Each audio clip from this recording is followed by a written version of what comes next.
Chapter 606. Li Mu thought that Princess Linglong wanted to ask him some questions. He did not expect that she was not only his fan, but also his and the Empress's CP fan. Looking at her expectant eyes, Li Mu nodded and said, "Yes." "That's great, I knew it." Princess Linglong's eyes lit up, and then she asked, "Then the rumors say that you and the Queen of Demons." Li Mu coughed and said, "That's not a rumor." "So, you're really the Empress of the Demon Kingdom?" "This?" Princess Linglong seemed to have confirmed it, and continued to ask, "Then the Lord of the Ghost Realm must be your lover, right?" This was something that even Phantom Princess did not know. Li Mu was shocked. "You know this too?" Princess Linglong said embarrassedly, "It's just my guess. The Great Zhou has never formed an alliance with the Ghost Realm before. This is the first time in history. I think that other than you, no one else has this ability. Coincidentally, you were not in the Immortal's capital at that time, and the Lord of the Ghost Realm was a woman." Hearing Princess Linglong's reasoning, Li Mu was speechless. Finally, he could not help but ask, "Even if the Lord of the Ghost Realm is a woman, does that mean that she must be my lover?" Princess Linglong stuck out her tongue and said, "Didn't I guess it right?" Li Mu had to admit that the heart of 7 orifices was indeed the heart of 7 orifices. Her guess was really accurate. This gossip fan of the Yong Kingdom knew him better than he knew himself. Li Mu waved his hand and said, "All right, the most important thing now is to get you out of here." Princess Linglong calmed down and asked worriedly, "This place is so heavily guarded, and there are experts like the woman in white. How are we going to leave this place?" "You don't have to worry about that. Since I can come here, I have a way to get you out of here." Li Mu comforted her, and then changed the topic, saying, "But it was not easy for us to sneak into the demonic path. If we just leave like this, it would be a pity. Do you want to do something big with me?" Princess Linglong raised her head to look at him and asked, "How?" A strange smile appeared on Li Mu's face as he sent a message to Princess Linglong. Not long after, Princess Linglong's eyes flashed with a sly light. Li Mu had been looking forward to the demonic path high command for a long time. They wanted the heavenly book in Li Mu's hands. How could Li Mu not want theirs? This was a once-in-a-lifetime opportunity. The demonic Tao had collected the heavenly book for 10,000 years, and they would definitely not show it to anyone easily, unless this person could help them decipher it. And if they wanted Princess Linglong to decipher the heavenly book for them, they would first have to hand it over to her. Handing it over to her was equivalent to handing it over to Li Mu. As long as the heavenly book was in Li Mu's hands, it would be impossible for the demon sect to take it back. Li Mu stayed for a while longer before returning to his residence. Not long after, the 9th elder of the demon sect came uninvited. As soon as he entered the courtyard, he asked directly, "How was it?" Li Mu's face revealed a look of confidence as he said, "Although she hasn't done so yet, I think by tomorrow at the latest, she will definitely give in." The 9th elder thought for a while and asked, "You slept with her?" "Not yet." Li Mu explained, "I only threatened her. If she didn't agree to work for the sage sect, I would sleep with her tomorrow. She would rather die than give in, saying that she would commit suicide if that happened. I said that even if she became a ghost, I could still sleep with her. I would even refine her body into a spiritual corpse so that I could sleep with 2 of her." She seemed to be a little scared. The 9th elder looked at Li Mu in shock. Even he did not expect that Li Si could be so cruel. After being humiliated in life, there would be no peace after death.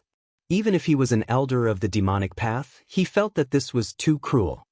He looked straight at Li Mu and said meaningfully, "You little brat, you really were born to be a member of the sage sect?" Li Mu sighed in his heart. He had no other choice. Princess Linglong was such an unyielding woman. If he could persuade her with just a few words, the demon sect would definitely suspect that they were colluding. He could only try his best to pretend that he was a pervert to dispel their suspicions. For cultivators, the death of their physical body was not the end. Instead, it was the beginning of a great fear. Any cultivator could understand this fear. The next morning, the 9th elder came to Li Mu's courtyard again. His face was full of smiles as he said, "She has already agreed to work for the sage sect. You really are something." Li Mu said embarrassedly, Thank you for the praise, ninth elder. You promised me. The ninth elder waved his sleeve and a bottle of pills flew over. Li Mu reached out and caught it. The ninth elder's face showed some pain as he said, "This bottle of pills was originally prepared by me to increase my mana. For you, I refined it again and diluted the medicinal power.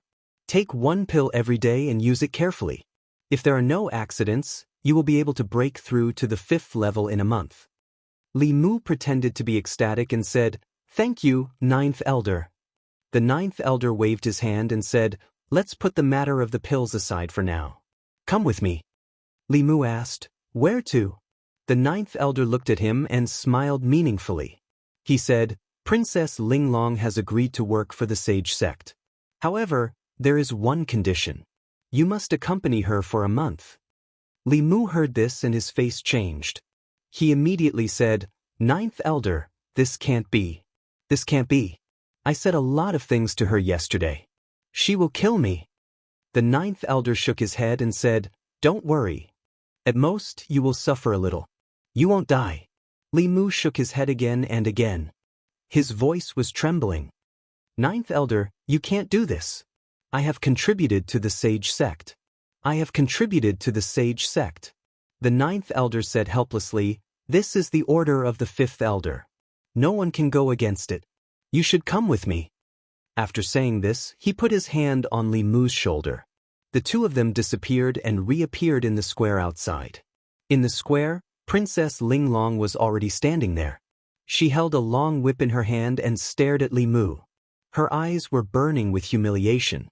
The ninth elder looked at Li Mu with pity and said, "You may suffer a little. Bear with it and it will be over. The sage sect will compensate you in the future." After saying that, he gently raised his hand and Li Mu flew towards Princess Linglong involuntarily. The long whip in Princess Linglong's hand was swung over without hesitation. A whip mark appeared on Li Mu's clothes. After that, she shook her hand slightly and the sky was filled with whip shadows. They all landed on Li Mu. On the Earth Peak, many of the demon sect's geniuses saw this scene and could not help but shiver. What's going on? Fighting is forbidden on the island.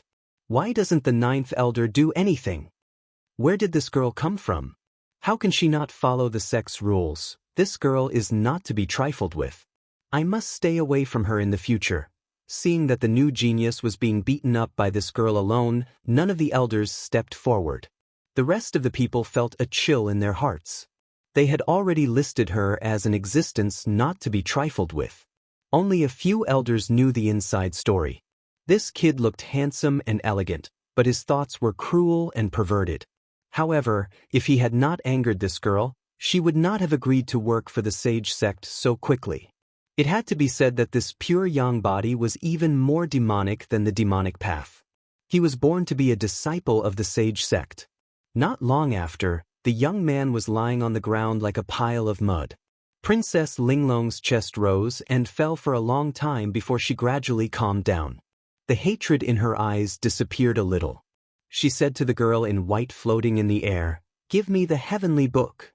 The girl in white waved her hand and a page of the heavenly book flew over slowly and landed in her palm. Princess Linglong asked, "This is only one page?" The girl in white said, "We will talk about the rest after you finish deciphering this page." Princess Linglong frowned and said, "If I ask you to do only one thing for 24 hours a day, you will also be annoyed. I can only decipher one page of the heavenly book for 4 hours at most. In order to finish it as soon as possible, you better give it all to me." The girl in white did not agree. Princess Linglong said disdainfully, "Are you afraid that I will run away with the heavenly book? What a joke. This is your place. With you, a few 7th-level cultivators, and an 8th-level cultivator, if I had the ability to escape from here, would I still be caught by you?" The girl in white still did not say anything. Instead, 2 rays of light flew over from the tower in the center of the island. When the rays of light flew close, they turned into 2 pages and landed in Princess Linglong's palm. Since the 3rd Grandmaster had already decided, the girl in white did not say anything. She only looked at Princess Linglong and said, "During the period of deciphering the heavenly book, if you have any requests, you can ask at any time." Princess Linglong said, I don't have any requests. Just don't bother me. If I am annoyed, I will not be able to decipher the heavenly book.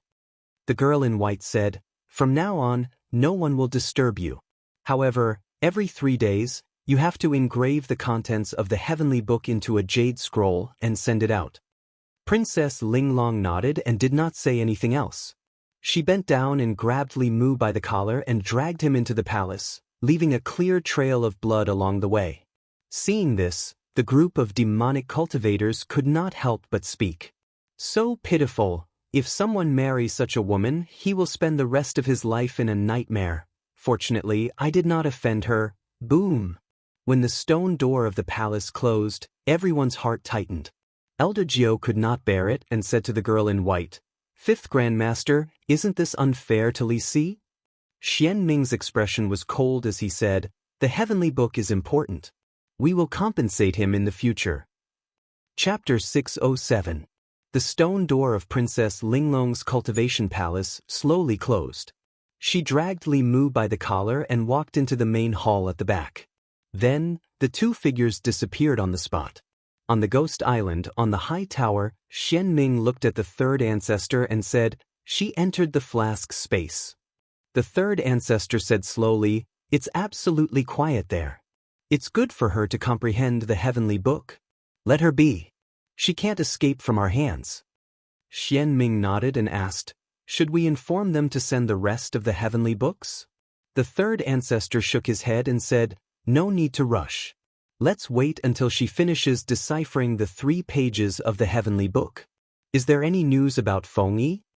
Xianming said, The spies of the ghost realm said that Feng Yi has become the subordinate of the ghost lord. The third ancestor thought for a moment and said, That person has the sun-shooting bow. We can't blame him. When the time is right, I'll personally go to the ghost realm and help him escape. When the sun-shooting bow was mentioned, even the third ancestor of the demonic path showed a trace of fear in his sunken eyes. Even in his 10,000 years of memories, the 3 words, sun-shooting bow, were the most terrifying. There was no other. The black dragon Ao Xian, who was once a nobody, became the nightmare of an entire generation of powerhouses in the continent with this bow. At this moment, in Princess Linglong's storage space, she touched Li Mu's body in a panic and said in a trembling voice, Lord Li, are you okay? Did I hit you too hard just now? I should have been gentler. I'm fine.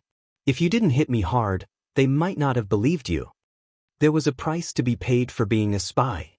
Li Mu knew this better than anyone else. It was easier said than done to dispel the suspicions of these old monsters of the demonic path. Without paying a price, how could he gain their trust? Compared to the 3 pages of the heavenly book, this injury was nothing. After all, it was not like he had never experienced something like this before. Princess Linglong's storage space was not big. It was only the size of a small house. Li Mu could not wait to take the page of the heavenly book from her hand and immersed his divine will into it. This was the first time he had obtained a demonic heavenly book. After the clear heart art dispelled the fog in front of him, Li Mu saw an endless sea. However, this sea was blood-red, and countless strange beasts were struggling in the sea of blood. One after another, blood-colored figures hovered above the sea of blood. The seals in their hands were constantly changing, causing the sea of blood to stir up waves, completely devouring the strange beasts within. Above the blood sea, there were also some strange beasts with wings on their backs. They let out ear-piercing cries and charged towards the crowd above the blood sea. The crowd frantically attacked this strange beast, but it was to no avail. In the end, countless figures flew out. Their bodies turned into balls of bloody light that wrapped around the strange beast. Then, both of them sank into the sea of blood and disappeared without a trace. Li Mu carefully observed the divine arts of those figures and realized that they were very similar to Xuehe's moves.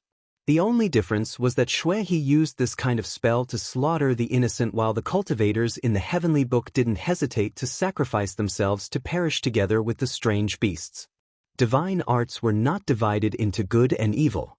The so-called good and evil referred to the people who used them. This page of the heavenly book recorded a kind of cultivation path that condensed one's own blood essence. The cultivators who cultivated this path used their blood essence as a guide to control the blood essence of others. It was a kind of unorthodox path. The demonic blood sect should have inherited this page of the heavenly book. However, the blood sect was not in the ancestral state. Other than Shui He, Li Mu almost never met anyone from the blood sect. Li Mu continued to observe the scene in the heavenly book. The blood Dao divine arts were very good at two things. The first was the blood escape technique. By burning part of one's own blood essence, one could obtain unparalleled speed. It was a powerful life-saving technique. The second was the blood explosion technique. By burning all of one's blood essence, one could perish together with the enemy. If the timing was right, one could drag an enemy who was a realm higher than oneself to death with them. Every path of cultivation had its weaknesses and strengths. The weakness of the blood Dao divine arts was that using spells would consume one's blood essence. However, the advantage was also obvious.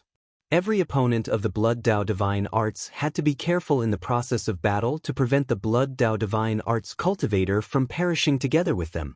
In the heavenly book, there were too many strange beasts and they were too powerful. These blood Dao divine arts cultivators all chose to use the blood explosion technique to perish together with them. Many years ago, the ancient blood Dao divine arts cultivators fought with the strange beasts to the death. Now, the inheritors of the blood Dao divine arts were endangering the continent. If these ancestors knew about this, how would they feel? When Li Mu sat cross-legged on the ground to comprehend the heavenly book, Princess Linglong squatted beside him. She took out a handkerchief from her bosom and wanted to wipe the blood on him. However, she was worried that if she went out, she would arouse suspicion. So, she stretched out her hand several times before finally retracting it. After an unknown period of time, Li Mu slowly opened his eyes. Princess Linglong curiously asked, "Lord Li, do you also possess the heart of 7 orifices?" Li Mu did not deny it. Looking at Princess Linglong's face, he suddenly asked, "Have we met before?" Princess Linglong repeatedly waved her hands. No, I have never left the Yong Kingdom before. How could you possibly have seen me before?" Li Mu did not ask any further. Waving his hand, he said, "You are a princess. There is no need to address me so respectfully." A princess of the Yong Kingdom was still a princess. Li Mu was a subject of the great Zhou. According to etiquette, unless he became the true empress, her status was still higher. Princess Linglong thought for a moment before gathering her courage. "You should be older than me. Can I call you Big Brother Li?" At this moment, Li Mu felt an inexplicable sense of guilt. What sisters did he have around him? In the end, they all became lovers. The empress had already made him write a small notebook. Li Mu did not dare to casually acknowledge any sisters. At this moment, Princess Linglong continued, "Big Brother Li, can I? I like you and Her Majesty the Empress the most." Since the CP fan had already said so, Li Mu had no reason to refuse. If the Empress knew that the two of them had such a CP fan, she would probably be very happy. Li Mu shrugged his shoulders and said, "If you want to call me that, then call me that." Princess Linglong immediately laughed. Grabbing Li Mu's arm, she said, "Big Brother Li, I really did not expect that you would come to save me. Before you came, I was already prepared to commit suicide." Princess Linglong's age was about the same as Xiaobai and Wanwan. Li Mu treated her like how he treated Xiaobai normally. He gently patted her head and said, "Don't worry.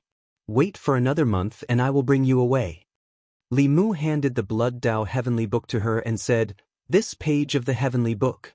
You can comprehend some of the less powerful abilities. When the time comes, you can deal with them." The demonic Dao was also cautious.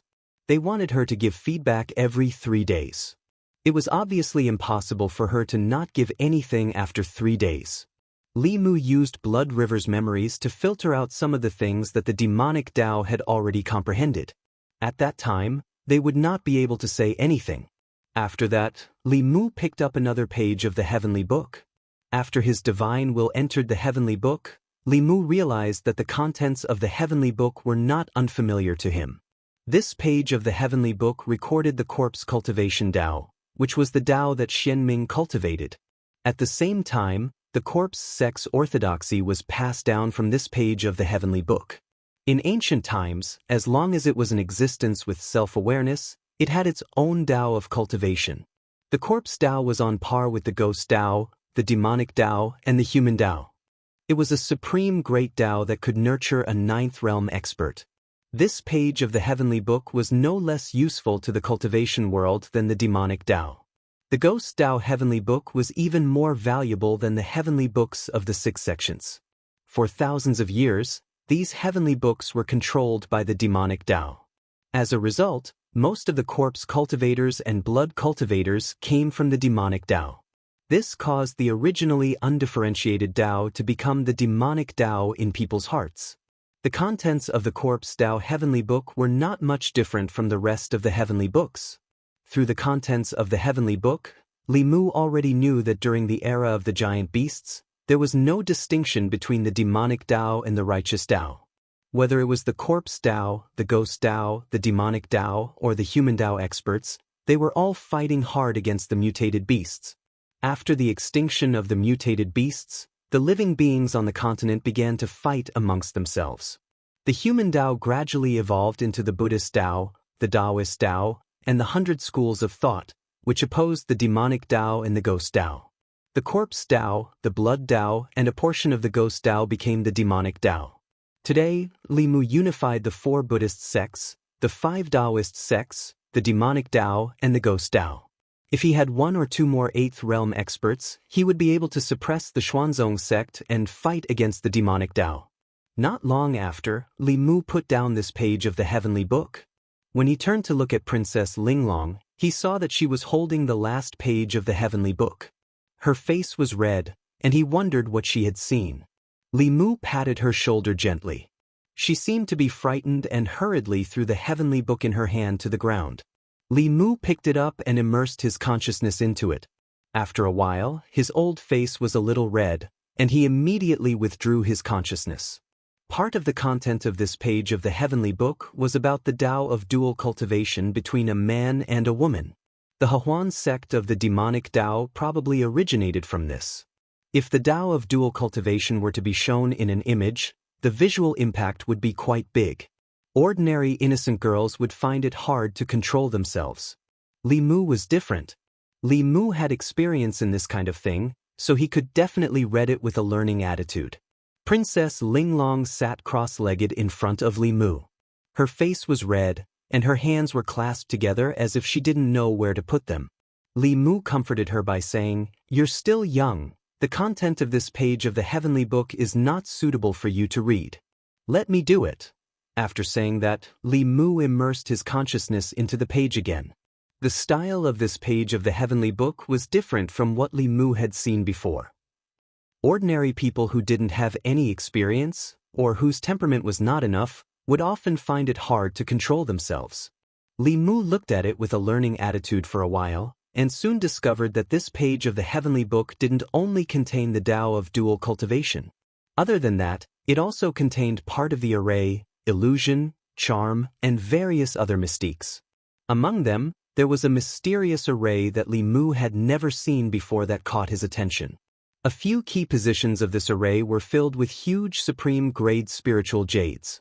A few extremely old men, who looked like they could die at any time, sat cross-legged in the array. With the activation of the array, those supreme-grade spiritual jades instantly turned into dust. At the same time, above the array, a black whirlpool appeared. As the whirlpool continued to spin, the wrinkles on the foreheads of the few old men in the array began to reduce rapidly.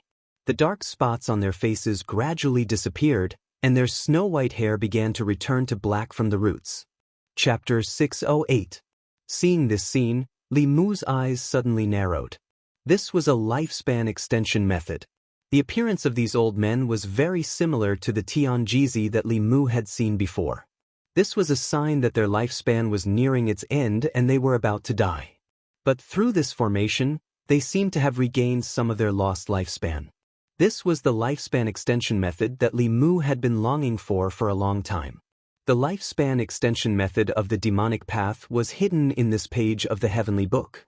Li Mu carefully observed this formation, and gradually more information poured into his mind. This formation was called the Sky-Stealing Formation, which meant to steal the lost lifespan from the heavenly Tao.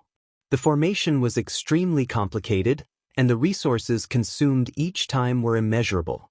But the function of the formation was also obvious. It could extend the lifespan of a cultivator who was nearing the end of his lifespan by another 60 years. Most cultivators would be willing to pay any price for this. In addition, Li Mu also saw the memory inheritance method that the demonic path experts had been using. Obviously, unlike the lifespan extension method, the memory inheritance method had been widely spread on the continent.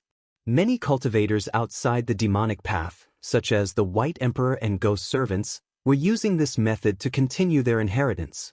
However, the White Emperor failed.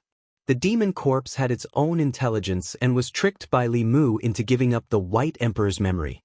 Now, it was unknown where it was hiding to cultivate.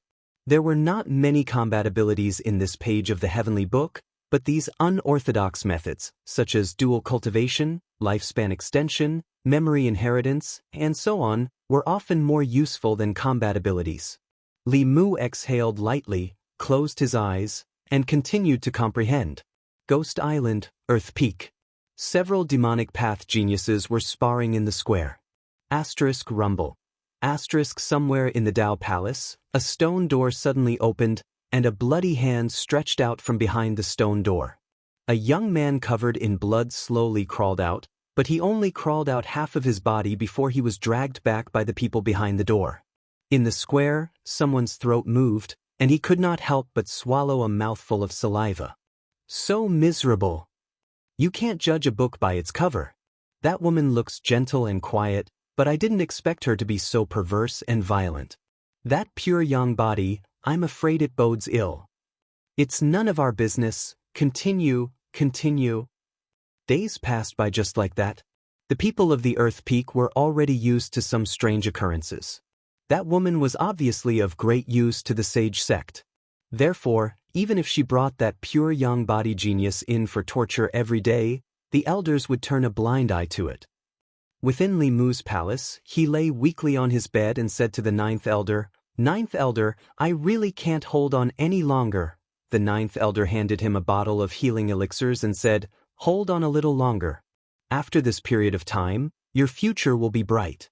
The sage sect will remember your contribution. When the time comes, you will receive a lot of benefits." Li Mu asked expectantly, "What benefits? I've suffered so much for Glory Sect and bled so much. Can Glory Sect help me enter the 6th level?" The ninth elder's eyes flashed. After getting along with him for nearly a month, he admired this junior very much. He was clever, talented, and could endure hardship. There weren't many people like him in the sage sect. The ninth elder even thought of taking him as a disciple. After a moment of silence, he said, "After entering the 5th level, your cultivation must slow down. It's best if you don't break through within 10 years. Li Mu was puzzled and asked, "Why?" The ninth elder shook his head and said, "There's no why. Just remember my words. I won't harm you." With that, he turned and left. Li Mu looked at his departing figure with a trace of surprise in his eyes. The demonic Tao geniuses outside didn't know that the demon sect gave them unlimited cultivation resources to raise them like pigs. The fattest pig that grew the fastest would be the first to be slaughtered. Similarly, the person who cultivated the fastest wouldn't be far from death. The ninth elder's warning was completely out of Li Mu's expectations. At this time, the ninth elder walked out of Li Mu's cultivation palace and saw a figure standing on the square with a jade slip in his hand. He immediately stepped forward and said respectfully, "Greetings, third forefather." Xianming looked back at him and said indifferently, "You've said too much." "I'm guilty." The ninth elder knelt on one knee and said with a complicated expression, "But he has done too much for the sage sect. I can't bear to see him end up like that, just this once." Xianming said lightly and flew to the tower. The ninth elder breathed a sigh of relief. When he came to his senses, he found that his back was wet with cold sweat. On the tower in the center of the ghost island, Xianming handed the jade slip to the third forefather. After a moment, the third forefather nodded and said, Although most of them were comprehended by the predecessors, it also means that she didn't play any tricks. The heart of 7 orifices is hard to find in 10,000 years. Now there are 2. Is this a sign? After a while, he shook his head and said, "It's a pity that I'm not Tianjizi. I can't see the future." Xianming said, "Wait until we get Xuanzong's heavenly book and let her interpret it. If Tianjizi doesn't die, Xuanzong can't move." The third forefather closed his eyes and said, "It's about time. I'm going to start avoiding the tribulation. I'll leave this to you." Just after noon, Li Mu stood in the courtyard and saw endless black fog gushing out of the tower in the center of the ghost island, completely enveloping the tower.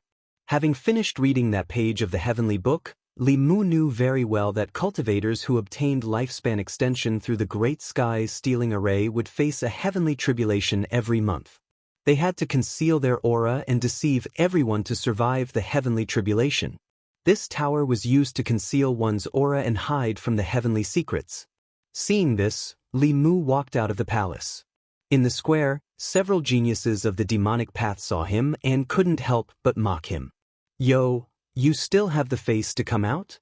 Why is such a person still alive? If I were you, I'd rather die." In the past month, they had seen Li Mu being tortured every day. At first, they sympathized with him, but later, they despised him. The existence of such a person was an insult to geniuses like them, and also an insult to men. In the face of everyone's mockery, the 9th elder's face darkened. He said, "Shut up, all of you." Before he could finish his sentence, a figure suddenly flew out from the Dao Palace at the very front. It was Princess Linglong. The long whip in her hand lashed out at the 3 people who had mocked her just now. She said coldly, "How dare you scold my people?" The 3 of them were at the 5th level of cultivation, similar to Princess Linglong. They easily dodged her whip. Princess Linglong looked at the 9th elder and frowned. "Let them stand there and don't move." The 9th elder hesitated. "This," Princess Linglong snorted. "I'll return the heavenly book to you. I won't read it." The Glory sect had spent a lot of effort, and Li Si had shed a lot of blood and suffered a lot to convince this lady. If she went back on her words, no one present would be able to escape punishment. The 9th elder's face changed. He pointed at the 3 people and said, "You guys, come here and don't move." The 9th elder said. Although the 3 of them looked sullen, they still stood there obediently. Princess Linglong waved the whip in her hand for a while, and it did not take long for them to become as pitiful as Li Mu. Princess Linglong seemed to be tired. She put away her whip and pulled Li Mu's collar. "Come with me." Seeing Li Mu being dragged into the Holy Ji Palace, the 9th elder had a puzzled look on his face. He muttered, "Have they developed feelings for each other?" He just couldn't figure out what was going on with the youngsters no matter how hard he tried. He tossed 3 medicinal pills to the 3 people who had looks of grief and indignation on their faces and said indifferently, "Idiots, what do you mean by that expression? I'm saving you. If you anger her, the 3rd ancestor and 5th ancestor will blame you. None of you will be able to escape." The 3 people trembled. At this moment, not only did they raise their guard against the lady, but they also placed Li Si in the list of people not to be trifled with. At this moment, in the Daoist palace, Li Mu held Princess Linglong's hand and transmitted his voice to her. "You were too impulsive just now." Princess Linglong was still angry. "I just didn't want them to scold you like that." Li Mu didn't expect that in his lifetime, he would have a fan who would blindly defend him. He could only comfort her. "It's all an act anyway. We'll be leaving soon. I'm afraid Yong is no longer suitable for you. When the time comes, you can come with me to Shendu." Okay. I can even see Her Majesty in Shendu," Princess Linglong said happily. Then she realized something and her face turned pale. "What's wrong?" Li Mu asked, puzzled. Princess Linglong raised her head and looked at him worriedly. It's over. Big Brother Li, I've been too harsh on you these days. If Her Majesty knows, she won't be angry, right?" Chapter 609. Li Mu thought for a while and said to Princess Linglong, "It's better not to tell her about these things." It was nothing for a man to suffer a little outside. He was not afraid of the Empress being angry, but he did not want her to feel sorry for him. He looked at Princess Linglong again and asked, "Are you ready?" Princess Linglong nodded her head. Li Mu let go of her hand, and the sun-shooting bow appeared in his hand. At the same time, an illusory shadow appeared in the cave. This was a doppelganger that Li Mu had created in a month. This doppelganger contained his full power. The doppelganger walked into Li Mu's body, and Li Mu shot the bow into the sky. After a flash of light, the earth peak flashed, and a transparent shield collapsed. Li Mu held Princess Linglong's hand and immediately used shrinking distance. The two of them appeared 100 miles away from the demonic island. Almost at the same time when the sun-shooting bow shattered the protective array, Xian Ming, who was cultivating in the tower in the middle of the island, suddenly raised her head. Her cold and emotionless face revealed a rare look of shock. She blurted out, "This is the aura of the sun-shooting bow." Then her body moved out of the tower. At the same time, she felt a spatial fluctuation coming from one of the palaces on the Earth Peak. Xian Ming scanned with her spiritual will, but she did not find Princess Linglong. The aura of the pure yang body had also completely disappeared. Li Mu! She immediately realized something, and a shocking roar reverberated throughout the demonic island. Spots of white light emitted from Xian Ming's body, and in the next moment, she disappeared into thin air, leaving only a name reverberating on the demonic island. What happened?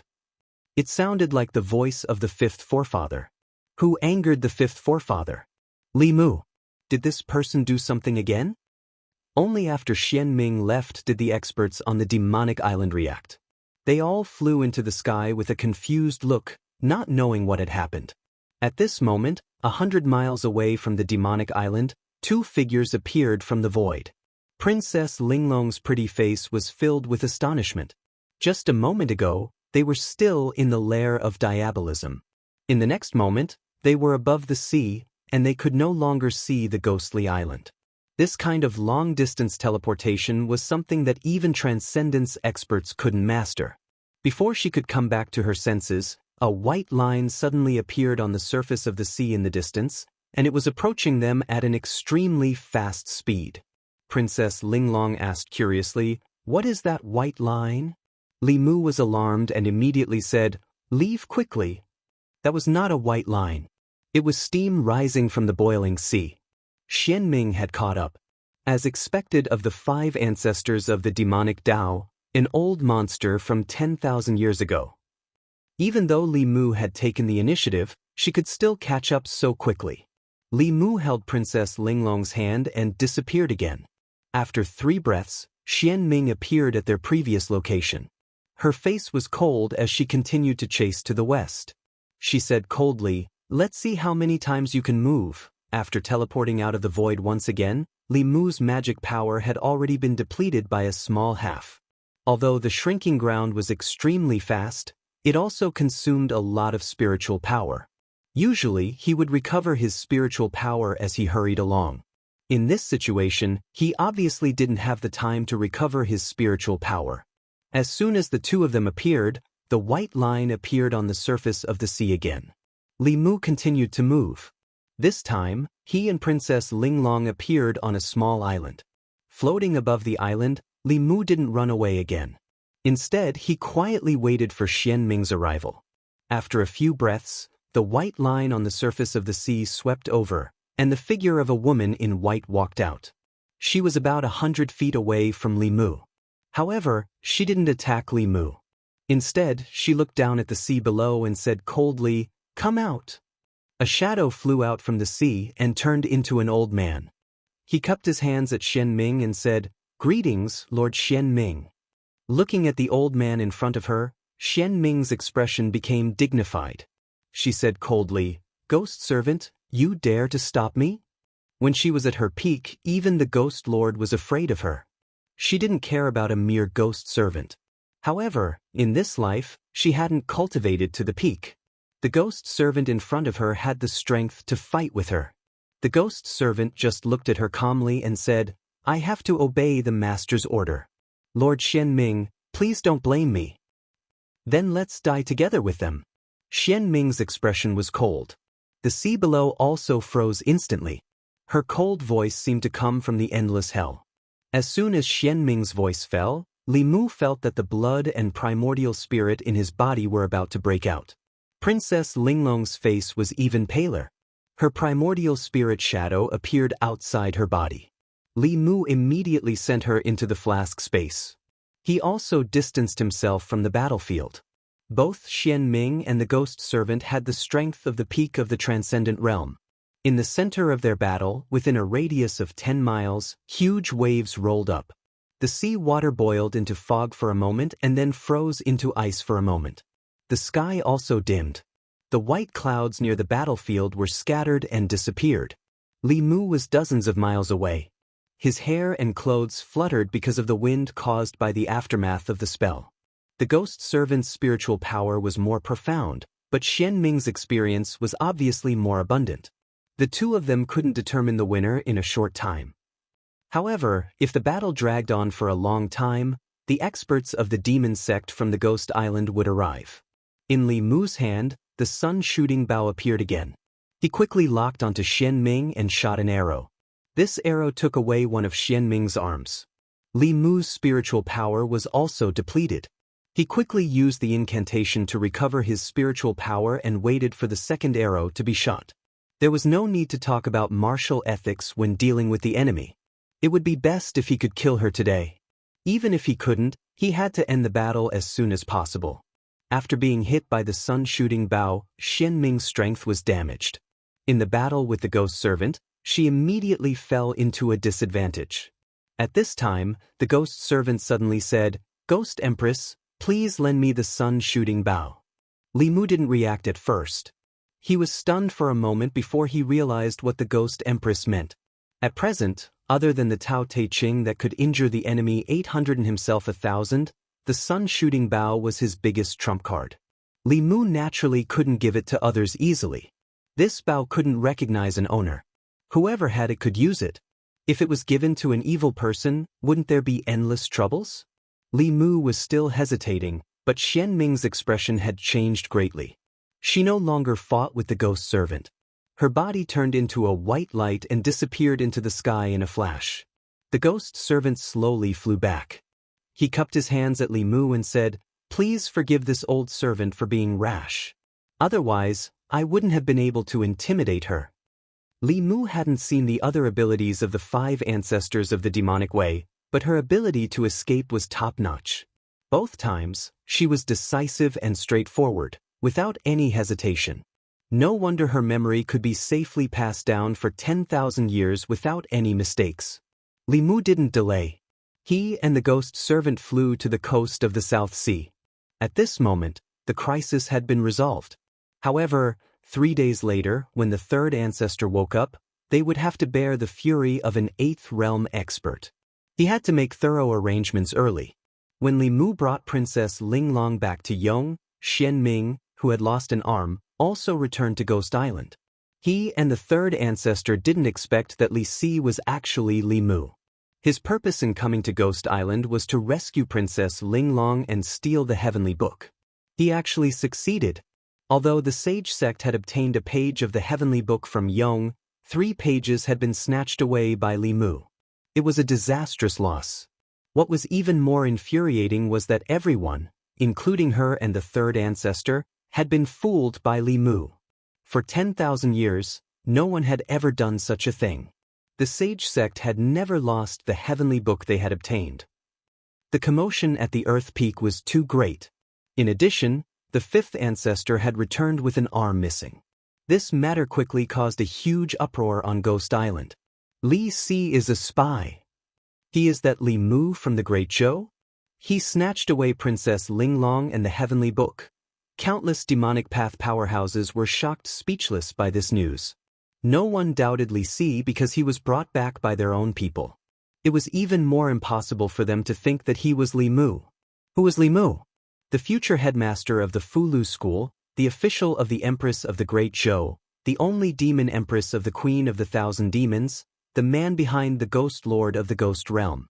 He single-handedly influenced the situation of the mainland and was the #1 enemy of the sage sect.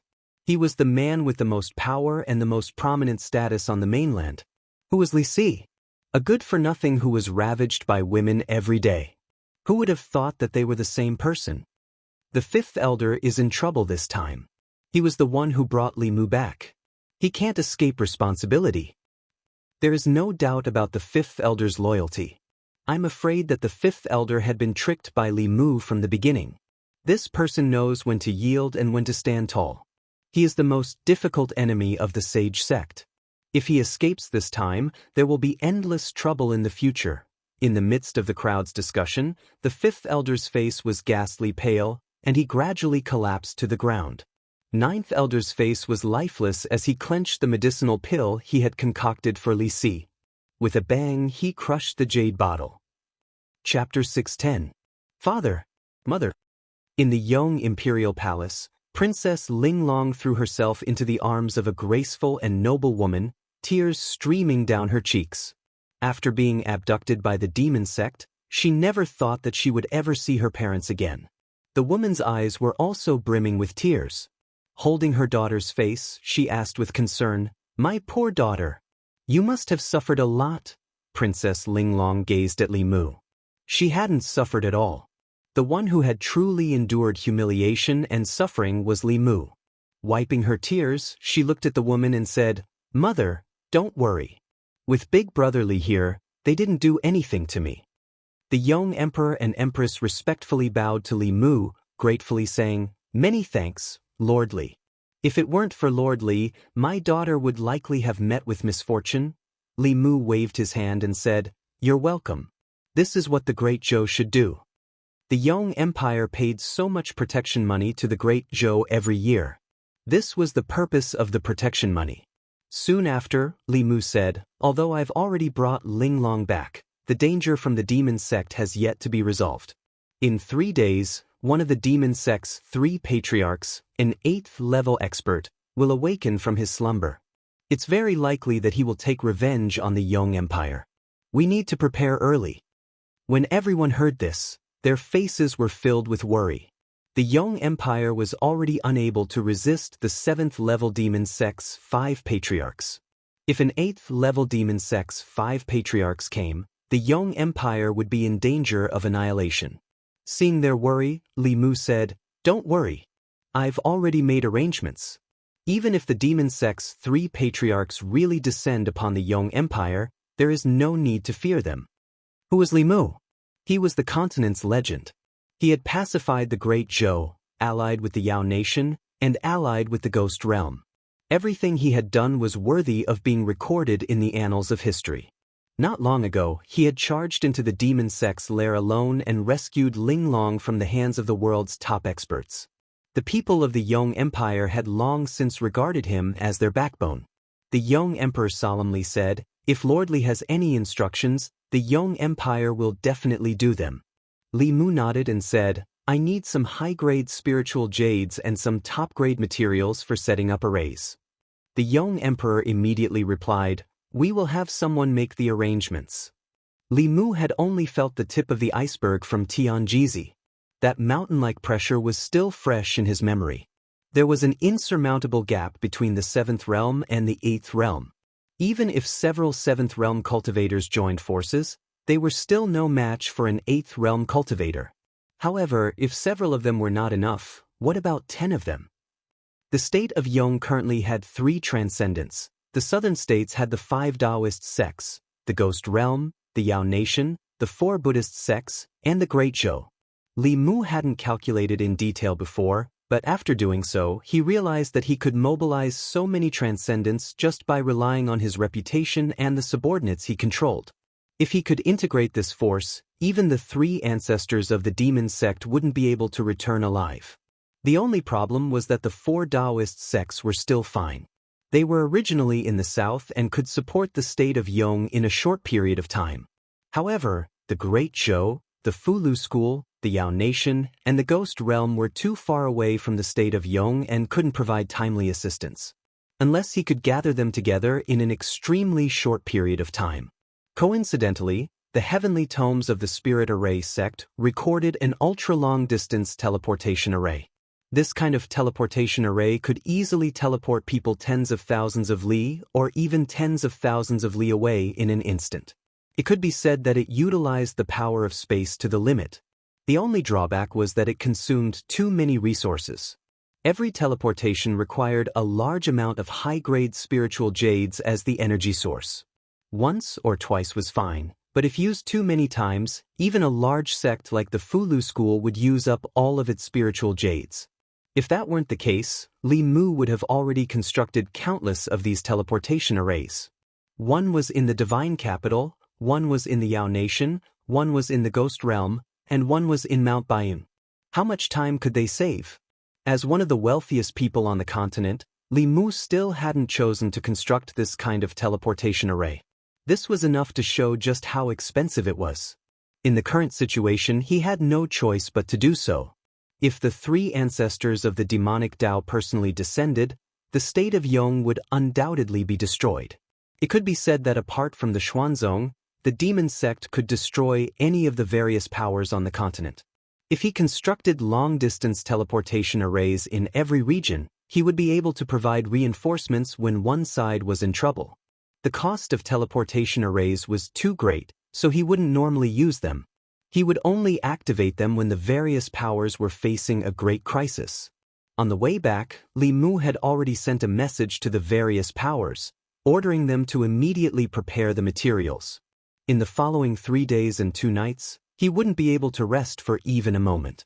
After personally helping the state of Yong construct the teleportation array and teaching them how to use it, Li Mu immediately headed for the Spirit Array sect. It would take too long for him to set up the teleportation array by himself. He needed to find some helpers from the Spirit Array sect. Meanwhile, in the state of Yong, Princess Linglong was telling the imperial family in detail about what had happened in the past few days.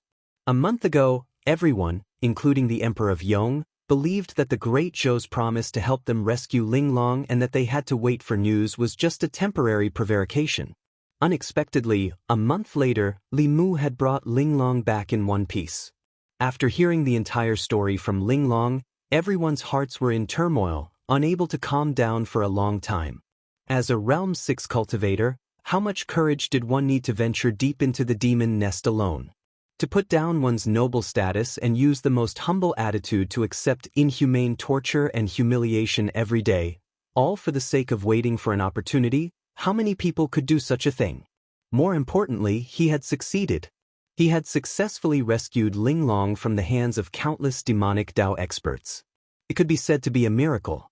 This should have been an impossible task, but he had done it. Not only had he rescued Linglong, but he had also snatched away the 3 pages of the heavenly tomes of the demonic Dao, creating a miracle among miracles.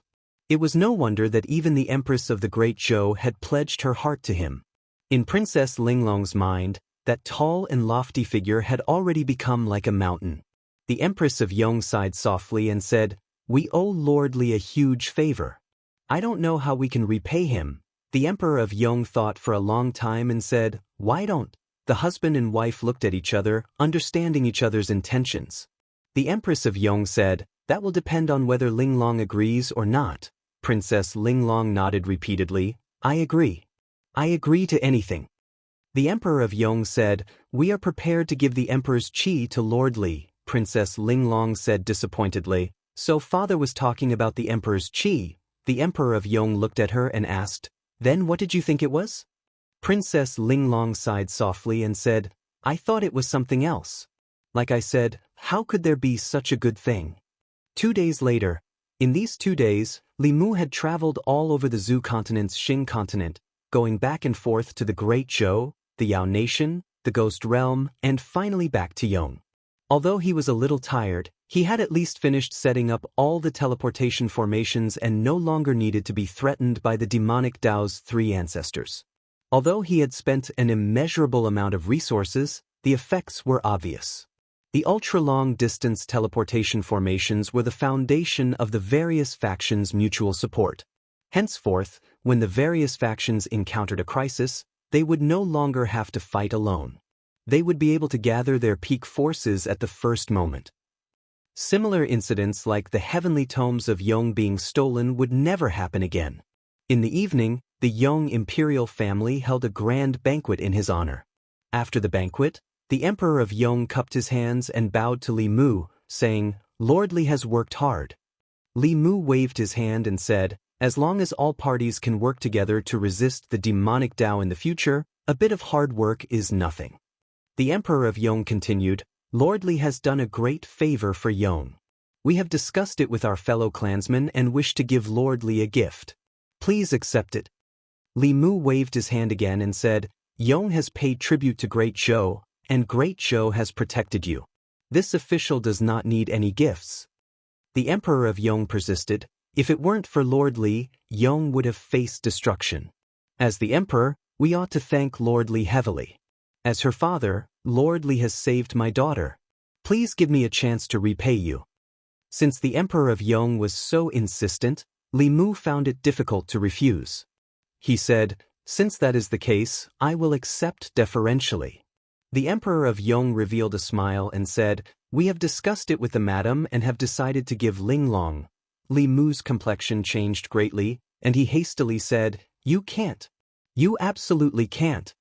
One didn't necessarily need to repay a life-saving favor with one's body. Xiaobai was still lining up, so how could Linglong have a turn? Moreover, her name wasn't in the Empress booklet." The Emperor of Yong simply didn't know that he was biting the hand that fed him at this moment. The Emperor of Yong continued, "I will give Linglong's strand of imperial qi to Lord Li. Please accept it." Li Mu stared blankly for a moment before asking, "So you were talking about imperial qi?" The Emperor of Yong nodded and said, "Half a year ago, Yong's ancestral shrine condensed another strand of imperial qi. Originally, it was to wait for Linglong to advance to the 6th level before allowing her to refine it. What did Lord Li think it was?" Li Mu coughed softly, his complexion returning to normal. He changed the topic and said, No. This gift is too valuable. I cannot accept it." However, the young emperor persisted, "We have provoked such a powerful enemy. Even if Yong had another 7th level expert, it would be useless.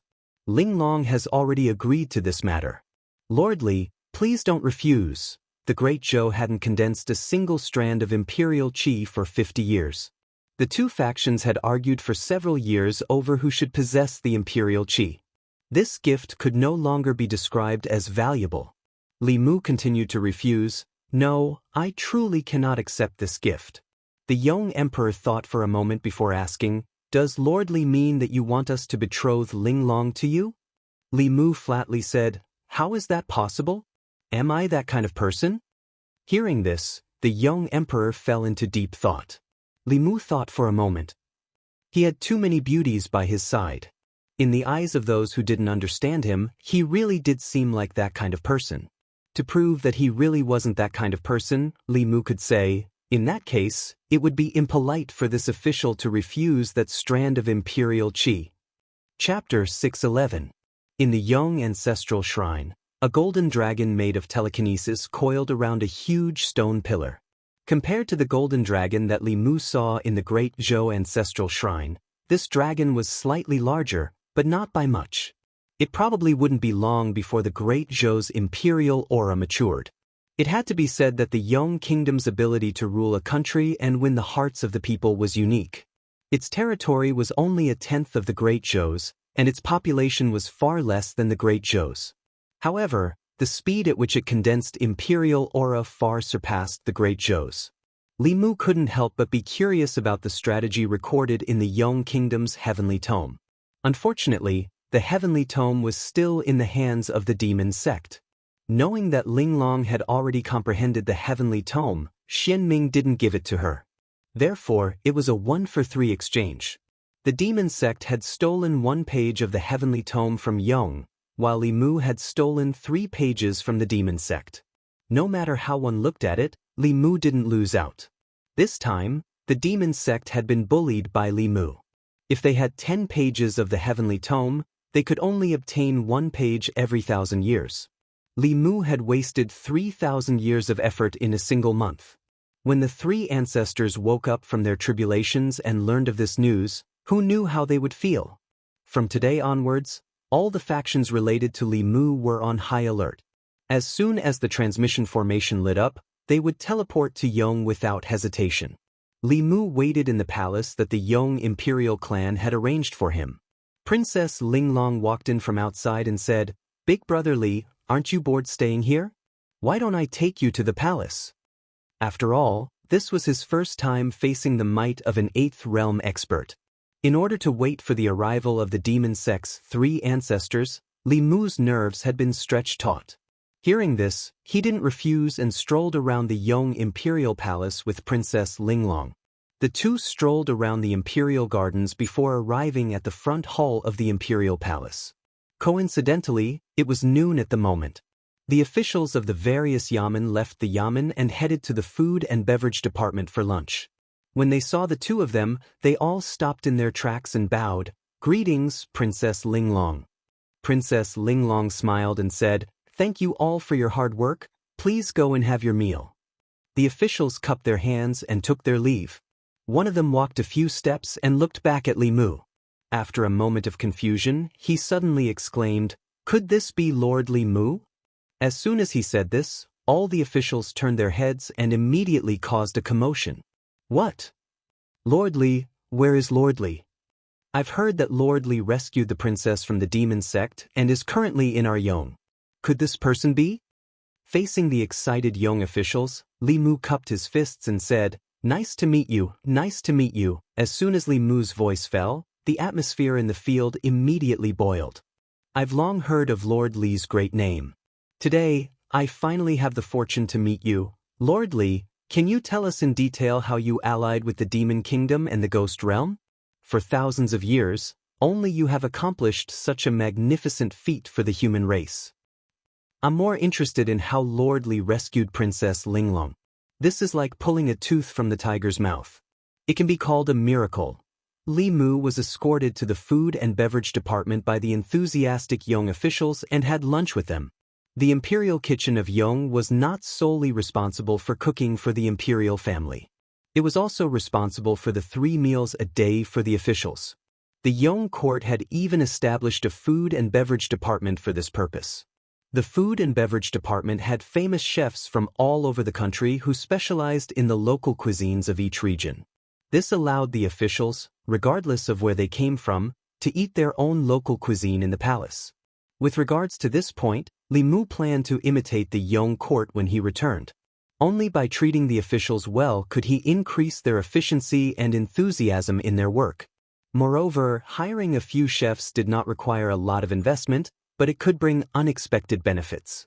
"Lord Li, I've heard that the Empress of the Great Zhou, the Queen of the Myriad Demons, and the Ghost Lord of the Ghost Realm are all your lovers.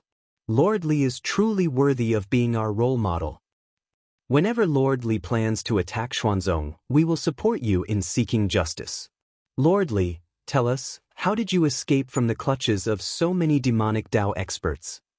Li Mu had never imagined that his largest fan club would be in the Yong court. Many officials in the Great Zhou feared him and avoided him like the plague.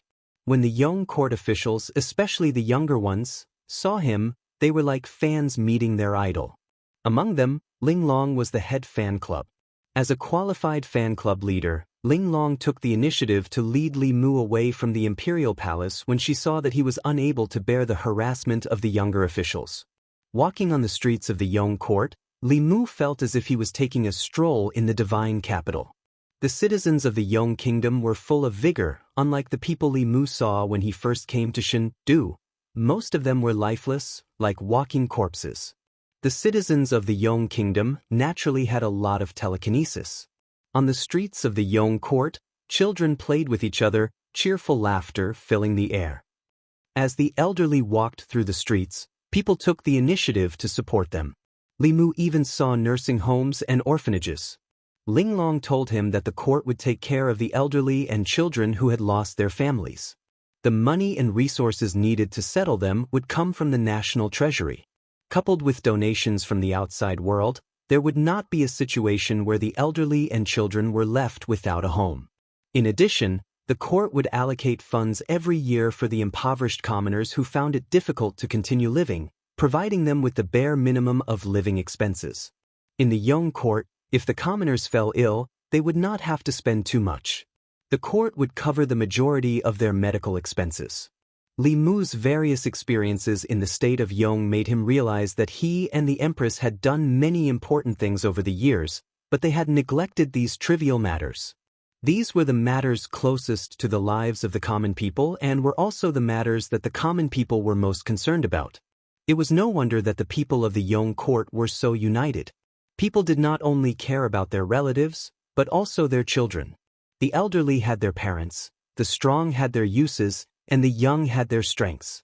The poor, widowed, lonely, alone, disabled, and ill were all taken care of. While most of the countries on the continent were still in the feudal era, the Yong court was already moving towards a harmonious society. After thinking it over, Li Mu asked, "Therefore, the trade between the Yong court and the Great Zhou court is actually for the sake of the commoners. Is this the way of governing a country described in the Heavenly Book?" Linglong nodded. 100 years ago, the old ancestor obtained a page of the Heavenly Book by chance and slowly comprehended these ways of governing a country. Only then did the Yong court its current state. A single page of the Heavenly Book was enough to pass down a top-notch sect. The Yong court had 3 transcendents and several Dongxian experts. In fact, they were not inferior to the Daoist sections. It was not an exaggeration to view them as a sect disguised as a government.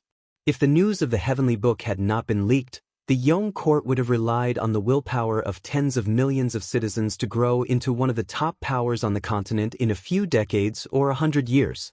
After all, in terms of willpower, the Great Zhou could not compare to the Yong court. Accompanied by Linglong, Li Mu toured the Yong court for a day. Many insights emerged in his mind. Aside from the dark clouds of the demonic Tao that still shrouded the continent, the Great Zhou's internal and external troubles had basically been quelled. It was time to consider improving the welfare of the commoners and better gather the willpower of the people. The Great Zhou's commoners outnumbered the Yong court by more than 10 times. If their average willpower was at the Yong court's level, wouldn't they be able to condense a strand of imperial aura every year? Of course, the difficulty of governing such a large country was incomparable to that of the Yong court. However, if some changes were made to the commoners, the speed at which imperial aura was condensed would increase several-fold. When night fell, Li Mu and Linglong returned to the imperial palace. The various regions of the Yong court were still peaceful. Li Mu was somewhat puzzled. The demonic Tao's 3 ancestors had already finished their tribulations. When they learned that the 3 pages of the Heavenly Book had been stolen, they would definitely be furious. However, regardless of whether it was the Yong court or the Great Zhou, there was no news of them. The demonic Tao had only accumulated a few pages of the Heavenly Book for several thousand years.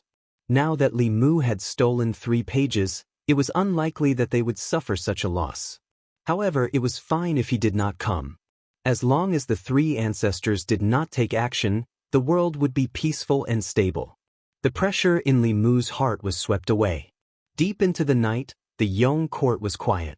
At the same time, in the depths of the southern sea, endless roars could be heard from the towering waves. "Divine Predictor, you have repeatedly obstructed me. One day, I will flatten your Xuanzong." Chapter 6:12. Li Mu originally thought that after the demon sect's 3 ancestors woke up, they would immediately take revenge on him and Yong and snatch back the heavenly tomes.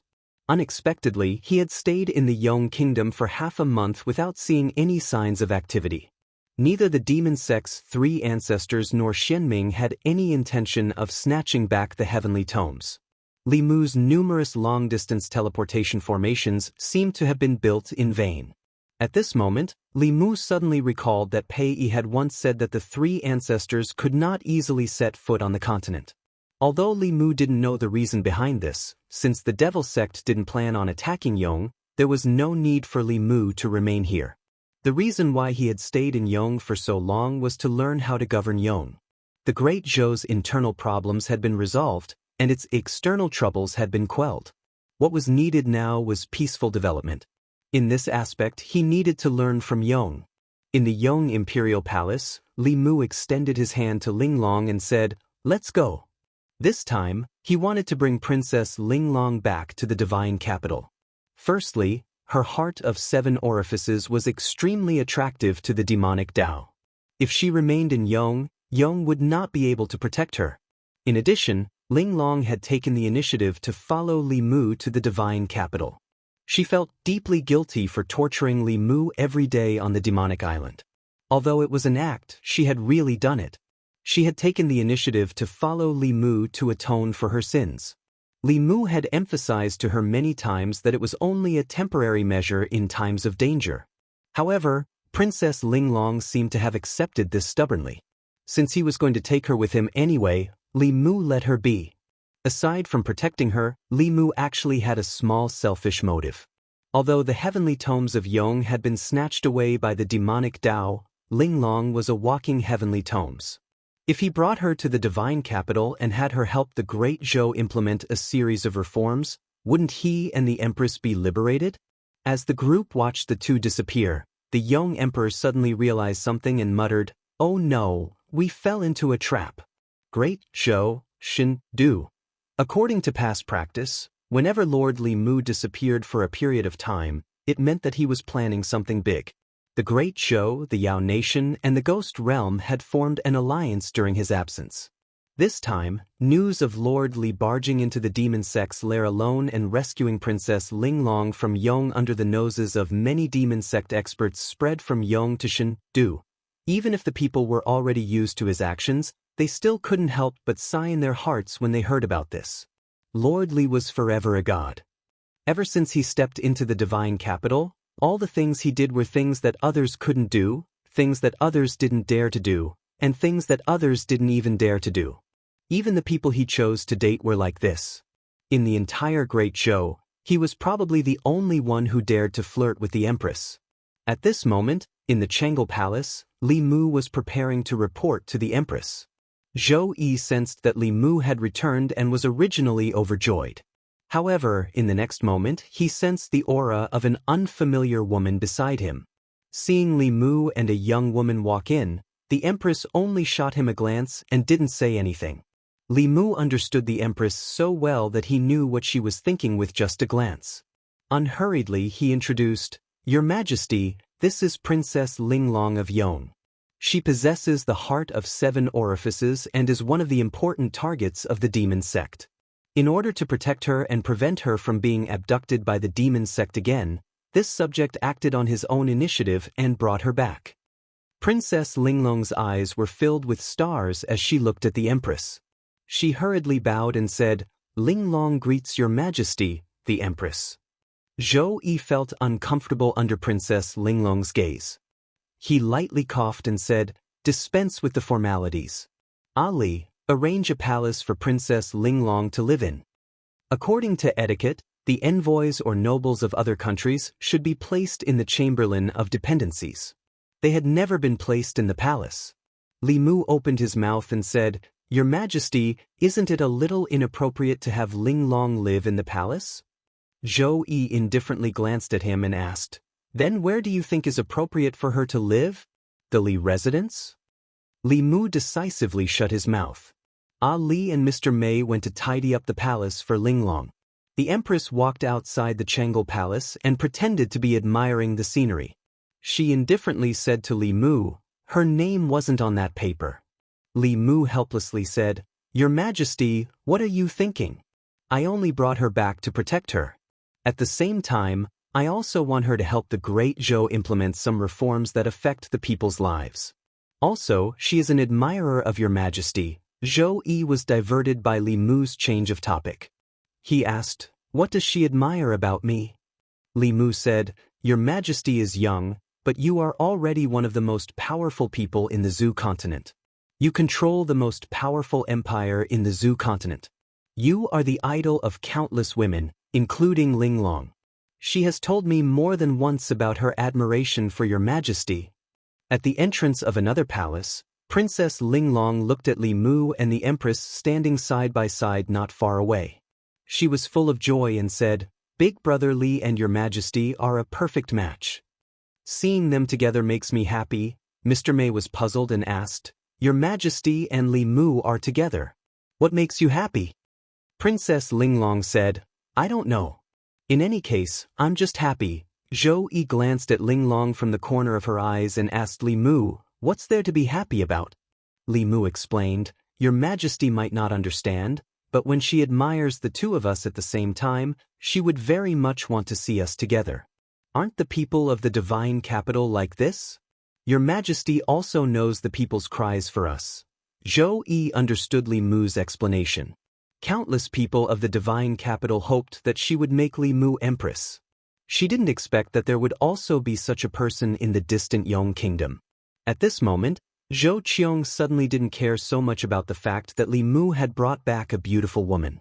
She glanced at Li Mu and said, "Follow me."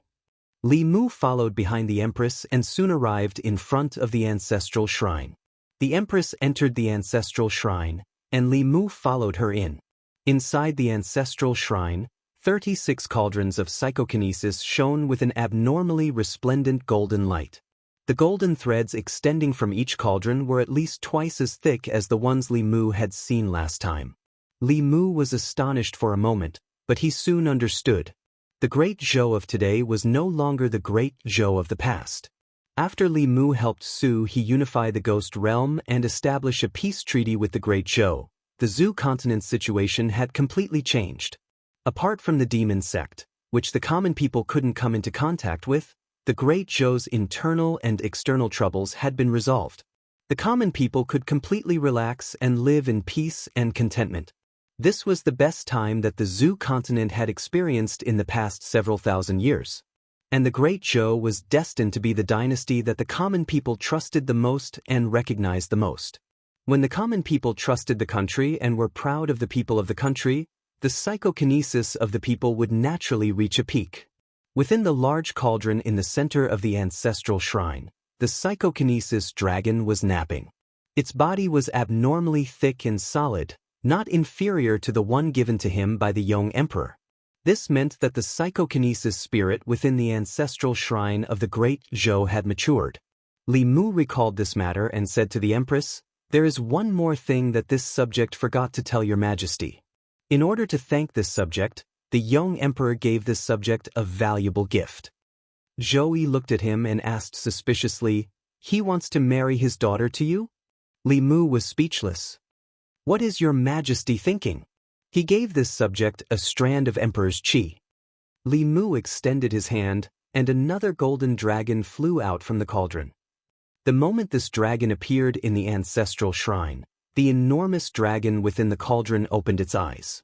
2 rays of golden light flashed as it looked at Li Mu. To be exact, it was looking at the other golden dragon beside him. The golden dragon released by Li Mu paused for a moment before letting out a roar and flying towards the golden dragon in the cauldron. The 2 dragons instantly intertwined with each other, biting each other with their dragon heads. Chapter 613. Li Mu didn't expect that the 2 golden dragons would fight and devour each other as soon as they met.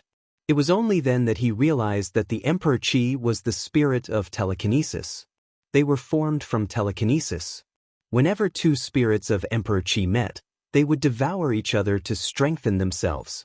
This was an instinct of telekinesis spirits. Li Mu and the Empress wanted to stop them, but it was too late. The 2 bodies of Emperor Qi had already merged together, and there was no distinction between them. Only the heads were still biting and devouring each other. Later, they even plunged into the cauldron. The cauldron at the center of the ancestral temple shook violently. Soon, a deafening dragon roar came from within. A blinding golden light shot out from the cauldron. It passed through the roof of the ancestral temple and tried to escape into the depths of the clouds. The Empress reached out and clenched her hand. An invisible hand seemed to appear in the void and captured the golden light. In the next moment, the telekinesis spirit in the ancestral temple showed its original form again. The golden light on its body was even more dazzling. Its body was also thicker than before. However, only one of the original 2 golden dragons was left. It was obvious that one of them had been devoured by the other. Li Mu and the Empress had already discussed who the Emperor Qi belonged to. The Empress had already refined a strand of Emperor Qi, so a new one was useless to her. Li Mu had his own telekinesis cultivation, so he didn't need the Emperor Qi to break through to the next level. The first strand of Emperor Qi in the ancestral temple was originally prepared for Lu Hanyan. A few years later, the second strand of Emperor Qi was left for Li Qing. After Linglong's father gave Li Mu a strand of Emperor's Qi, there was no need for them to split it evenly. Now that one strand of Emperor's Qi had been devoured, there was only one left. Who should he give it to? Moreover, after the two strands of Emperor Qi merged, a new telekinesis spirit was born. It was twice as strong as before. With their current cultivation, they couldn't bear the impact of such a huge telekinesis. The Empress saw this and said, "It seems that only you can refine this strand of Emperor Qi." Li Mu thought for a while and nodded. In the past, he did not consider refining it himself because he would reach the seventh realm sooner or later. He did not want to waste a strand of Emperor's Qi. The sooner the people around him reached the Transcendence realm, the sooner he could rest assured. However, his experiences during this period of time made Li Mu gradually realize that his cultivation was still not enough. Now that he was at the sixth realm, his previous enemies were no longer a threat to him. However, new enemies were constantly appearing. Not to mention the three ancestors of the demonic Dao and Tianjizi, even a peak transcendent expert like Xian Ming could only run away if he saw them. He needed to at least reach the seventh level transcendent realm in order to have the confidence to stand on this continent. The time it would take to refine the Emperor Qi was uncertain. It could take months or years. This strand of Emperor Qi was far more powerful than ordinary mature Emperor Qi, so it could take even longer. Before he went into seclusion to refine the Emperor Qi, he had to arrange everything around him. Li Mu left the palace. When he returned home, the people of the divine capital were still discussing the dragon roar that came from the palace, as well as the golden light that shot into the sky. In a certain mansion of the Shao clan, several members of the Shao clan reluctantly looked away from the palace. King Ping's expression was solemn as he said in a deep voice, "The Emperor Qi has formed." It had only been a few years since the last strand of Emperor Qi was formed. This was the fastest strand of Emperor Qi to form since the establishment of the Great Zhou. It should have been something to be happy about, but the Shao clan could not bring themselves to be happy. This was because the Emperor Qi in the Shao clan's ancestral temple no longer belonged to them. As they gradually moved away from the center of power in the Great Zhou, they had long lost their former glory. At the same time, a few sighs came from the Zhou mansion. 3 days later, at Mount Baiyun, in the ancestral court of Fu Lu School, Xianjizi looked at Li Mu with some doubt and asked, "Junior brother, what's the matter that requires you to invite all the Grand Supreme Elders of our 5 sects to the sect?" Li Mu was about to go into seclusion to refine the Emperor Qi. He did not know how long it would take for him to come out of seclusion. Before he went into seclusion, there was still an important matter to take care of. The 2 Grand Supreme Elders of Fu Lu School were nearing the end of their lifespans. The Grand Supreme Elders of the other 4 sects were not much better off than them. Before he went into seclusion, Li Mu planned to use the Great Sky Stealing Formation to extend their lifespans. Although they might not be able to reach the 8th level, as long as they were alive, there would be endless possibilities. Spirit Array Sect. The sect master of Spirit Array Sect had just received a voice transmission from Xianjizi. He asked, "What's the matter that requires the Grand Supreme Elders to go to Mount Baiyun? Can it be a few days later?" The Grand Supreme Elder just went into seclusion yesterday. In the voice transmission artifact, Xianjizi said faintly, "Junior brother Ling Jizi obtained a lifespan extension technique from the demonic Dao. It can extend the Grand Supreme Elder's lifespans by 60 years. Since Martial Uncle is in seclusion, let's do it next time." The sect master of Spirit Array Sect was stunned for a moment, then immediately said, "No need, no need. When will he go into seclusion again? I'll go call him now." A heavenly fate talisman that could extend the lifespan of a transcendent expert by 3 to 5 years was a priceless treasure.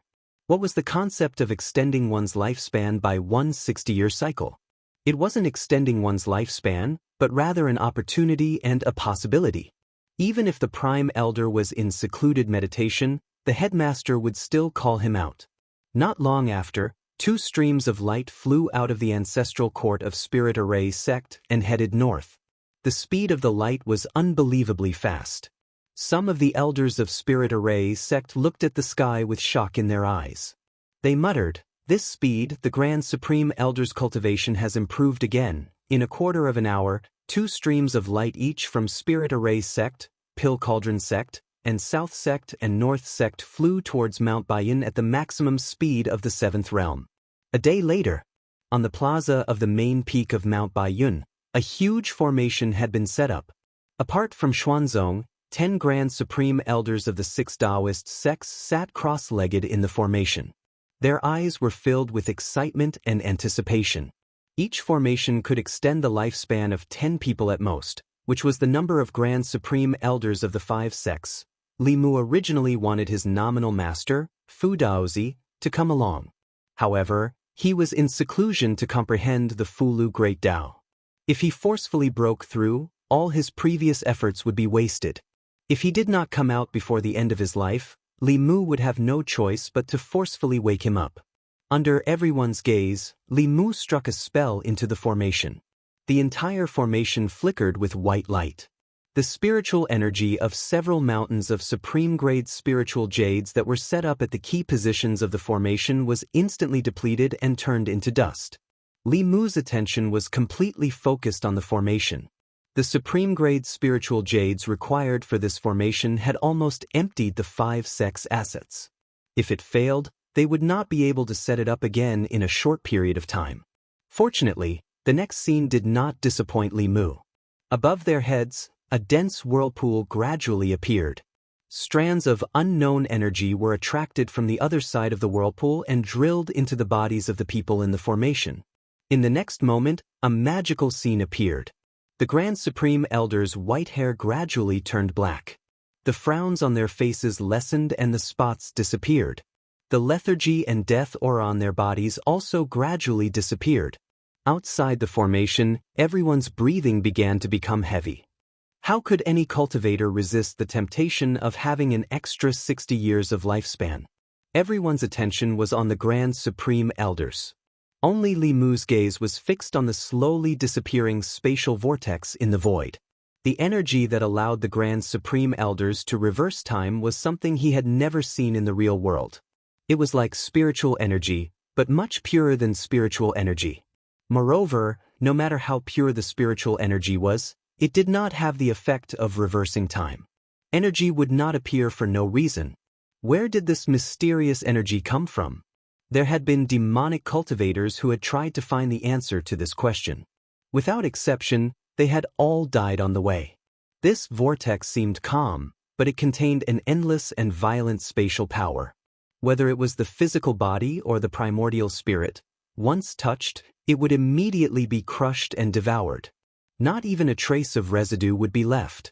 Not long after, the spiritual energy was exhausted. The spatial vortex above the formation slowly dissipated. The void returned to calmness as if nothing had happened. However, the 10 Grand Supreme Elders sitting cross-legged in the square had undergone a great change. Although they had not recovered to their prime, they were no longer old men with 1 foot in the grave. Most of the wrinkles on their faces had disappeared, and their hair had turned black. Their laughter, full of energy, echoed throughout the main peak. Chapter 6:14.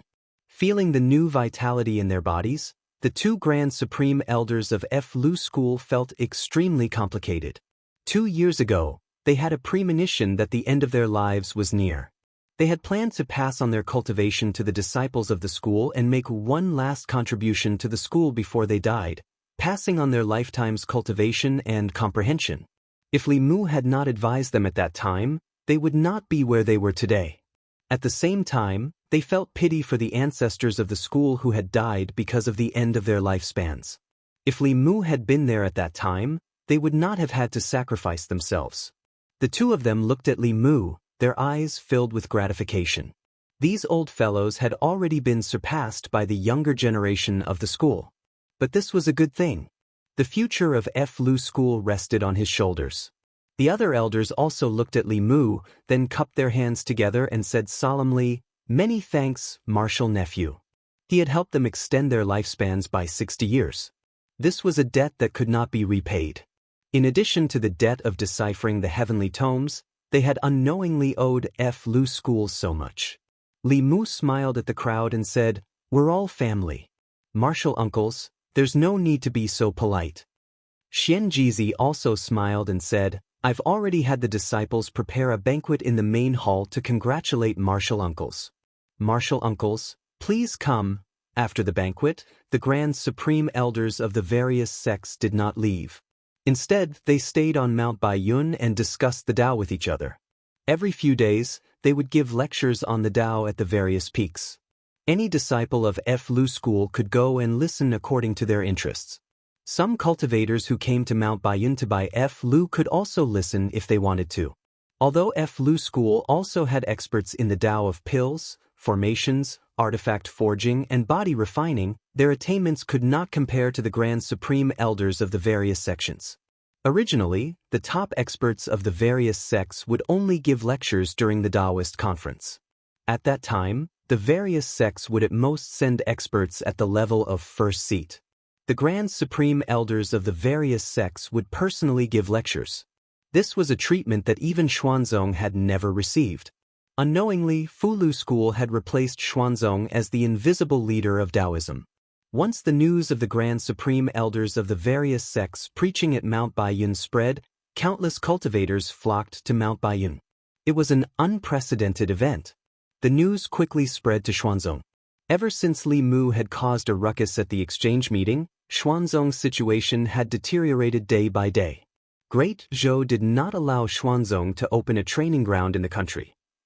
Without a training ground, it would be very difficult to recruit new disciples, and the sect would not have fresh blood flowing in. A huge market had been built outside of Luoyang.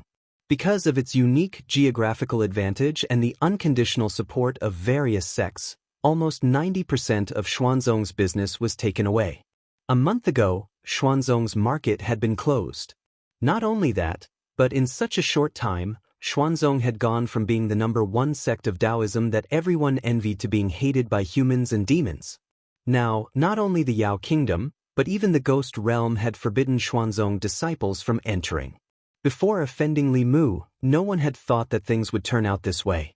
No one had thought that he could make the Empress of Great Zhou, the Queen of Demons, and the Master of the Ghost Realm stand against Xuanzong. What did he rely on? Now, the Grand Supreme Elders of the various sects were preaching at Fulu School. This was tantamount to directly admitting that Fulu School was the true leader of Taoism. For the disciples of Xuanzong, this was something that was difficult to accept. In the past few days, many different voices had appeared within Xuanzong.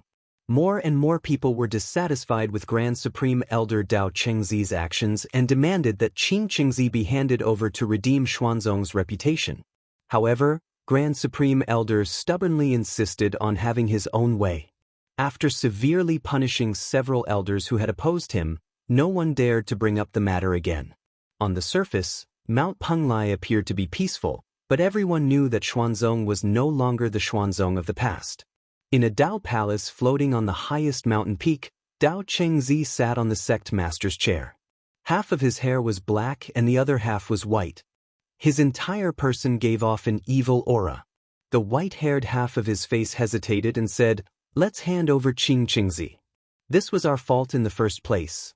The black-haired half of his face snorted coldly and said in a cold voice, "As long as Uncle Master is here, Xuanzong will still be the #1 sect in the world, even if the 5 sects join forces.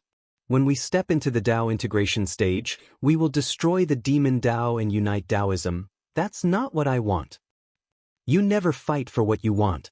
Otherwise, the sect master's position would have been yours long ago. Listen to me from now on. Only I can lead Xuanzong to greatness again. In the main hall, the same voice alternated with different tones, making the atmosphere of the main hall particularly gloomy. On Baiyun Peak of Fulu School, Li Mu was enjoying his last moments of comfort before going into seclusion. He had already told Lu Hanyan and Li Qing that he was about to go into seclusion to refine the Emperor Qi. The 2 strands of Emperor Qi that he had prepared for them had swallowed each other and become one. It was no longer something that they could withstand. After receiving Ao Qing's inheritance, Li Mu's body was comparable to that of a dragon. Other than the Empress, He was the only one who could withstand this strengthened version of Emperor Qi. With the Empress's current cultivation, unless she had more than 10 strands of Emperor's Qi, her cultivation would not improve much if she only refined 1 or 2 strands. In comparison, Li Mu needed it more. Li Mu didn't choose Baiyun Peak as the location for his seclusion. Instead, he chose Shendu. He had been running around these days and didn't have time to improve his relationship with the Empress. Now, he had to go into seclusion for a long time. In that case, it was best to go into seclusion near the Empress. If he made her unhappy, Li Mu would suffer. Bringing Lu Hanyan, Li Qin, Wan Wan, and Xiao Bai back to Shendu, Li Mu accompanied them for a few more days. Then he was about to go into seclusion. On the last night before he went into seclusion, he once again enjoyed the blessings of having multiple partners. In the morning, both sides were filled with warmth and fragrance. Lu Hanyan gently drew circles on his chest and asked, "How long will it take this time?" Li Mu thought for a moment and said, "Within a year." When the Empress refined the Emperor Qi, she took half a year. Phantom Princess had also been in seclusion for several months. They had only refined a normal strand of Emperor Qi. Li Mu's strengthened version of Emperor Qi should take longer to refine. In the Li residence, when the sun rose to the middle of the sky, Li Mu walked out of his room. He walked into the courtyard and touched Wan Wan and Xiao Bai's heads. He said, "Cultivate well and wait for me at home." After hugging them gently, Li Mu left the house and walked into the palace. The Empress was already waiting for him in Chang'an Palace. Li Mu gave the Dao Bell and Sun Shooting Bow to the Empress and said, "Just in case, take these 2 magic treasures." Although her cultivation hadn't reached the 8th realm, she had the strongest defense and attack magic treasures. Even if the 3 patriarchs of the demonic way came, they couldn't do anything to her. He would be in seclusion in the underground palace behind Chang'an Palace. That was where the Empress usually cultivated. Li Mu looked at the Empress and said, "I'll go now." Zhou Yi nodded and said, "Go." Li Mu turned around. Zhou Yi suddenly said, "Wait." Li Mu turned around and asked, "Is there anything else, Your Majesty?" Zhou Yi tiptoed and kissed him gently on the lips. She said, "Come out soon." At the entrance of Chang'an Palace, Ling Long saw this scene and suddenly blushed. Mr. Mei glanced at her and asked, "Why are you blushing?" Princess Ling Long clasped her hands together and said excitedly, "I don't know, but I'm just happy." Ridiculous. Lord Mei no longer paid any attention to her. When he looked at Shangguan Li, he was stunned and said in surprise, "Ah Li, why are you blushing too?" Chapter 6:15. Great Zhou Imperial Palace, Underground Palace. Li Mu sat cross-legged on the ground, watching the heavy stone door slowly close. The Empress, Li, Exquisite, and the others also disappeared through the door. Beside him was a mountain of spiritual jade. With a thought, Li Mu summoned the image of a golden dragon. As soon as the dragon appeared, it tried to escape, but the underground palace was sealed off by an array. It could only scurry around in this space before it was bounced back by the array on the wall.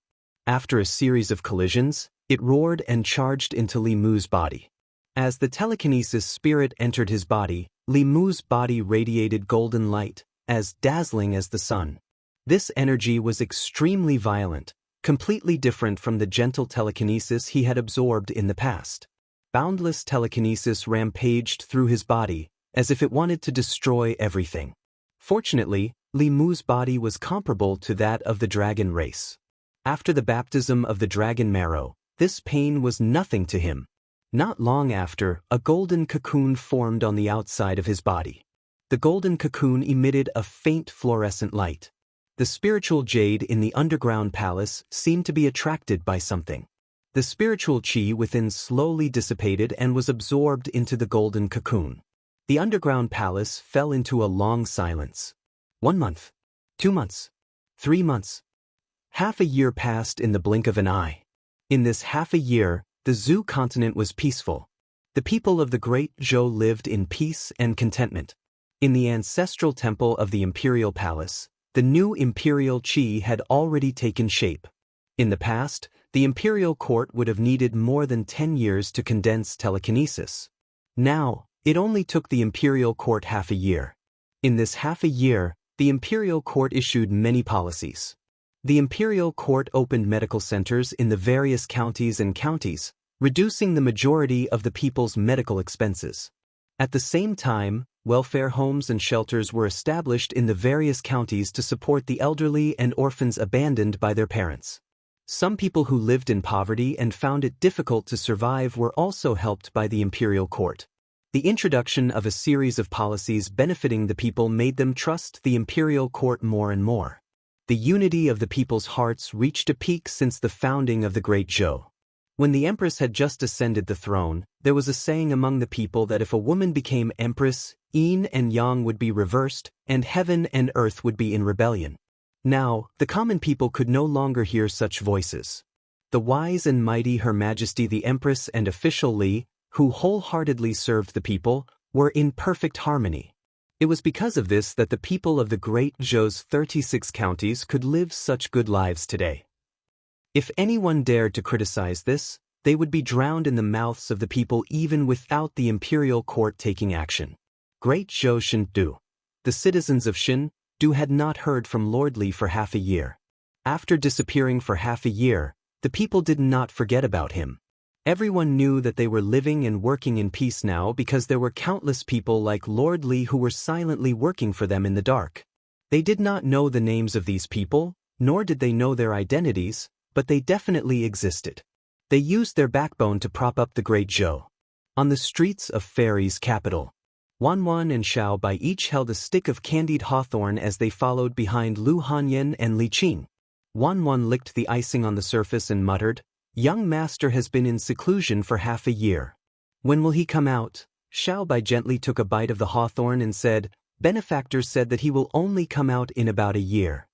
Wan sighed and said, "Then Miss will have to think about him for another half a year?" Lu Hanyan turned her head and glanced at her, saying, "I didn't. It was clearly you who was thinking about him." Wan said, "Then who was the one who called out young master's name in her dream last night and even touched and kissed me?" Lu Hanyan glanced at Li Qing beside her and blushed. She quickly covered Wan's mouth and transmitted her voice, "That was your dream." Wan's mouth was covered by Lu Hanyan. Xiao Bai hurriedly continued to eat her candied hawthorn. In her heart, she felt that it was nothing to dream about Benefactor. She also dreamed about Benefactor many times. Sometimes when she slept with Wan, she would also think of Wan as him. However, she would at most hug and not touch and kiss. Walking on the streets of Shendu, the girls suddenly lost the mood to shop and looked in the direction of the Imperial Palace at the same time.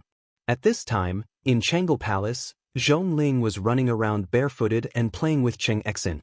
Princess Ling Long was sitting where Li Mu was originally sitting. She replaced the empress and focused on reading the memorials. Zhou Yi leaned on the dragon throne, her eyes lost. No one knew what she was thinking.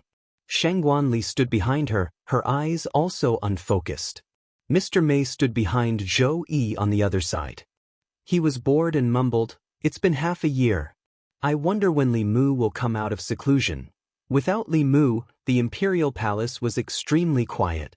In this half a year, the empress and Ali's smiles had decreased. She also felt that everything was boring. The atmosphere in Chang'e Palace was quiet and cold. Until a certain moment, a powerful aura suddenly appeared and rushed into the sky from underground. At this moment, Zhou Yi looked up. A long-lost smile finally appeared on her face. At the same time, all the people in Shendu felt their hearts suddenly palpitating. All the cultivators, no matter what they were doing, looked up immediately with shock. What a powerful aura! It seems like someone broke through. It's the aura of a breakthrough. Such a powerful aura. Is it a breakthrough to the 6th or 7th level? The aura coming from the Imperial Palace shook Shendu. The deans of the 4 academies also felt this aura immediately. 4 streaks of light flew into the sky and gathered together. An old man asked, "It's him?" Another middle-aged man said, "It's him." A middle-aged scholar said, "Other than him, who else could it be?" The 4 of them were familiar with this aura. When the Empress refined the Emperor aura and broke through, they had already seen it once. The difference was that this aura was even stronger than the Empress back then. Although most people didn't know, it wasn't a secret to them that the Empress had given the mature Emperor aura in the ancestral temple to Li Mu.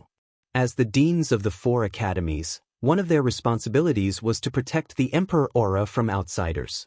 Logically speaking, even if the Empress didn't return the Emperor aura to the Xiao family, she should have passed it to the great Zhou ancestral temple.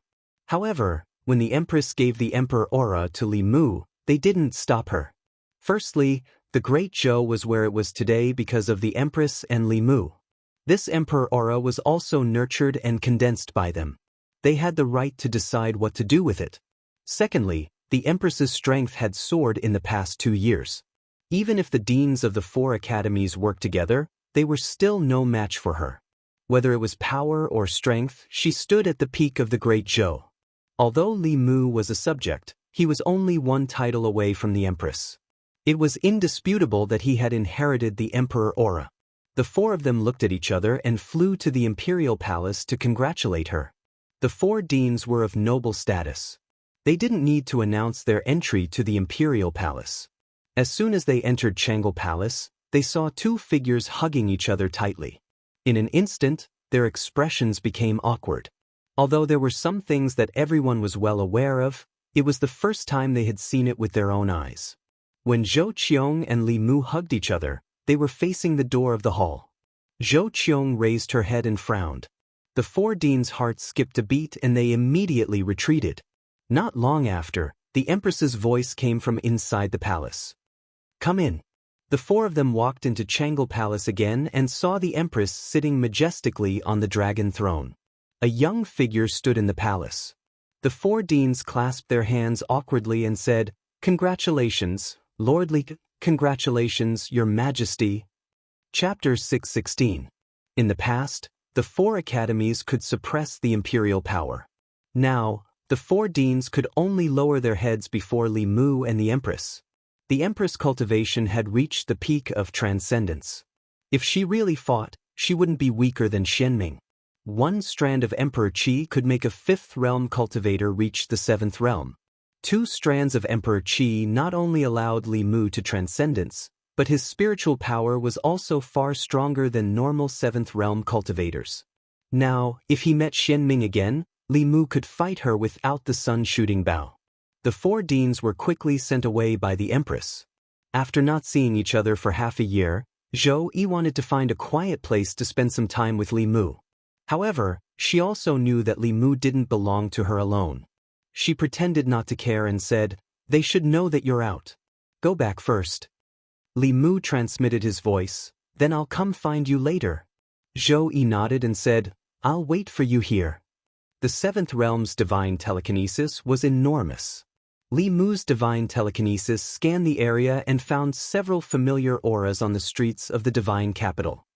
He formed a seal with one hand and appeared on the streets of the divine capital with just a thought. "Master! Savior!" Wan and Xiaobai saw the figure that they'd been dreaming of for a long time suddenly appear beside them. However, they seemed to remember something and stopped in the air. They stood beside Li Qing and Lu Hanyan. Li Mu stepped forward and hugged them. He said softly, "Sorry for making you wait." A moment later, the family returned to the residence. Wan happily wanted to follow Li Mu into the inner courtyard, but Xiaobai grabbed her wrist. Wan quickly realized something.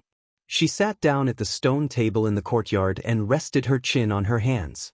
She mumbled, "Xiaobai, when do you think Master will realize that we've grown up?"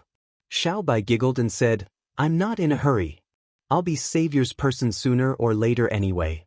Wan rolled her eyes at him and said, "It's because you're not in a hurry that the other fox got ahead of you. You're such a disgrace to the little fox. You should be more careful in the future." After the wedding, this was the first time Li Mu had been separated from them for so long. Absence makes the heart grow fonder. What happened next was naturally something that Wan and Xiaobai had to avoid for the time being. Li Mu had obtained the dual cultivation technique from Ao Qing and the Demonic Path's Heavenly Book. It came in handy this time. His cultivation had already surpassed Lu Hanyan and Li Qing by a lot. The process of dual cultivation did not improve Li Mu's cultivation much, but it was greatly beneficial to them. Dual cultivation was essentially a fusion of yin and yang. If one was stronger and the other was weaker, it would be beneficial to the weaker party. If their strength was similar, both parties would benefit greatly from it. When he and the Empress reached that stage, perhaps the opportunity for them to reach the 8th level would lie in dual cultivation. Although the 8th level was not the end of cultivation, it was far too difficult to reach the 8th level in today's world where spirit chi was so scarce. The path of advancement through normal cultivation had almost been blocked, and there were no shortcuts like emperor chi to take. It could be considered the ceiling of all cultivators. Dual cultivation was different from the matter between men and women. They had to guide yin and yang chi to circulate in their bodies at all times, which was extremely taxing on their divine senses. In less than 4 hours, the two women's divine senses were exhausted and they fell into a deep sleep. Li Mu's divine sense was much stronger than theirs, so he did not feel much fatigue. No wonder Ao Qing had been merciful all those years ago. He majored in dual cultivation. 2 companions could not satisfy him at all, nor could they support his cultivation. After covering them with blankets, Li Mu's figure appeared in Chang'e Palace not long after. Mr. Mei, Li, Cheng Exin, Ling Long, and even Zhong Ling were not here. Only the Empress sat on the dragon throne, absent-mindedly reading a book. The moment Li Mu appeared in the palace, a smile appeared at the corner of her mouth. Li Mu took a step and was already by her side. Holding her slender waist, he bent down and kissed her. This was his first forceful kiss to the Empress. Before Li Mu went into seclusion, other than the Empress taking the initiative to kiss him, Li Mu almost never had the chance to kiss her. The main reason was that she was too strong. Li Mu could be forcefully kissed, but it was impossible for him to forcefully kiss her. Now, Li Mu was finally at the same level as her. The situation of women being stronger than men was finally going to change. He had waited for this day for a long time. Zhou Yi immediately understood Li Mu's thoughts. She reached out 2 fingers and pressed them against Li Mu's lips. Snorting, she said, "You think you can suppress me just because you're at the 7th level?" Having been seen through, Li Mu said guiltily, "I didn't mean that." Zhou Yi stood up and said, "Good. I also want to know how much you've improved in the past 6 months." Li Mu rubbed his hands and said eagerly, "That's not good." The strength of the Empress had once caused him to dream that their identities had been reversed. If he could really defeat the Empress, the shameful history of him lying in the Empress's arms in his dreams would completely become a thing of the past.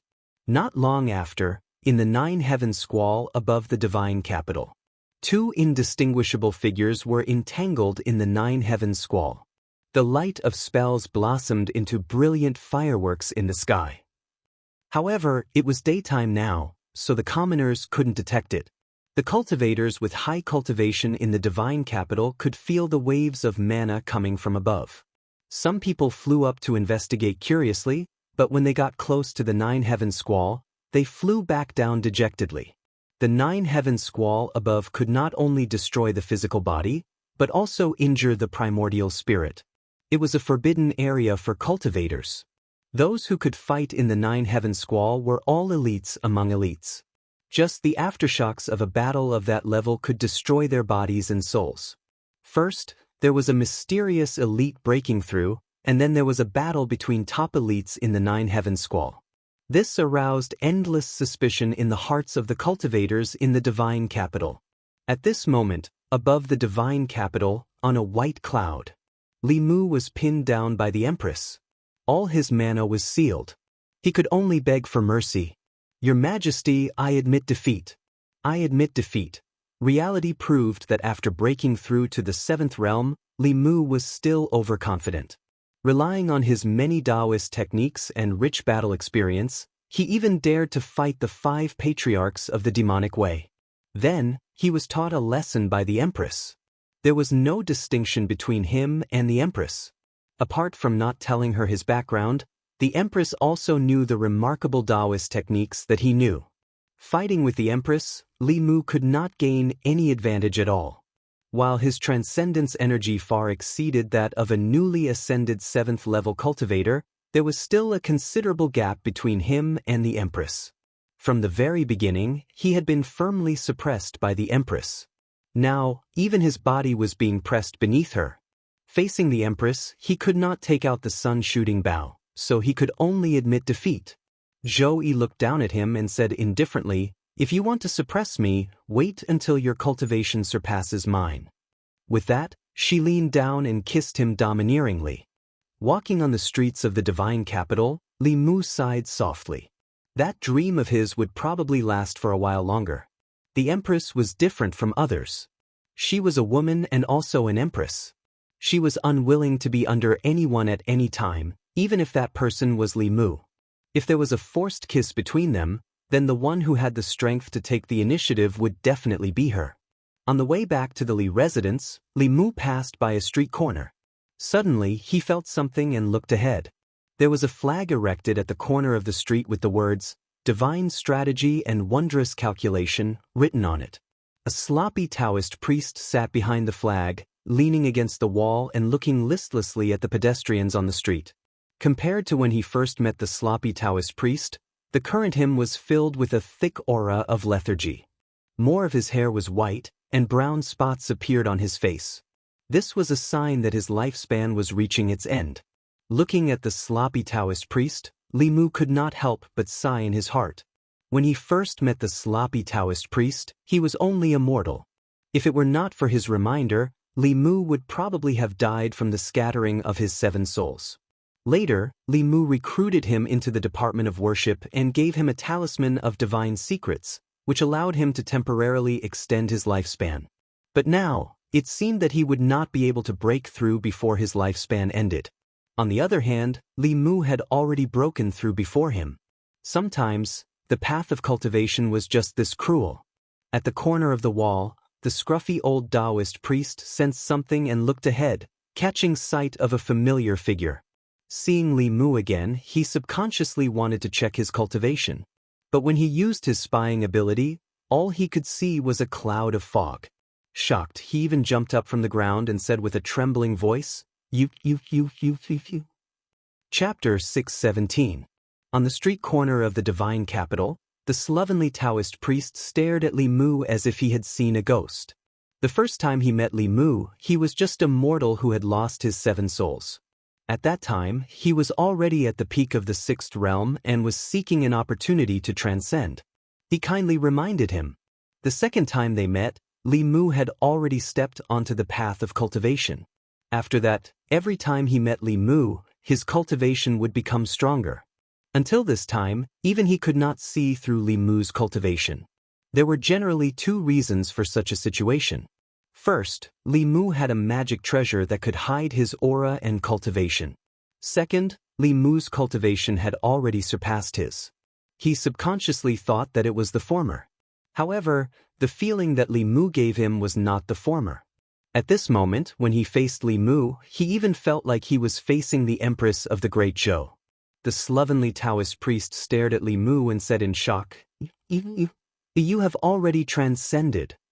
Li Mu did not know how to answer this question. The main reason was that reality was too cruel for the slovenly Daoist priest. If it was Li Mu, a mortal that he would not even look at a few years ago, had already surpassed him in cultivation, he would feel somewhat disappointed. Li Mu could say, "It's just luck." So the person who broke through in the imperial palace was you. The slovenly Daoist priest had a complicated expression on his face. After a long silence, he slowly said, "You don't need to comfort me.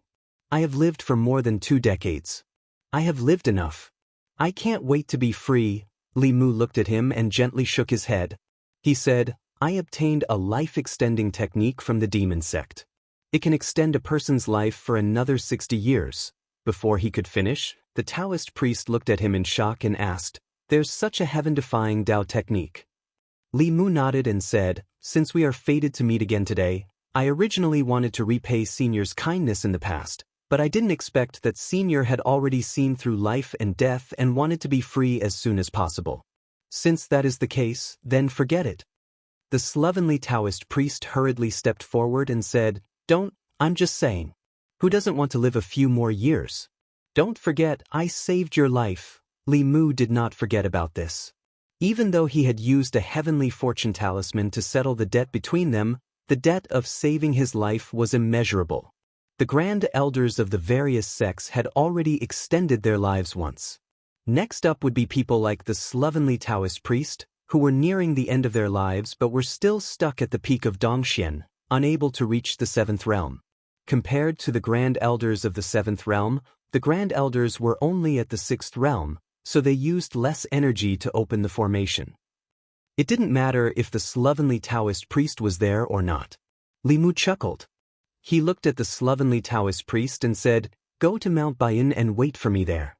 Watching Li Mu leave, the slovenly Taoist priest stroked his snow-white beard. Several years ago, when he was comprehending the great Tao on the streets of Yangqiu County, he had never imagined that his impulsive reminder would be rewarded so richly today. In the past, he had helped Li Mu. Today, Li Mu had helped him. The cycle of karma was wondrous. Half a month later, Li Mu temporarily bid farewell to the Empress. He brought Lu Hanyan and Li Qing back to Mount Bayan. At this time, the slovenly Taoist priest had already become a guest elder of the Fulu school. According to Xian Jizi, he had asked for it. The slovenly Taoist priest's strength was only below the seventh realm of the sect. Xian Jizi did not refuse such a person who was willing to join the Fulu school, and because of his relationship with Li Mu. Within the Talisman Puppet sect, Violet Cloud Peak's Yuquanzi only had 10 years of lifespan left. Li Mu asked Xian Jizi to inform the other 4 sects, asking them to choose 2 first seats with the shortest lifespan. Once again, they set up a grand formation to help them extend their lifespan by 60 years. In this way, the grand elders of the 5 Daoist sects would not be affected by their lifespans for the next few decades. On the main peak of Mount Bayan, Xian Jizi looked at Li Mu and stroked the short beard on his chin. He said, "Since junior brother has successfully transcended, it is time for senior brother to give up the position of head teacher." Li Mu waved his hand and said, "Senior brother, you should sit on the position of head teacher for now. I am used to being free and undisciplined. I am temporarily unable to bear the heavy responsibility of being head teacher." Although he shouldered the heavy responsibility of revitalizing the sect and had been in charge of all matters of the Fulu school, in reality, he was no different from the head teacher. However, on the surface, the Fulu school still needed Xian Jizi to act as the face. After all, Xian Jizi's image was that of an immortal Daoist senior. He was not like Li Mu, who had no other good points other than his good looks. Although Xian Jizi was helpless, he did not raise any objections. On the surface, he was still the head teacher of the Fulu school, but in reality, Li Mu was the one in charge. As a disciple of the Fulu school, he could only obey Li Mu's arrangements. After arranging the matters of Mount Bayan, Li Mu went to the Yao Nation. A month before he came out of seclusion, Phantom Princess had already come out. Now, she was a 7-tailed fox and was the true queen of the demons. The 4 great tribes of the Yao Nation had already completed the incorporation of the demon clans. Since the White Emperor, the Yao Nation, which had been in chaos for 3,000 years, was once again unified. For some reason, both Phantom Princess and the Empress wanted to conquer Li Mu in terms of strength. After half a year, this was the first time he met Phantom Princess. The two of them did not linger and reminisce about old times. Instead, they engaged in a battle under Phantom Princess's request. Although Li Mu was helpless, he could only agree. There was no doubt about the result. They both advanced to the 7th level. Phantom Princess only refined 1 spirit of telekinesis, while Li Mu refined 2. The difference between her and Li Mu in terms of spiritual power was like the difference between Li Mu and the Empress. However, Li Mu's attitude towards Phantom Princess was different from the Empress. In terms of strength, Li Mu had never conquered the Empress. All along, he had been the one being conquered. Therefore, he was very eager to conquer the Empress once. Whether it was strength, intelligence, or other aspects, he had already conquered Phantom Princess countless times. He did not have any desire to win against her. In order to take care of her emotions, Li Mu tied with her. Phantom Princess said with some dissatisfaction, "I thought I could finally win against you this time. Why did you advance so quickly?" Li Mu held her hand and asked, "If I don't increase my cultivation, how can I protect you in the future?" Phantom Princess only acted coquettishly in front of Li Mu. Then, she asked expectantly, "Tell me, between me and Zhou Yi, who is stronger?"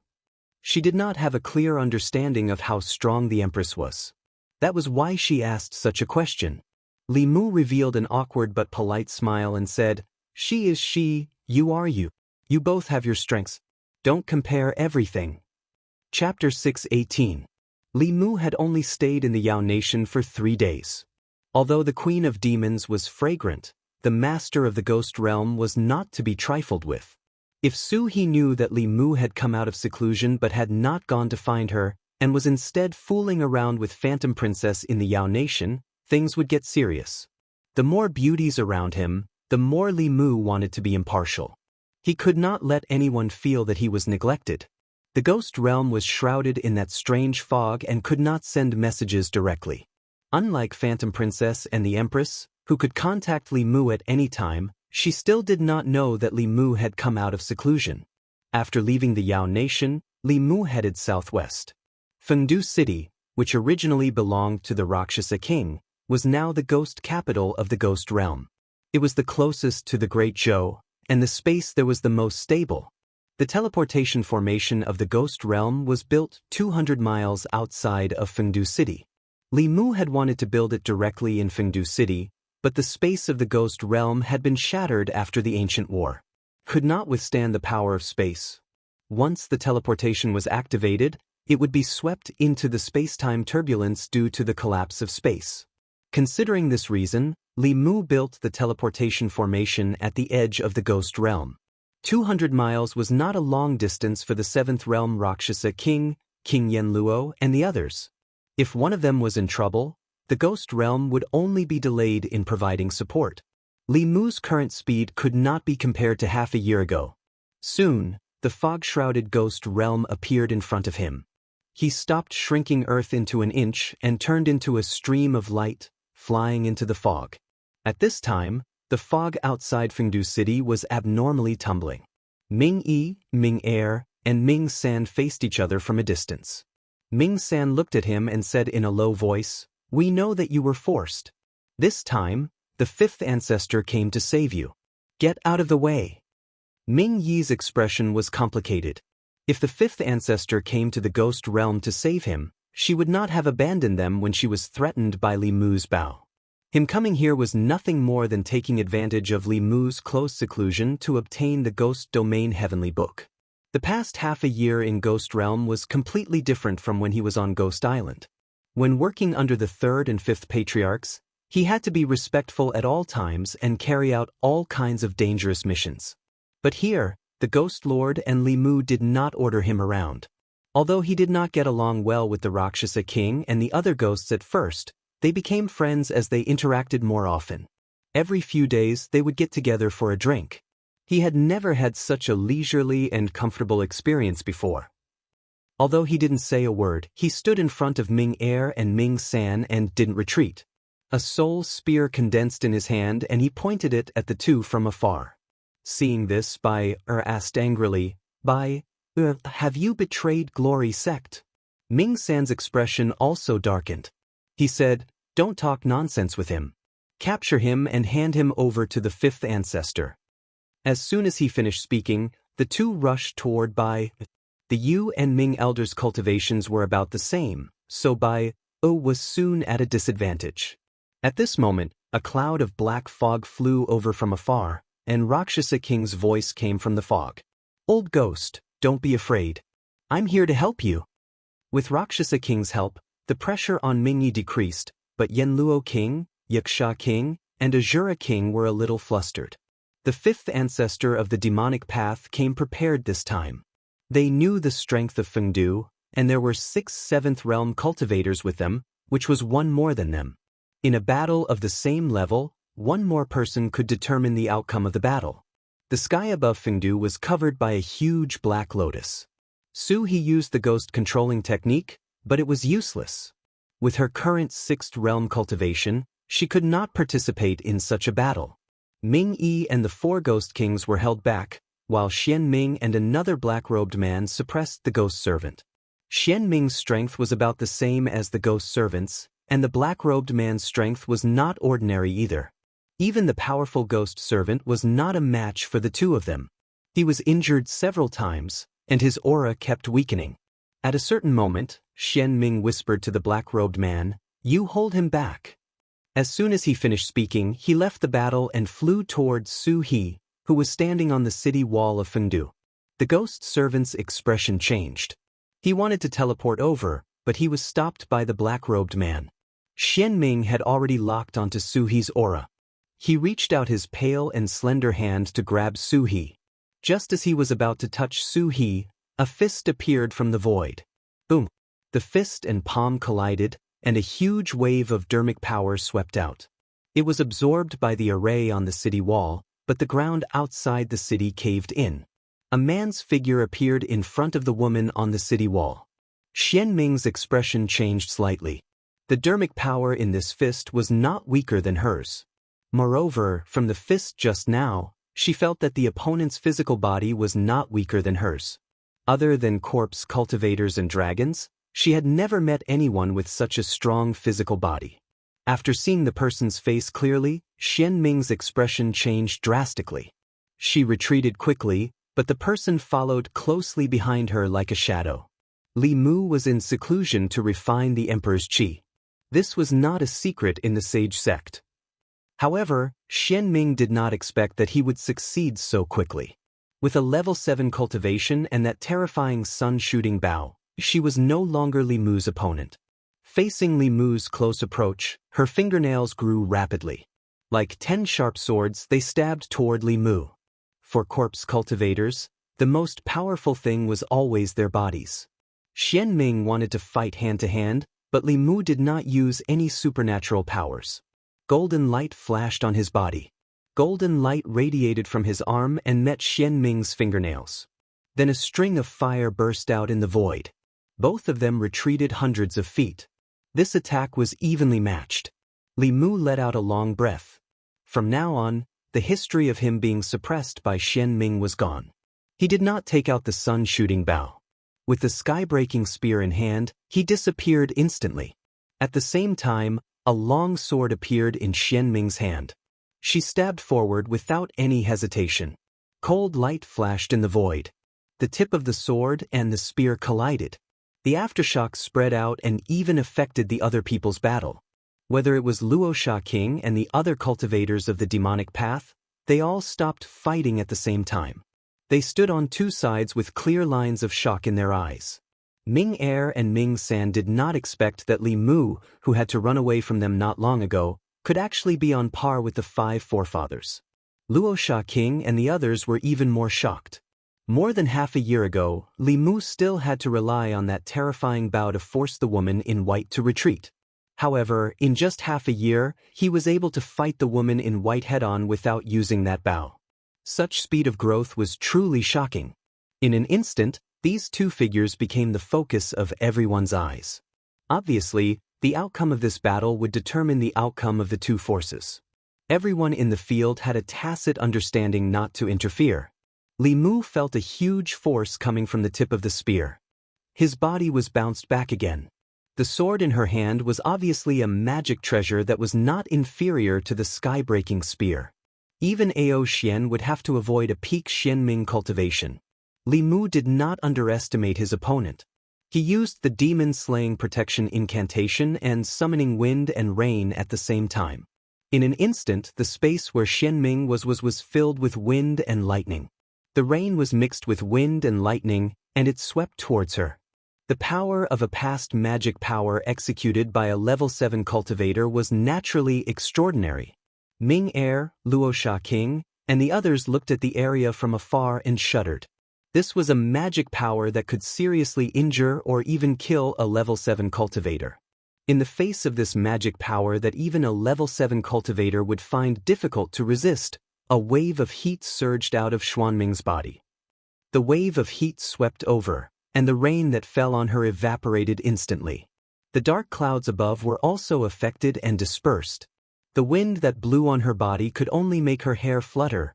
Wherever the wave of heat passed, the wandering souls in the surroundings also disappeared instantly.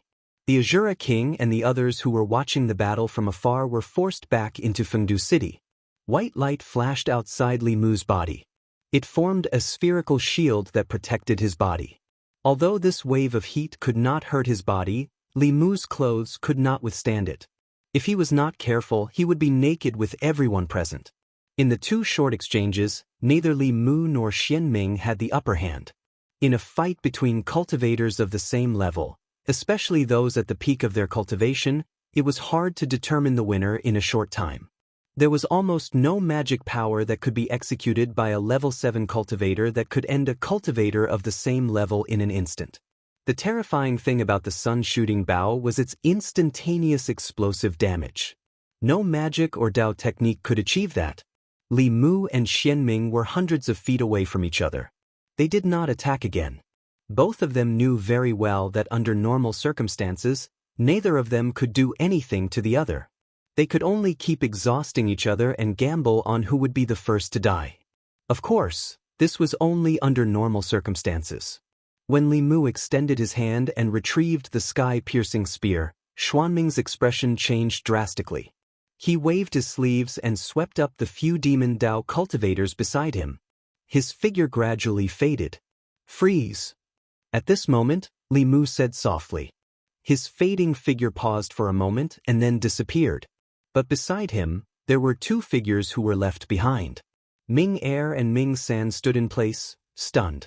The Azura king, Yanluo king, Rakshasa king, Yaksha king, Gi, and the ghost servant slowly looked at them. Chapter 619. I'll leave these two to you. Senior ghost servant, follow me.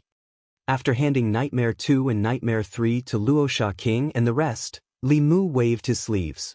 His and the ghost servant's figures gradually faded and disappeared. Above the West Sea, a white line rapidly headed south. Along the way, the seawater evaporated, and countless fishes and prawns died.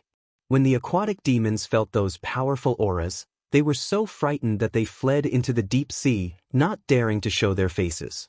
Wherever the white line passed, a 6th-level flood dragon lay on the bottom of the sea, trembling. After cultivating for close to 100 years, he had never seen such a huge formation. The 5 auras that passed by just now gave him a strong sense of oppression. They were undoubtedly 7th-level powerhouses. Those powerhouses left quickly. Before he could heave a sigh of relief, another 2 powerful auras swept over from behind. This flood dragon did not dare to reveal any of its aura. It waited until the surface of the sea calmed down before it dared to show its head. Looking in the direction where those powerhouses disappeared, its eyes were filled with shock. At this moment, it finally realized that the 2 people who came later seemed to be chasing after the 5 people. 2 7th-level powerhouses chasing after 5 7th-level powerhouses. What was going on? Although he was very curious, he was still afraid of those powerhouses' auras. He did not dare to go closer to watch. Swinging his tail, he swam towards the deep sea. Xianming brought a few subordinates and escaped from the ghost realm of the Sheng continent to the West Sea.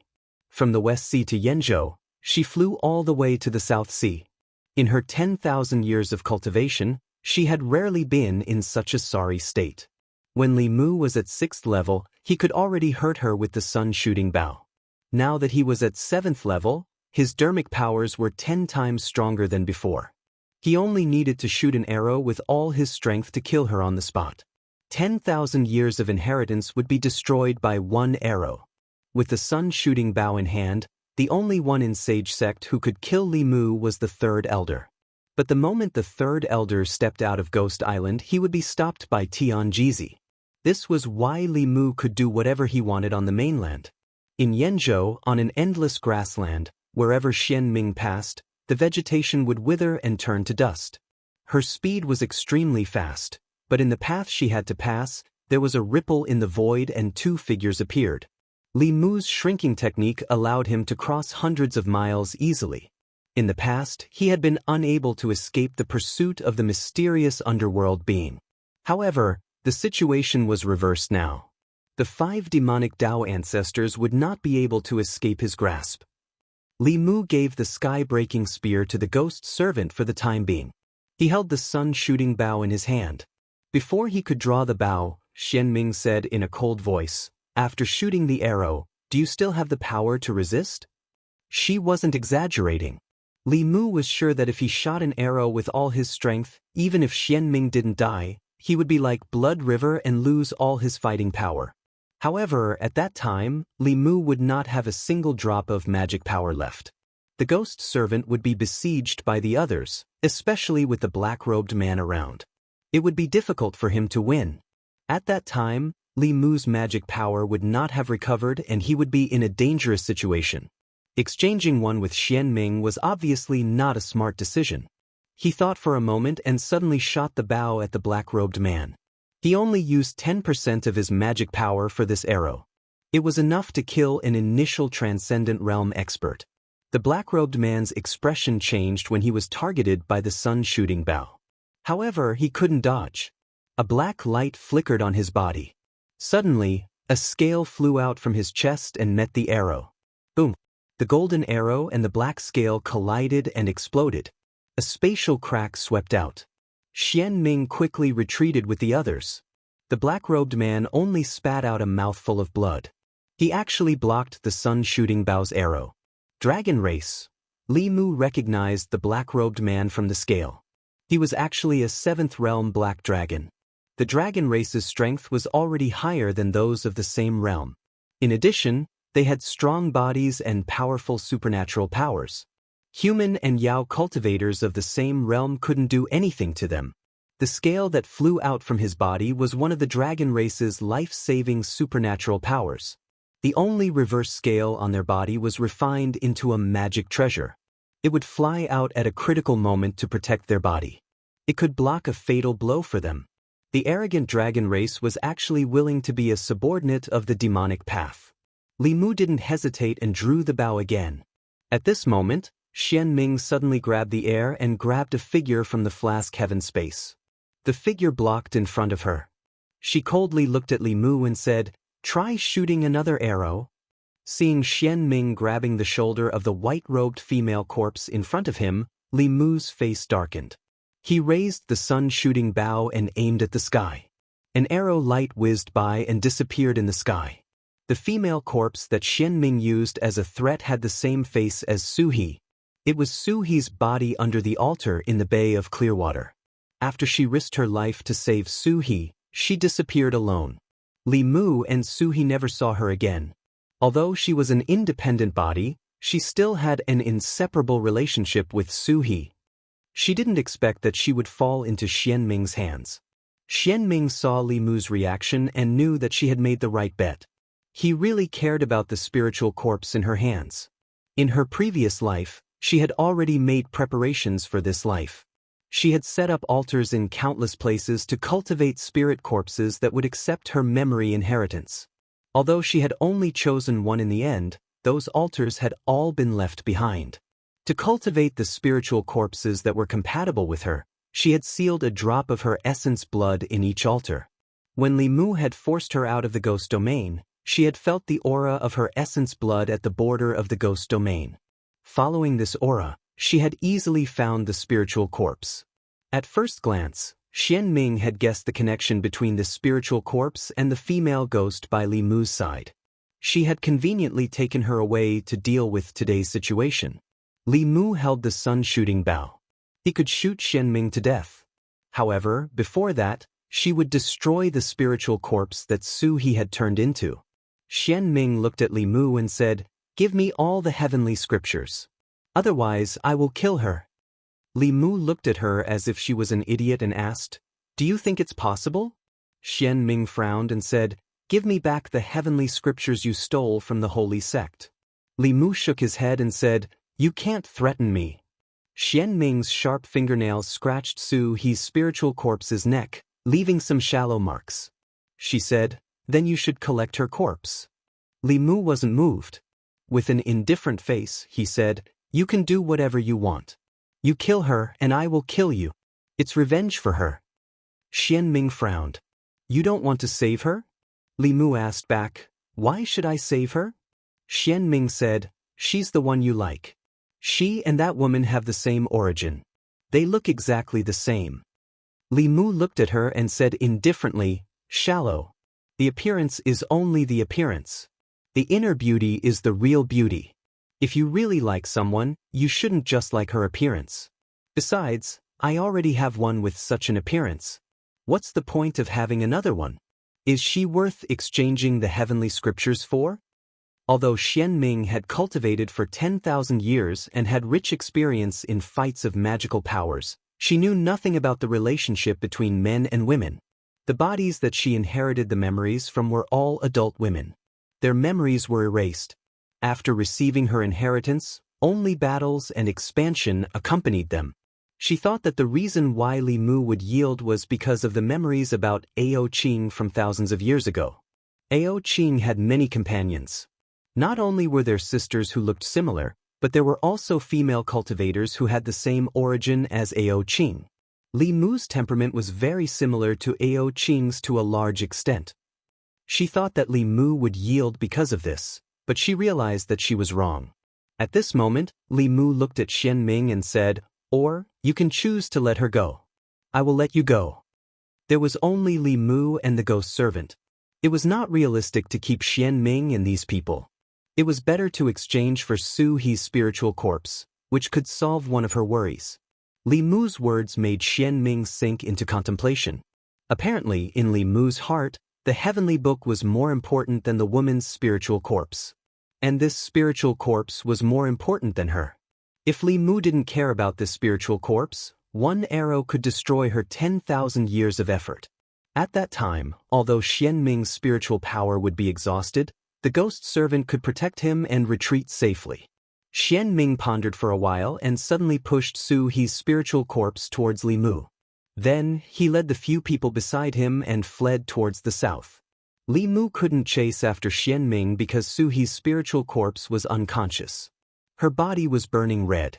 Before Xianming left, he had planted the corpse fire poison in her body. If Li Mu didn't care about her and went to chase after Xianming, she would be burned to ashes by the corpse fire poison from the inside out. She was worthy of being one of the few old monsters who had lived for 10,000 years. She only used this trick to delay Li Mu. Li Mu held the spiritual corpse. Her eyebrows and hair were covered with white frost. Her body was gradually frozen. However, the ice layer close to her body quickly melted into water and then condensed again. Li Mu kept dispersing the corpse fire in her body and said to the ghost servant, "Let's go back first." He held the spiritual corpse and disappeared in a flash. At this time, Xianming's face was as cold as ice among the figures who were rushing to the South Sea. Because of Li Mu's appearance, the operation led by her had failed again. Every time she met Li Mu, he would become stronger.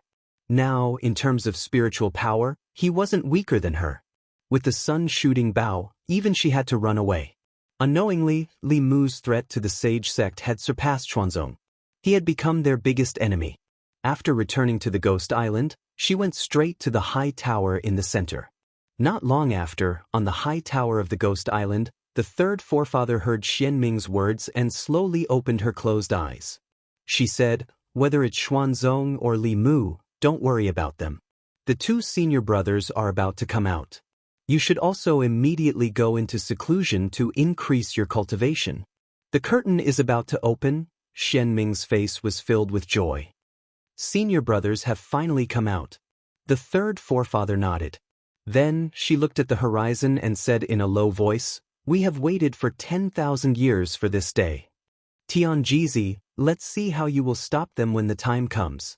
Soon, Xianming flew out of the high tower. She looked at the man in black and said, "Ao Xian's sun shooting bow is in Li Mu's hands. You know what to do, right?" The man in black nodded and said, "I will return to the clan and inform the elders." Chapter 620. Ghost Domain, Fengdu. In a quiet room, Li Mu placed his palms on the back of the spirit corpse. The cold air from his palms continuously flowed into her body. Around the two of them were countless fulu. The fulu produced endless cold air and the entire room was covered in a layer of ice. The poison of Xianming's corpse fire was extremely overbearing. Li Mu spent several hours to help her get rid of it. When the last trace of fire poison was removed, the spirit corpse's eyes suddenly opened. Feeling that there was someone behind her, she seemed to have recalled something. Her face quickly became alert. Her body suddenly turned, and the two sharp teeth at the corner of her mouth shone with cold light. She bit towards Li Mu's neck. Li Mu reached out and pinched her mouth in time, saying, "Don't bite, it's me." When she saw Li Mu, the spirit corpse's expression froze. Her alert expression gradually disappeared. Her rapidly growing nails also retracted.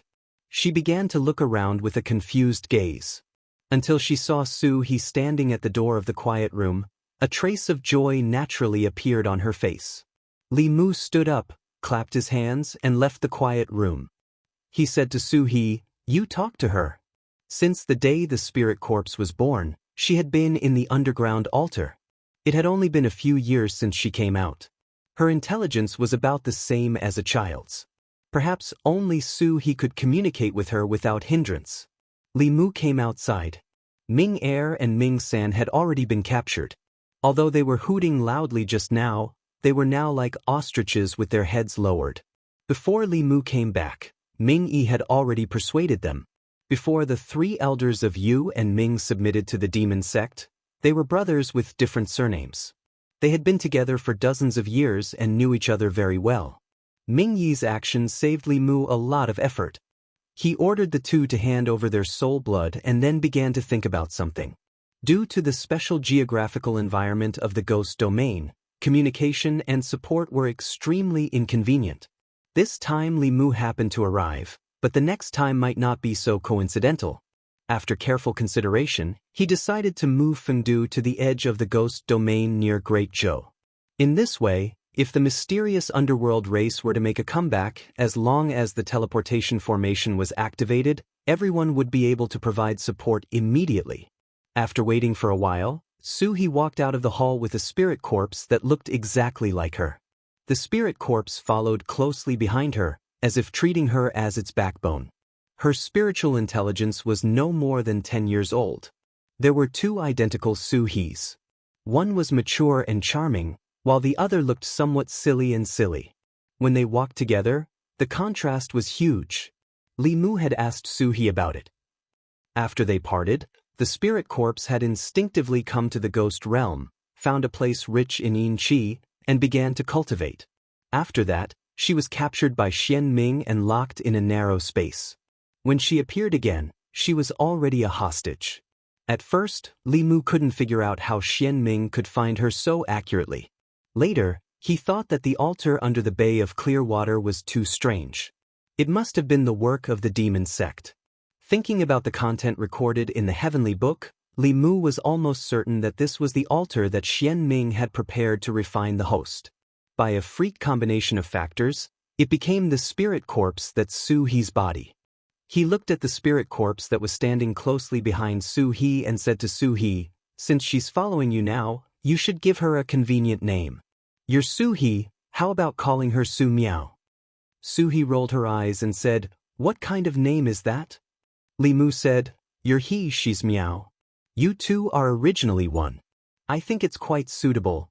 Before Su He could respond, the spirit corpse behind her murmured, "Su, Miao, my name." Under Li Mu's hasty decision, Su Miao became her name. She had a natural closeness to Su He, like she was her younger sister. Li Mu thought that he had a twin sister-in-law that wasn't very smart. Thinking about what happened just now, he said to Su He, "There's something I need to discuss with you. I want to move Fengdu to the edge of the ghost domain. This way, it'll be easier to send messages and support in the future." The enclosed environment of the ghost domain was indeed a big drawback. Su He nodded and said, "You decide." 3 days later, the gates of Fengdu were tightly shut. All the ghost citizens were urgently summoned back to the city. They stayed in their own residences and were not allowed to go out. According to the guards of the Ghost Lord's mansion, Fengdu was going to be moved. They couldn't figure out how to move such a big Fengdu. Just as they were wondering, the ground under their feet suddenly shook at noon. Even though the ghosts in the city were extremely curious, they had already received orders and couldn't go out to investigate. Fengdu was shaking non-stop. If one looked from outside the city, the entire Fengdu had been uprooted from the ground and was floating 1,000 feet high. A giant bell enveloped the city, and there were several formations carved into the city. Within each formation, there was a figure sitting inside. Li Mu sat cross-legged in the largest array. For the relocation of Fengdu, he had captured all the 7th realm experts of the ghost domain. The 4 ghost kings, the 3 elders of Yu and Ming, the ghost servants, and Li Mu, 9 7th realm experts, worked together to cast spells and easily uprooted Fengdu. Under the protection of the Dao Bell, they slowly moved towards the east. The space of the ghost domain wasn't stable, so Fengdu couldn't move too quickly. The 9 people used 7 days to move Fengdu to the new location. Li Mu had already ordered the 6th realm ghost cultivators under Su He to empty the mountains there and create a plane to place Fengdu. Then he also moved the transportation array over. Now, even if the 3 patriarchs of the demon sect came personally, the ghost domain would be safe. After everything was settled, Li Mu summoned the 3 elders of Yu and Ming. "Greetings, Lord." After being persuaded by Ming Yi for a few days, Ming Er and Ming San were much more well-behaved. After entering the hall, they respectfully bowed to Li Mu. After all, their lives were in his hands, so they had to be respectful. Li Mu crossed his arms and looked down at Ming Er and Ming San. He said, "Tell me everything you know about the demon sect." All along, the demon sect had been powerful and mysterious in everyone's eyes. Until now, Li Mu didn't know much about the demon sect. Only by knowing yourself and your enemy could you win every battle. The enmity between him, Xian Ming, and the demon sect couldn't be resolved. The more information he knew, the more advantageous it would be for him. Ming Er looked up at Li Mu and said, "The sage sect? Ahem." Ming Yi coughed loudly. Ming Er immediately changed his words. "The demon sect's influence is spread across the 10 continents. What I know is only the Zhu continent." At Li Mu's request, Ming Er and Ming San told him everything they knew.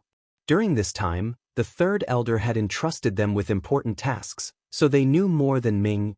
After hearing everything, Li Mu's heart sank. The demon sect had 3 headquarters on the mainland.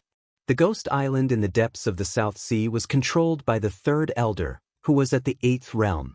The other 2 headquarters of the demon sect were in Yenzhou and Juku.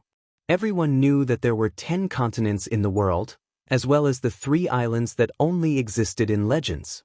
Among the 10 continents, not all of them were as powerful as the Zhu continent. Changzhou and Fenglin were in the southeast of the Zhu continent. Compared to the Great Zhou, they were sparsely populated and didn't have many countries. Yingzhou was full of poisonous miasma and wasn't suitable for human habitation. Xianzhou and Yuan were in the extreme north, so they were even more desolate. The remaining Juku, Lu, Zhu continent, Sheng, and Yenzhou were all large continents with large populations. They were also places where the demon sect had been active for the past 10,000 years. Among them, the demon sect's 2nd elder was in charge of Yenzhou. The demon sect's 1st elder was in Juku. The ghost island was more powerful than all the Daoist sects combined. The demon sect had 2 headquarters like the ghost island. This wasn't good news. The only thing that comforted Li Mu was that the demon sect's ancestors weren't ranked based on who was more powerful. Perhaps in ancient times, they were ranked based on strength. However, after so many generations, they would encounter all kinds of unexpected factors, causing them to be reborn at different times. This time, the 3rd elder was the first to be reborn. He was also the strongest among the ancestors. The demon sect's 1st elder and 2nd elder hadn't reached the 8th realm yet.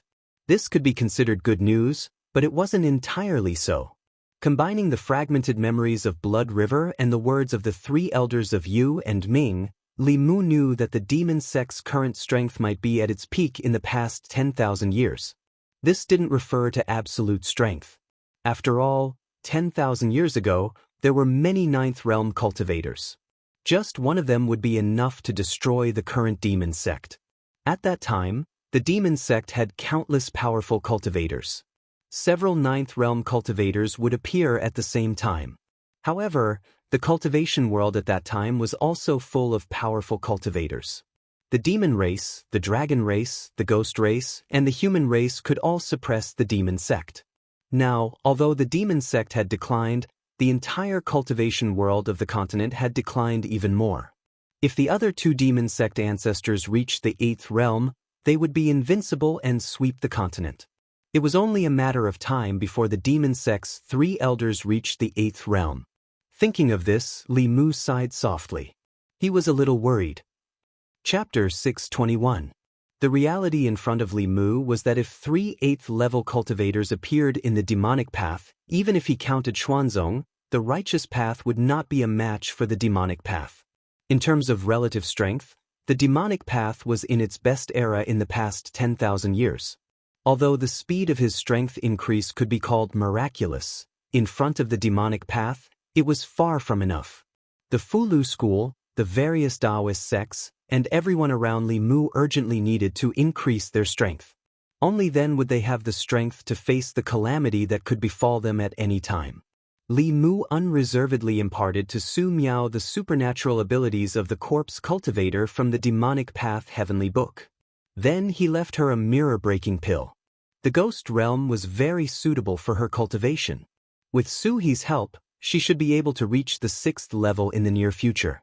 After discussing with Su He, she also planned to teach some important ghost techniques in the demonic path heavenly book to the 4 ghost kings and Feng Yi.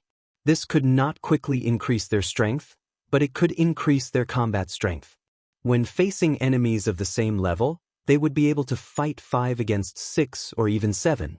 At the same time, under the arrangement of the ghost servant, Su He also prepared to go into seclusion to break through. Her method of breaking through was similar to Huan Ji's, but also different. Huan Ji was the same as Li Mu and the Empress.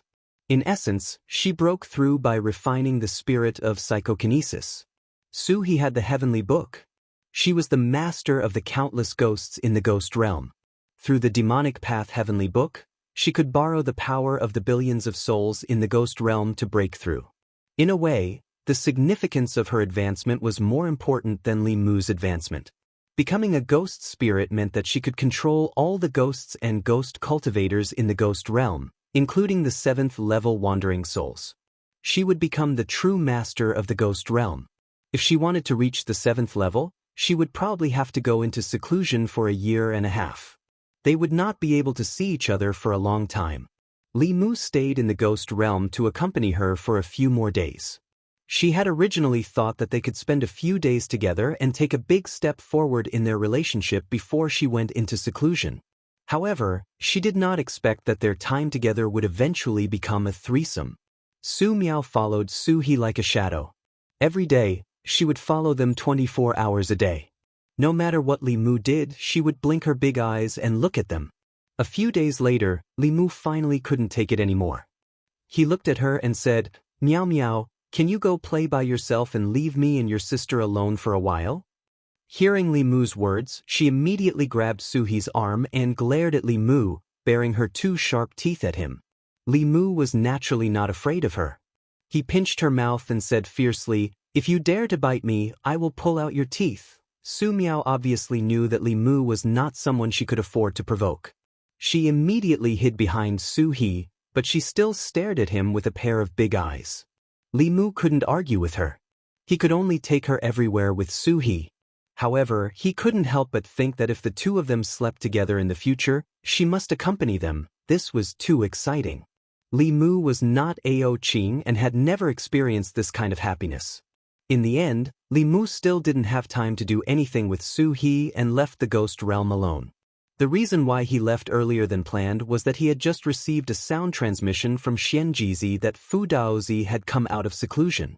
After he came out of seclusion, Fulu School had another transcendent powerhouse. Fu Daozi's breakthrough was definitely not as simple as the addition of the super powerhouses of Fulu School. Whether it was Xianxia, Yuzhenzi, Fulu School, other 7th realm powerhouses of the 6 sects, Li Mu, the Empress, or Phantom Princess, their breakthroughs were all with the help of external forces, not relying on their own cultivation. However, Fu Daozi was different. He was obsessed with studying the Fulu Dao. After Li Mu cracked the heavenly book of Fulu School, he went into seclusion for several years and finally comprehended the Fulu Dao and successfully broke through. This was the true transcendent. Even if he had just broken through, his strength was far from what other powerhouses who had advanced for many years could compare to. Baiyun Mountain. A stream of light flew in from outside the mountain and landed on the main peak. Li Mu quickly walked into the central Daoist palace and cupped his fists to a radiant old man. He smiled and said, "Congratulations, master." Fu Daozi looked at Li Mu and laughed. Then he patted him on the shoulder and said, "The most worthwhile thing in my life is to have a disciple like you." Then his tone changed and his face darkened. He said, "I already know what happened in the past few years. Xuanzong bullied Fulu School because it was weak. I will avenge you. Come with me to the East Sea and I will seek justice for you." As he spoke, his body naturally emitted a fierce aura. In the main hall, except for Li Mu, even the other two supreme elders and Xianxia felt the pressure double and couldn't help but take 2 steps back. As expected of a transcendent powerhouse who had advanced on his own. Li Mu estimated that Fu Daozi's strength was already above the 7th realm Black Dragon of the demon sect. He was only slightly weaker than Xian Ming and the Empress. In the entire Xuanzong, only Tianjizi's strength was above him. However, the gap between their realms was like a heavenly punishment that couldn't be overcome. Li Mu smiled and said, "Master, don't be angry. The grudge with Xuanzong will be settled sooner or later, but not now. Now that the demon sect is closing in step by step, these grudges should be put aside." Fu Daozi slowly withdrew his aura and said, "Disciple, you know the big picture. Xuanzong will remember this debt for the time being." At this time, 2 figures walked in from outside the hall. Lu Hanyan and Li Qing walked to Fu Daozi's side and said respectfully, "Greetings, Martial Granduncle." Li Mu introduced them to him. "This is Hanyan. Master, you have seen her before. This is Qing. They are both my wives." "Both of them?" Fu Daozi was stunned, and then he glanced at Li Mu with a meaningful gaze and said, "Since they are my disciples' wives, then there's no need to call me Martial Granduncle. If both of you are willing, then you can become my disciples. In this way, both of you will be of the same generation, and it would prevent others from gossiping." Both of them were stunned, and then they looked at Xianxia and Yuzhen at the same time. If they became Fu Daozi's disciples, then their former master would become their senior brother and senior sister. Lu Hanyan and Li Qing didn't know if they should agree or not. Meanwhile, Fu Daozi glanced at Xianxia and Yuzhen, and then he asked, "What? Both of you have a problem with that?" "No, of course not." Xianxia's expression changed, and he immediately said to both of them, "Junior sisters, quickly greet Master." "Greetings, Master." "Greetings, Master." Both of them returned to their senses and immediately knelt on the ground to greet Fu Daozi as their master and disciple. When he walked out of the Dao Palace on the main peak, Li Mu was in an extremely happy mood. "Master is really considerate. My relationship with Lu Hanyan and Li Qing is really a bit messy. Martial uncle and 2 beautiful martial nieces have become Dao companions, and those who don't know the truth would think that I'm some improper senior. Senior brothers and junior sisters were a match made in heaven, and this was a common practice in the various large sections. So, no one would be able to gossip about them in the future."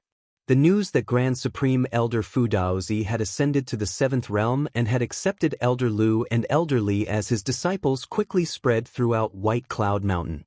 With the addition of another expert to the sect, all the elders and disciples of the various peaks were greatly excited.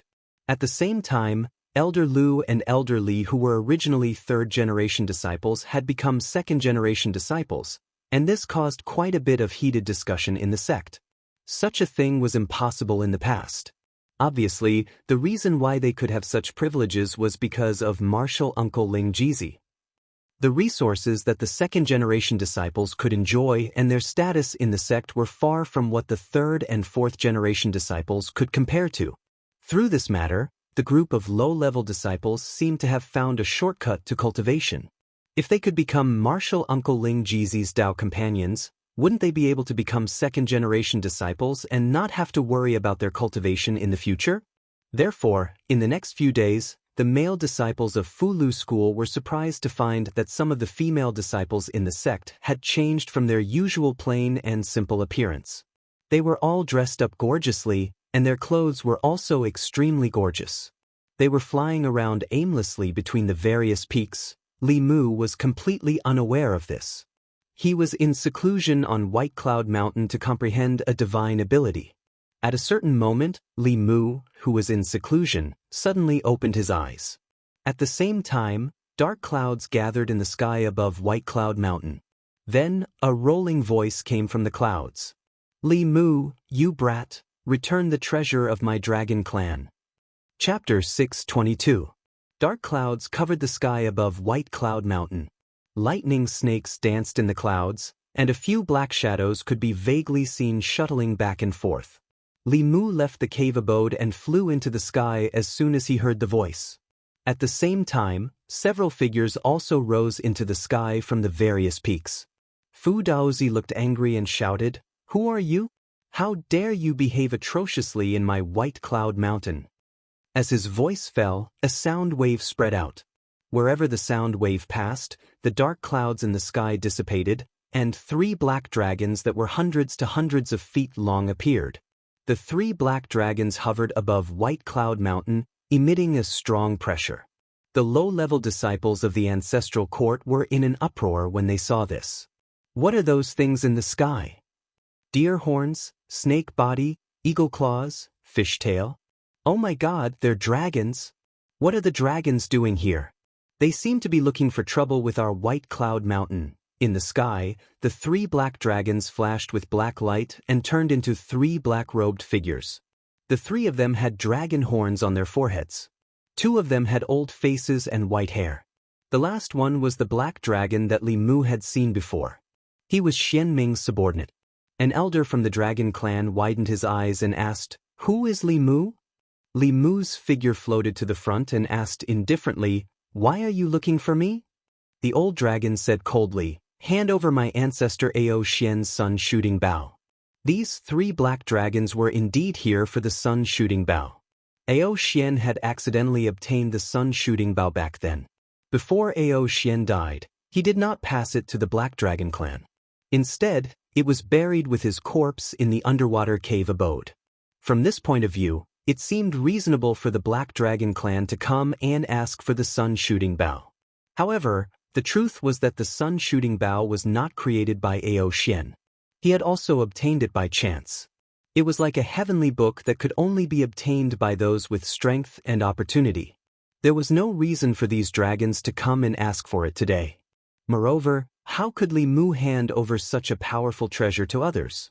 If this treasure fell into the hands of the demon sect, they would be able to unify the 10 continents with the help of the sun shooting bow before the other 2 ancestors of the demon sect could ascend. When facing the threat of the demon sect, Li Mu relied on this treasure the most. He glanced at the old dragon and said, "Don't think I don't know that the sun shooting bow doesn't belong to you dragons." Ao Feng breathed out 2 streams of hot air from his nostrils. The dragon clan had always snatched the treasures they wanted. This time, someone else had snatched the treasures that used to belong to the dragon clan. He couldn't stand it anymore. He looked at Li Mu and asked coldly, "You mean you don't want to return it?" As soon as he finished speaking, he gritted his teeth and said, "You, take him back." A black light flashed in front of Li Mu, and the figure of another dragon clan elder suddenly appeared. He stretched out a dragon claw and grabbed Li Mu's neck. The dragon clan was the strongest clan in the world. Even a newborn dragon had the strength of a human at the 4th realm. With the dragon clan's strong physical body and special abilities, they could often suppress human or demon experts of the same level. This old dragon was extremely fast. When he appeared beside Li Mu, no one could react in time.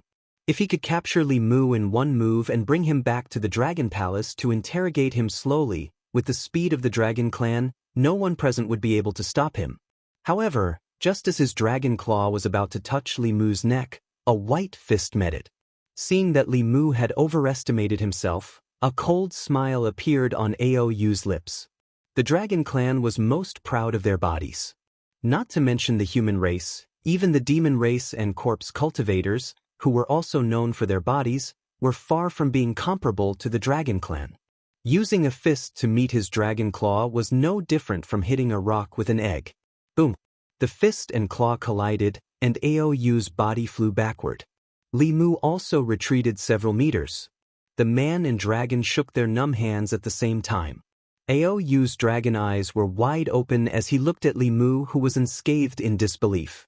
The moment the fist and claw collided, he even had the misconception that he was facing a 7th Realm Dragon Clan member. These 3 black dragons had just arrived at White Cloud Mountain and were already flaunting their strength. They even attacked at the slightest disagreement. Fu Daozi's face suddenly darkened, and he shouted angrily, "Four-legged snakes, you're courting death." He quickly formed a seal with his hands. In an instant, a golden rune appeared in the void and landed on Aoyu's body. When the rune entered his body, the Dragon Clan elder let out a painful roar. He rolled in the void and actually revealed his original form. Countless runes flickered on his black dragon body. He let out another dragon roar and spat out a dragon's breath that covered his entire body. Only then did the rune gradually disappear. At this moment, Fu Daozi had already closed in. He condensed a rune in the void again. This time, the rune turned into a blue ice dragon and bit the black dragon's body. Aoyu had lived for more than 100 years, but it was the first time she had seen such a divine ability. For a moment, she didn't know how to deal with it. When the other Dragon Clan elder saw this, he wanted to step forward to help, but a green light suddenly appeared in his eyes. He stretched out his arms that were covered in black scales and blocked in a panic. He was pushed back 300 meters. When he saw the green light clearly, his expression changed drastically again. He said in shock, "Sky-splitting spear, damn it, you even stole the Dragon King's weapon." After he recovered from his shock, 2 enormous hammers appeared in his hands, and he smashed them fiercely at Li Mu. Li Mu raised his spear to block, but both of them were blasted flying. The strength of these 2 old dragons was extraordinary, and they were obviously stronger than most of the 7th level experts that Li Mu had seen. If it wasn't for Fu Daozi's advancement, then besides him, no one in Lu School would be a match for them. Li Mu and Ao Feng were locked in battle.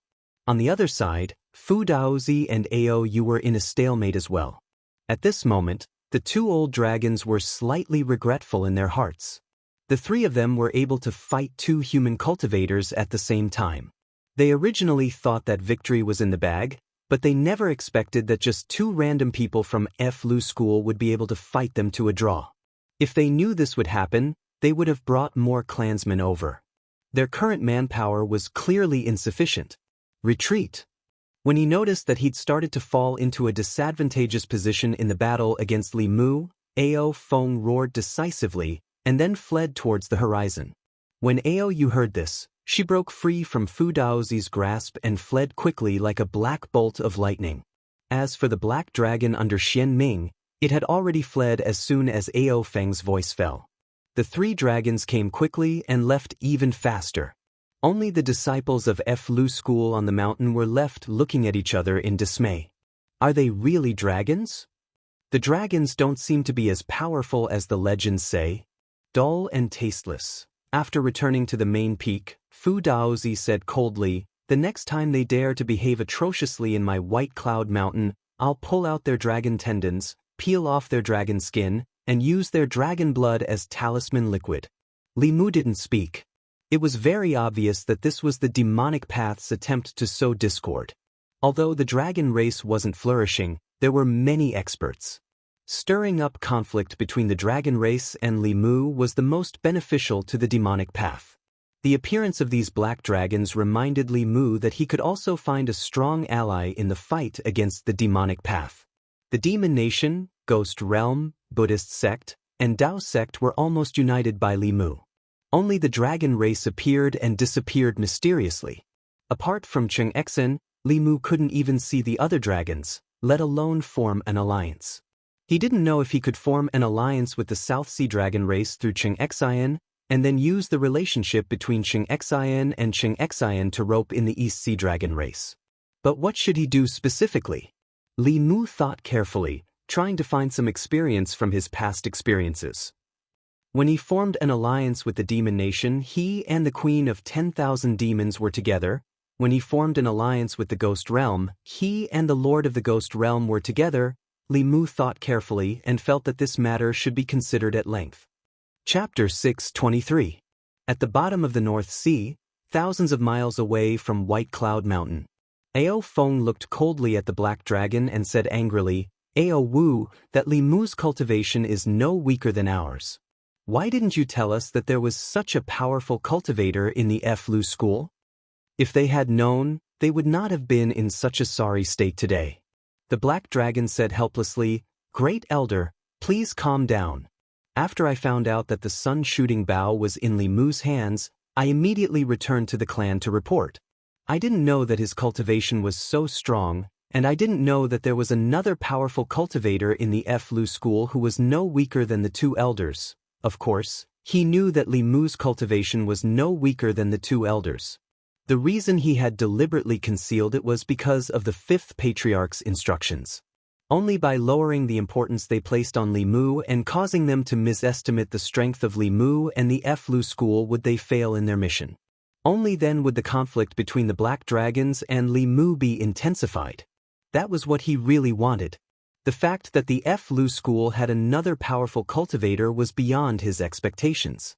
According to his plan, the two elders should have barged into the Lu school, fought a huge battle, and returned with serious injuries. From then on, the Black Dragons and the Lu school would have an irreconcilable feud. The fifth patriarch's mission would then be completed. At this moment, the other Black Dragon elder said, The human race has an old saying, you can hide for a while, but you can't hide forever. I don't believe that he will be hiding in the Lu school forever. Ever since Ao Xian's ancestor had fallen, the Black Dragons had never stopped searching for the sun-shooting bow. For tens of thousands of years, although the Black Dragons claimed to be the noblest and most powerful race on the mainland, apart from the era of Ao Qing Dragon King and Ao Xian, the Black Dragons had never truly dominated the mainland. Once the sun-shooting bow was taken back, the Dark Dragon clan would regain the glory of Ao Xian's ancestor. Ao Yu pondered the importance of this matter and realized that he had been too careless in his actions this time. He had underestimated Li Mu's strength. He looked at the Black Dragon and said, The sun-shooting bow is ours. I can't wait that long. Ao Wu, return to the West Sea and invite the other two elders, Ao and the other Tier 6 juniors. It's time to let them know the strength of the dragon race, yes. Ao Wu cupped his fists respectfully.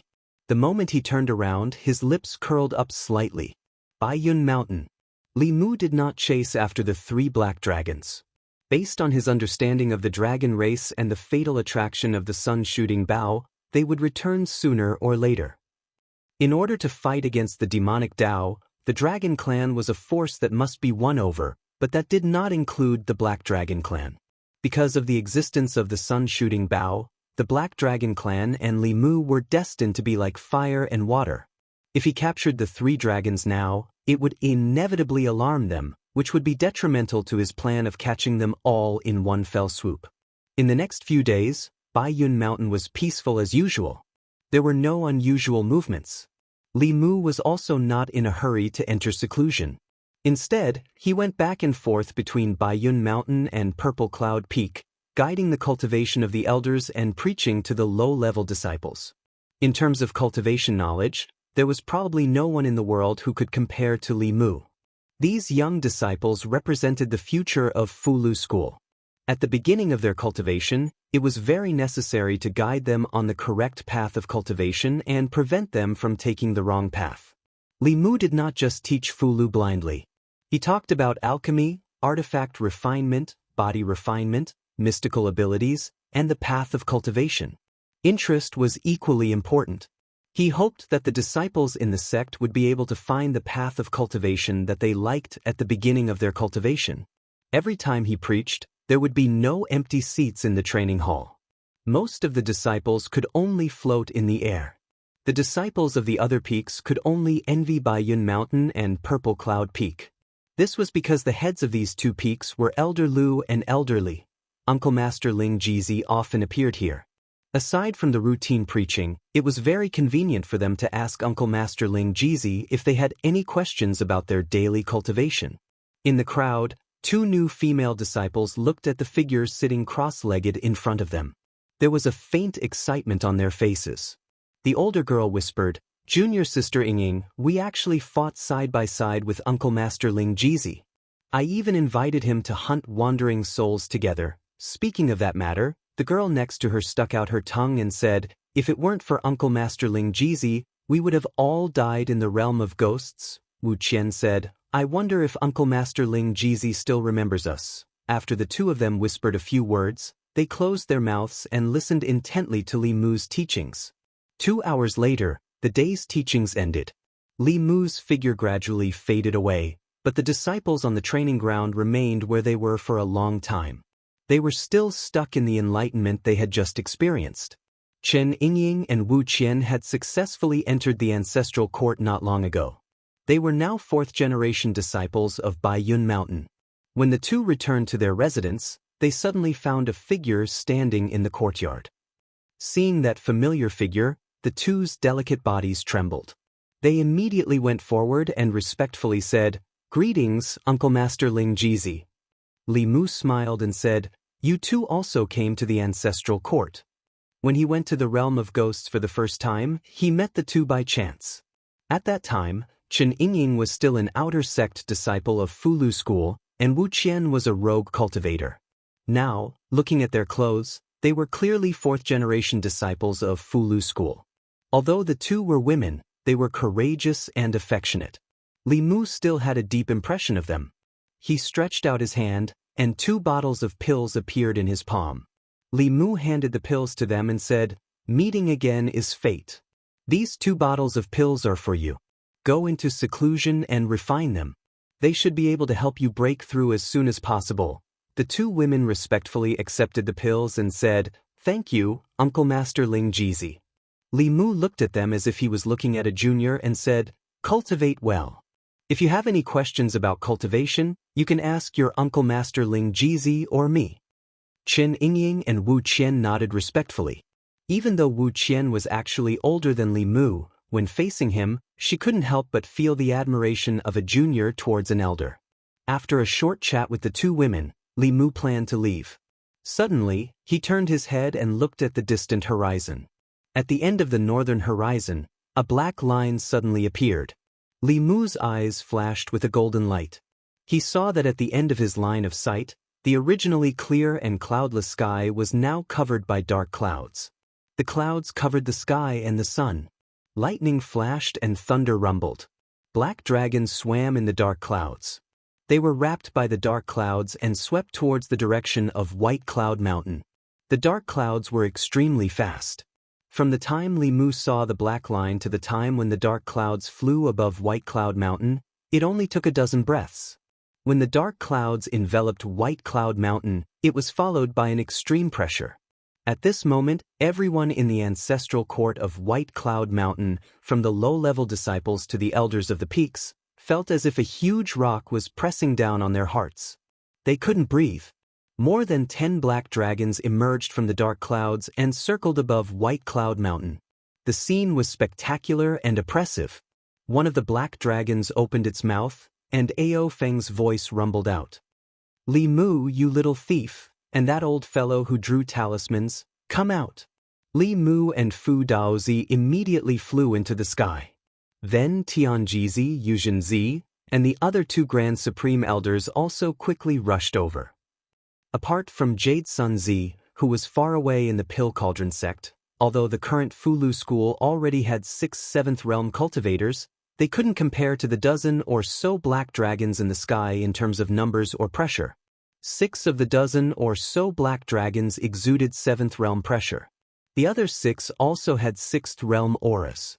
After the previous humiliation, Ao Feng was determined to take back the sun-shooting bow in one fell swoop. This time, the Black Dragon race's elites were all present.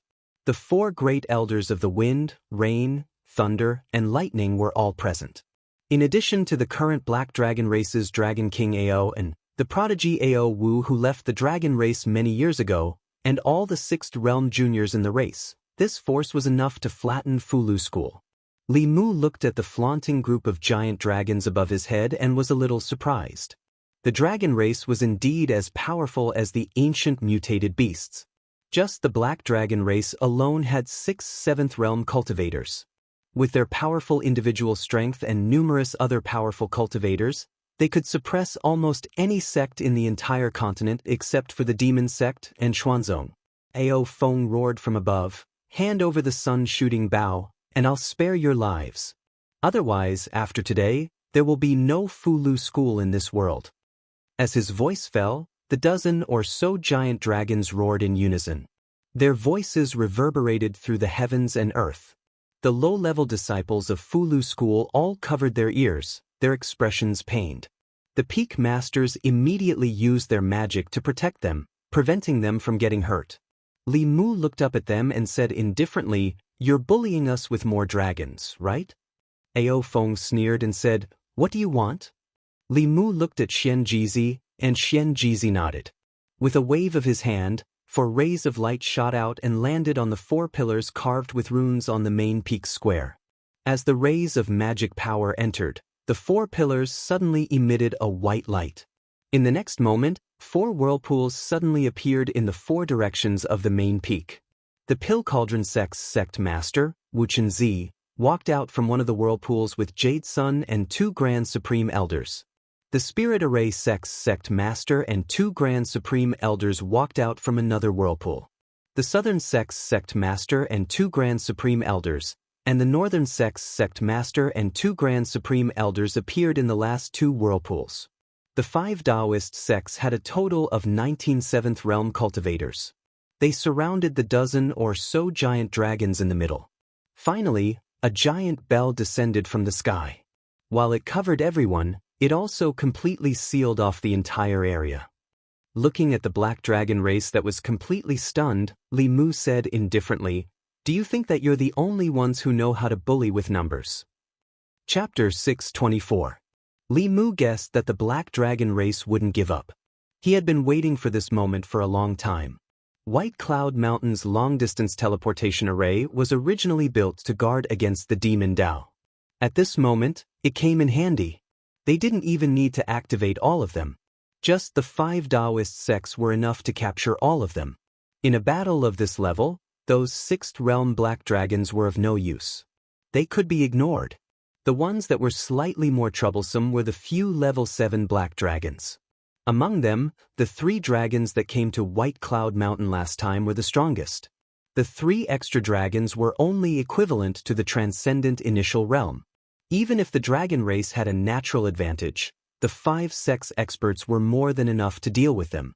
Without giving the Black Dragon race any time to react, the 5 sects supreme elders and sect masters attacked at the same time. In front of them, those 6th realm Black Dragons couldn't even withstand a single blow. 7 Black Dragons were immediately captured. Their cultivation was sealed, and they were casually thrown to the side of the mountain. The remaining 5 7th realm Black Dragons and Xianming's Black Dragons saw that the situation wasn't good. They all slammed their dragon heads against the Dao Bell. Even though the Dragon Clan was formidable and was capable of suppressing humans of the same cultivation realm, they couldn't stop their numbers from bullying the Dragon Clan. There was utterly no hope of victory in this battle. How could Ao Feng have imagined that the Talisman sect would actually be able to gather so many experts in an instant? Even if the Dark Dragon Clan utilized all their strength, they were unable to deal with so many experts at the same time. Dong. The 6 dragons' huge bodies slammed against the Dao Bell, creating a loud boom. If it was just Li Mu alone, he might not be able to trap them. However, more than 10 7th realm experts from the 5 sects were currently inside the Dao Bell. Everyone's magic power was added to the Dao Bell. Even if the Demon Dao's 3 ancestors were trapped, they wouldn't be able to escape easily. Talisman Daozi's hands flickered with runes. He sneered, "You dare to come back?" As soon as he finished speaking, his figure disappeared. When he reappeared, he was already on Ao Feng. Talisman Daozi held the dragon horns with both hands. Talisman Daozi's palm surged into the dragon's body. Ao Feng's body rolled and couldn't break free. Li Mu was even more decisive. He took out the sun-shooting bow and shot an arrow. A black light flickered in front of Ao Feng's chest. The reverse scale that he had refined for many years blocked the fatal arrow. However, he also lost his only trump card. Li Mu used 20% of his dermic powers for this arrow. Whoosh, whoosh, whoosh, whoosh. Li Mu shot 5 arrows in a row, exhausting all the magic power in his body. Then he flew to the side and quietly recovered his magic power, leaving the battlefield to the others. The Dragon Clan was indeed the only ancient beast clan that had survived. Their innate abilities were extremely powerful, and their physical bodies were also incomparably powerful. In a situation where their magic power was about the same, it would take 2 human powerhouses of the same level to deal with them. However, even without Li Mu, there were still 18 7th Realm cultivators here. Fu Daozi alone could fight the Black Dragon race's Great Elder alone, while the rest of the cultivators could deal with 1 7th Realm cultivator with 3 people. In addition, Li Mu's 5 arrows had already depleted a lot of 7th Realm cultivators. The situation inside the Dao Bell was almost one-sided. Talisman Daozi's body was surrounded by golden runes, suppressing Ao Feng. He said loudly, "Four-legged snake, I still lack a mount. If you are willing to become my mount, I will spare your life today. How about it?" Ao Feng said coldly, "Don't even think about it. The Dragon Clan will never be slaves." He let out a long roar, and his 2 dragon horns flickered. A ball of lightning condensed between his dragon horns. This ball of lightning was black, and as the ball of lightning condensed, the black color on Ao Feng's body even became lighter. Almost instantly, the ball of lightning flashed in front of Fu Daozi. He wanted to teleport away, but he was entangled by Ao Feng's dragon tail and couldn't move at all. At this moment, he felt a strong sense of danger. At the critical moment, Fu Daozi's figure suddenly disappeared, and Ao Feng's dragon tail entangled Ao Lei, one of the 4 great elders of the Black Dragon Clan. Fu Daozi's figure appeared in Ao Lei's position. Li Mu released the hand seal, and the little bit of spiritual power that he had just recovered was used up again. Li Mu knew the divine powers of the Dragon Clan better than any of the dragons here. Ao Feng sacrificed part of his cultivation to this divine ability, and it was not something that Fu Daozi could resist. Although the ball of lightning couldn't destroy his soul, it could destroy his physical body and severely injure his primordial spirit. At this time, even if Aou only used the simplest summoning wind and rain, the severely injured Fu Daozi would be in danger of dying completely. With no other choice, Li Mu could only use Shadow Shift to switch his position with Ao Lei's, allowing him to dodge the attack. The ball of lightning landed on Ao Lei's body and exploded instantly. Ao Lei's body was flashing with lightning. Even though he had a strong body of the Dragon Clan, his body was badly mutilated and his scales peeled off. His aura was extremely weak, and he couldn't even stay in the air and fell heavily. Ao Lei! Ao Feng roared angrily when he saw that his fellow dragon had been severely injured. He quickly locked onto Li Mu and charged at him without caring about anything else. However, at this time, Fu Daozi's figure appeared in front of him again. Get lost. Ao Feng only wanted to tear Li Mu into pieces at this time and charged at Fu Daozi fiercely. Fu Daozi waved his hands, and a Fulu barrier appeared in front of him. He snorted and said, "If you want to bully my disciple, you'll have to get through me first." The Dragon Clan originally wanted to bully Ao Feng with their numbers, but they didn't expect that it would really turn out like this. However, they were the ones being bullied. On the other side, Ao Wu's expression gradually became determined. At this point, Ao Wu knew that the mission given by the 5th ancestor had failed. Even he couldn't protect himself. If he fell into Li Mu's hands, his fate was predictable. Looking at Li Mu, who was not far away, a trace of fierceness appeared in his eyes. He activated 100% of his spiritual power and temporarily broke away from the 3 people surrounding him. He turned into a black thunderbolt and shot at Li Mu. If his death could be exchanged for Li Mu's death, then everything would be worth it. In the process of rushing towards Li Mu, an extremely strong spiritual power fluctuation suddenly came from his body. Fu Daozi's expression changed drastically, and he hurriedly reminded, "Oh no, he's going to self-destruct." The self-destruction of a 7th realm dragon was enough to level White Cloud Mountain to the ground. At this moment, All the low-level disciples of White Cloud Mountain below the fifth realm would be buried with him. This dragon wanted to drag Li Mu down with him while destroying the ancestral court of Fulu School. Of course, Li Mu wouldn't let him do as he wished.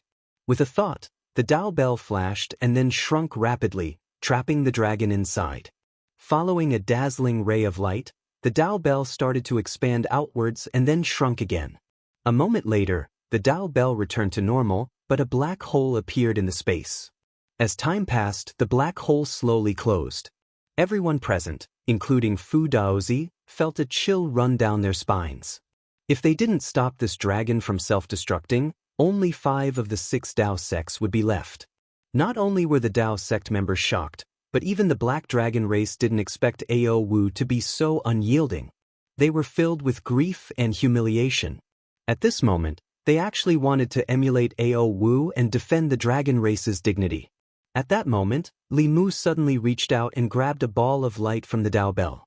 He scanned the ball of light with his divine consciousness and instantly understood why Ao Wu would do such a thing.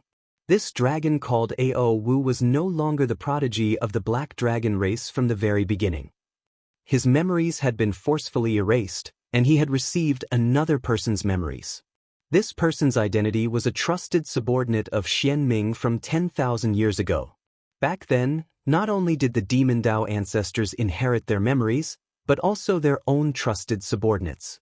He was under Xian Ming's orders to sow discord between the Black Dragon race and Li Mu. As the strongest dragon race in the 4 seas, becoming enemies with the Black Dragon race was almost equivalent to provoking another Xuanzong. However, even Xian Ming didn't know that the method Li Mu had originally prepared for them had coincidentally been used here. He waved his hand and threw that ball of light to Ao Feng. A bunch of stupid dragons. Take a look for yourselves. When he saw that ball of light, Ao Feng felt that something was amiss. At this moment, he scanned the ball of light with his divine consciousness. Scenes of Ao Wu's memories flashed before his eyes. These memories didn't belong to Black Dragon Ao Wu at all. They belonged to an old monster whose memories had been passed down for 10,000 years. He had taken over Ao Wu's body and even instigated a war between the Black Dragon race and the Fulu School. He was the main culprit behind the current situation. After Ao Feng finished reading, he was shocked and furious. He immediately shouted, "Everyone, stop." As soon as he said that, the other 3 black dragons transformed into their human forms and flew to his side. The powerful cultivators of the 5 sects also stopped for the time being. There was no way they could get the sun shooting bow back. The most important thing now was how the Black Dragon race could save themselves. Although he was also in the wrong, Ao Feng could only push all the blame onto the dead Ao Wu. He looked at Li Mu awkwardly and said, "It's a misunderstanding. It's all a misunderstanding. We have all fallen into the demon's trap." Li Mu sneered and said, "Your entire Black Dragon race has bullied the Fulu School. Do you think you can just say that it's a misunderstanding?" Ao Feng hurriedly said, "It's all our fault. We are willing to pay some compensation." Li Mu's expression softened. Then, he said, "Speaking of compensation, I have to settle it with you properly. If you didn't come to White Cloud Mountain, we didn't have to activate the teleportation formation. You have to compensate us 10 times the amount of spirit jades we used to come and go." Ao Feng immediately nodded and said, "It's only right." Li Mu continued, "Fellow Daoists and seniors from the other sects put down their sect matters and teleported here from afar. You have to compensate for the travel expenses and lost time." Although he didn't know what the travel expenses and lost time meant, Ao Feng could only nod in order to thank the Black Dragon race. "That's fine too." Li Mu continued, "Your Black Dragon race attacked our White Cloud Mountain with great fanfare and left a huge psychological scar on our disciples. This debt can't be settled with just spirit jades." Ao Feng had a bad premonition. He asked, "Then what do you want us to do?" Li Mu looked at him and said calmly, "It's very simple. Your Black Dragon race will listen to our orders from now on as atonement. After 10 years, you will be set free." Ao Feng said decisively, "That's impossible. The dragon race will never be slaves."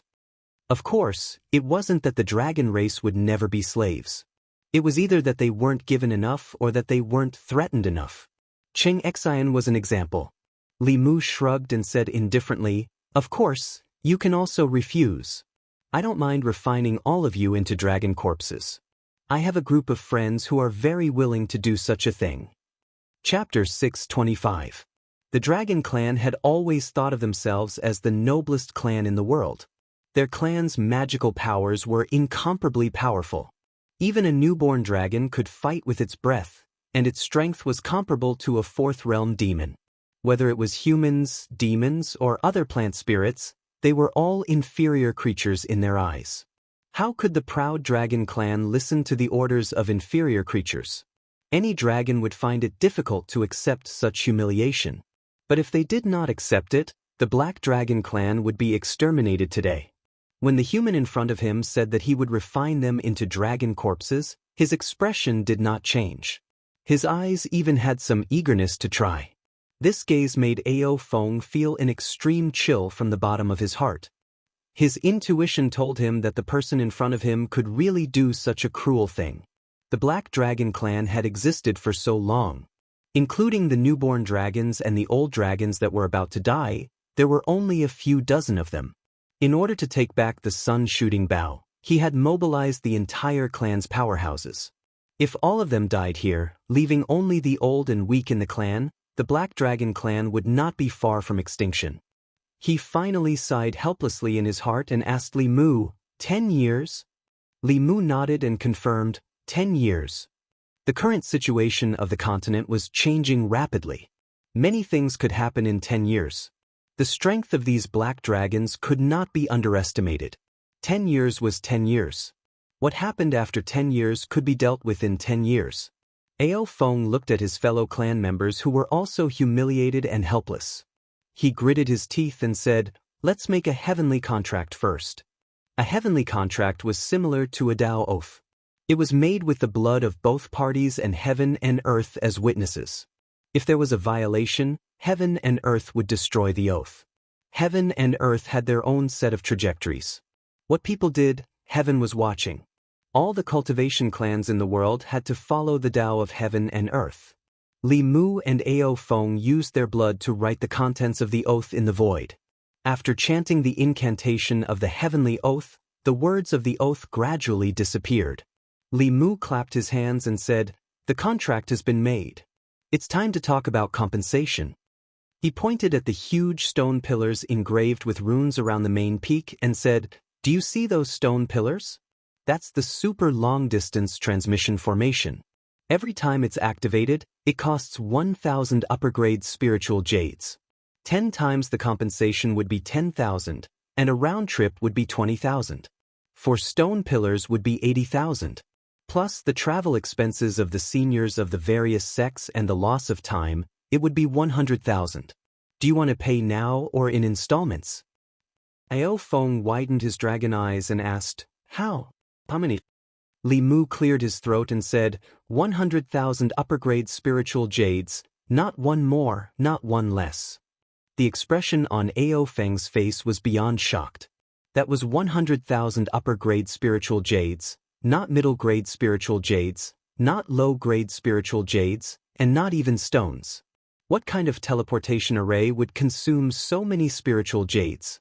Extortion, this was blatant extortion. Li Mu knew what he was thinking.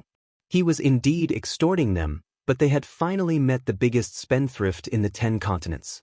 How could they let him go so easily? The Dragon Clan was the most greedy and the most stingy clan. Li Mu often heard from Xianxia that the elders of the clan slept on mountains piled with spiritual jades. The Black Dragon Clan was definitely wealthier than the 5 factions combined. Ao Feng's face was gloomy. This person was obviously taking advantage of the situation. However, he had no choice but to lower his head. 100,000 upper-grade spiritual jades was an unimaginable number for others. Although he would feel the pinch, it was not to the extent of hurting him. He gritted his teeth and squeezed out a few words, 100,000 it is. However, I don't have so many spiritual jades with me. I have to go back to the West Sea Dragon Palace to get them. Li Mu's eyes lit up and said, "All right, I will go back with you." At the same time, I will calculate the compensation for my White Cloud Mountain disciple's psychological damage. When Ao Feng saw the light in Li Mu's eyes, he suddenly had an extremely bad premonition. He regretted going to the West Sea Dragon Palace in advance. He hurriedly said, "No need, I will go back alone." Li Mu smiled and said, "Don't stand on ceremony. I have never been to the Dragon Palace before. I will go and broaden my horizons." Ao Feng shook his head and said, "There is really no need." Li Mu smiled and said, Of course, of course." The various clans of humans and demons occupied the 10 continents. The vast oceans were occupied by the Dragon Clan of the 4 Seas. The Dragon Clan was not a unified clan. The Dragon Clan of the 4 Seas was divided into the Black Dragon Clan, Silver Dragon Clan, White Dragon Clan, and Azure Dragon Clan. Among them, the Black Dragon Clan occupied the West Sea, while the North Sea was the territory of the Silver Dragon Clan. The Azure Dragon Clan and White Dragon Clan were active in the South Sea and East Sea. There were also great conflicts between the Dragon Clan. The division between the Dragon Clan was even more serious than that between humans and demons. It had even evolved into a chain of contempt. Among them, the most powerful Black Dragon Clan stood at the top of the Dragon Clan's despised chain. They believed that all dragons of other colors were inferior dragons. Next was the Silver Dragon Clan.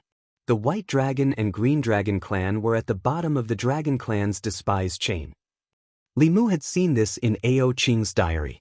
10,000 years ago, the Dragon Clan's racial discrimination existed. Therefore, it was even more precious for him to become the king of the Dragon Clan as an Azure Dragon. Legends about him had been passed down in the Dragon Clan for 10,000 years. Although Li Mu felt that this discrimination was not right, he was also glad that it existed. The Dragon Clan's individual strength was extremely strong, but there were too few of them. There were billions of humans and over 100 million demons on the continent. However, the Dragon Clan of the 4 Seas only added up to a little over 100. They were born at the middle stage. Their bodies were strong, their abilities were heaven-defying, and their cultivation speed was fast. Their only weakness was that it was extremely difficult for them to reproduce. Even so, the Black Dragon Clan's strength was comparable to the 2 Daoist sections. If the Dragon Clan of the 4 Seas did not have the racial discrimination engraved in their blood, they would unite into a unified Dragon Clan. If another 8th realm expert appeared in the Dragon Clan, the ruler of the continent would undoubtedly be the Dragon Clan. In today's world, there were not many people like Li Mu who knew the origin of the Dragon Clan. Like the ancient beasts, they were once the enemies of the human clan. In terms of life form, they were superior to humans and demons. They were the only ancient beasts that were still alive on the continent. Although Ao Feng was unwilling, he still brought Li Mu to the West Sea. As for his other clansmen, they were all left at White Cloud Mountain. As dragon corpses, he could not play any tricks. At the bottom of the West Sea, Ao Feng turned into his dragon form and swam into the deep sea without a word. Seeing Li Mu following beside him, his huge dragon eyes flashed with surprise. He gradually increased his speed. Gradually, he was shocked to find that even if he used all his speed, he could not pull away from Li Mu. From the beginning to the end, Li Mu was following beside him at a steady pace. The bottom of the sea was the territory of the Dragon Clan. The cultivation of humans would be suppressed, but the speed and strength of the Dragon Clan would be greatly increased. However, after this person entered the sea, his speed became even faster and the aura he emitted became even more dangerous. Sometimes, Ao Feng even wondered which one of them was the real Dragon Clan. The more secrets this person had, the more Ao Feng was afraid of him. He did not dare to test him anymore. Soon, he brought him to a palace made of coral. The aura of the Dragon Clan was emitted from every palace. Li Mu scanned with his divine consciousness and found that these Dragon Clan cultivations were all below the 6th realm. They were either young dragons or old dragons with the aura of death around them. From this, it seemed that there were less than 40 black dragons. When the old dragons died, this number would decrease even more. Greetings, Elder Feng. Sensing Ao Feng's aura, a few black dragons flew out of the dragon palace and bowed to Ao Feng. Ao Feng nodded and brought Li Mu to the largest dragon palace in the deepest part of the dragon palace. Mountains of spiritual jade were piled on top of a palace that stretched as far as the eye could see. At the foot of the mountain, all kinds of precious spiritual herbs, ores, and dharma artifacts were scattered around. Even Li Mu, who was used to seeing big scenes, was shocked speechless by this scene. Compared to the Black Dragon clan, the Fulu school was like a beggar. Standing in front of the undulating spiritual jade mountains, Li Mu's breathing became heavier. Ao Feng seemed to have sensed something and immediately reminded him, "We agreed on 100,000 upper-grade spiritual jade."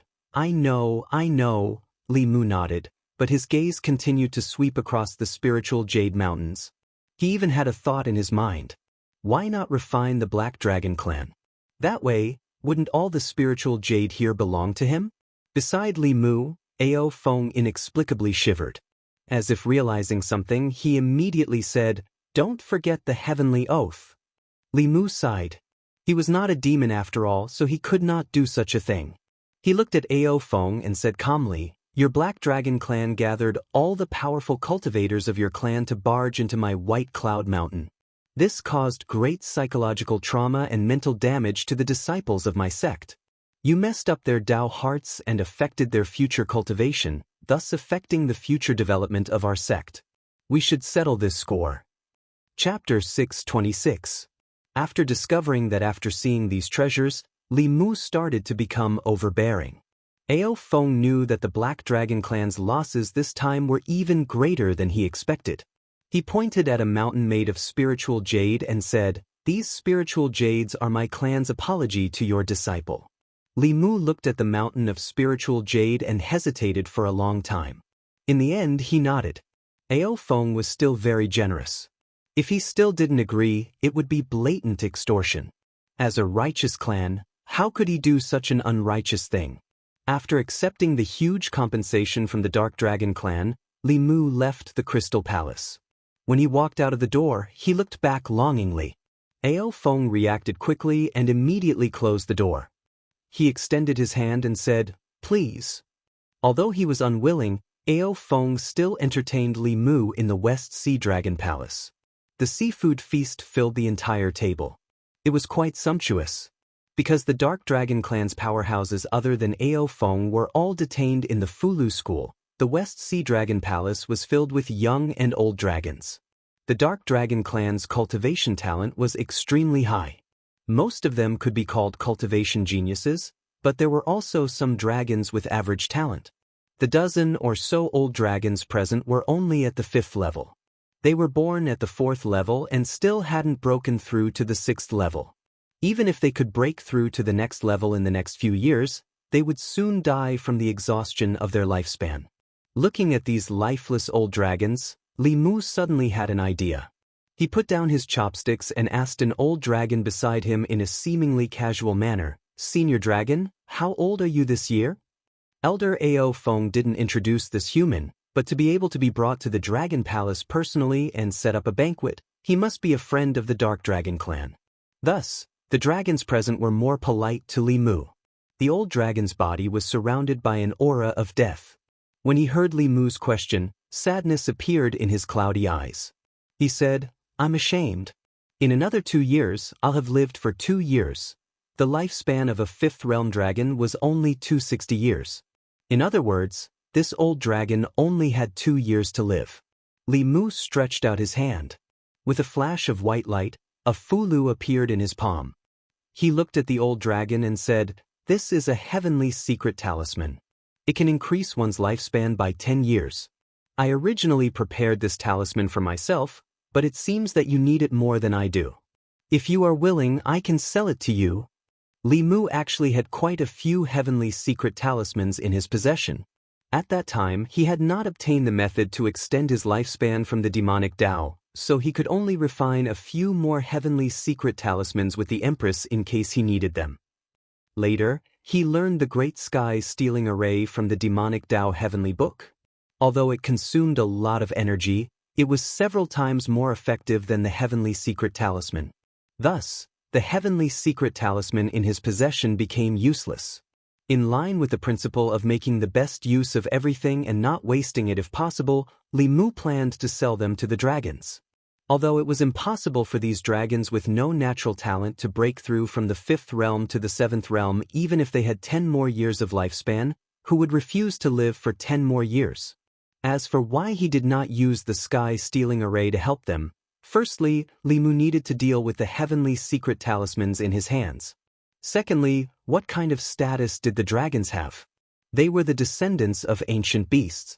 They were obviously a higher-level life form than humans and demonic beasts.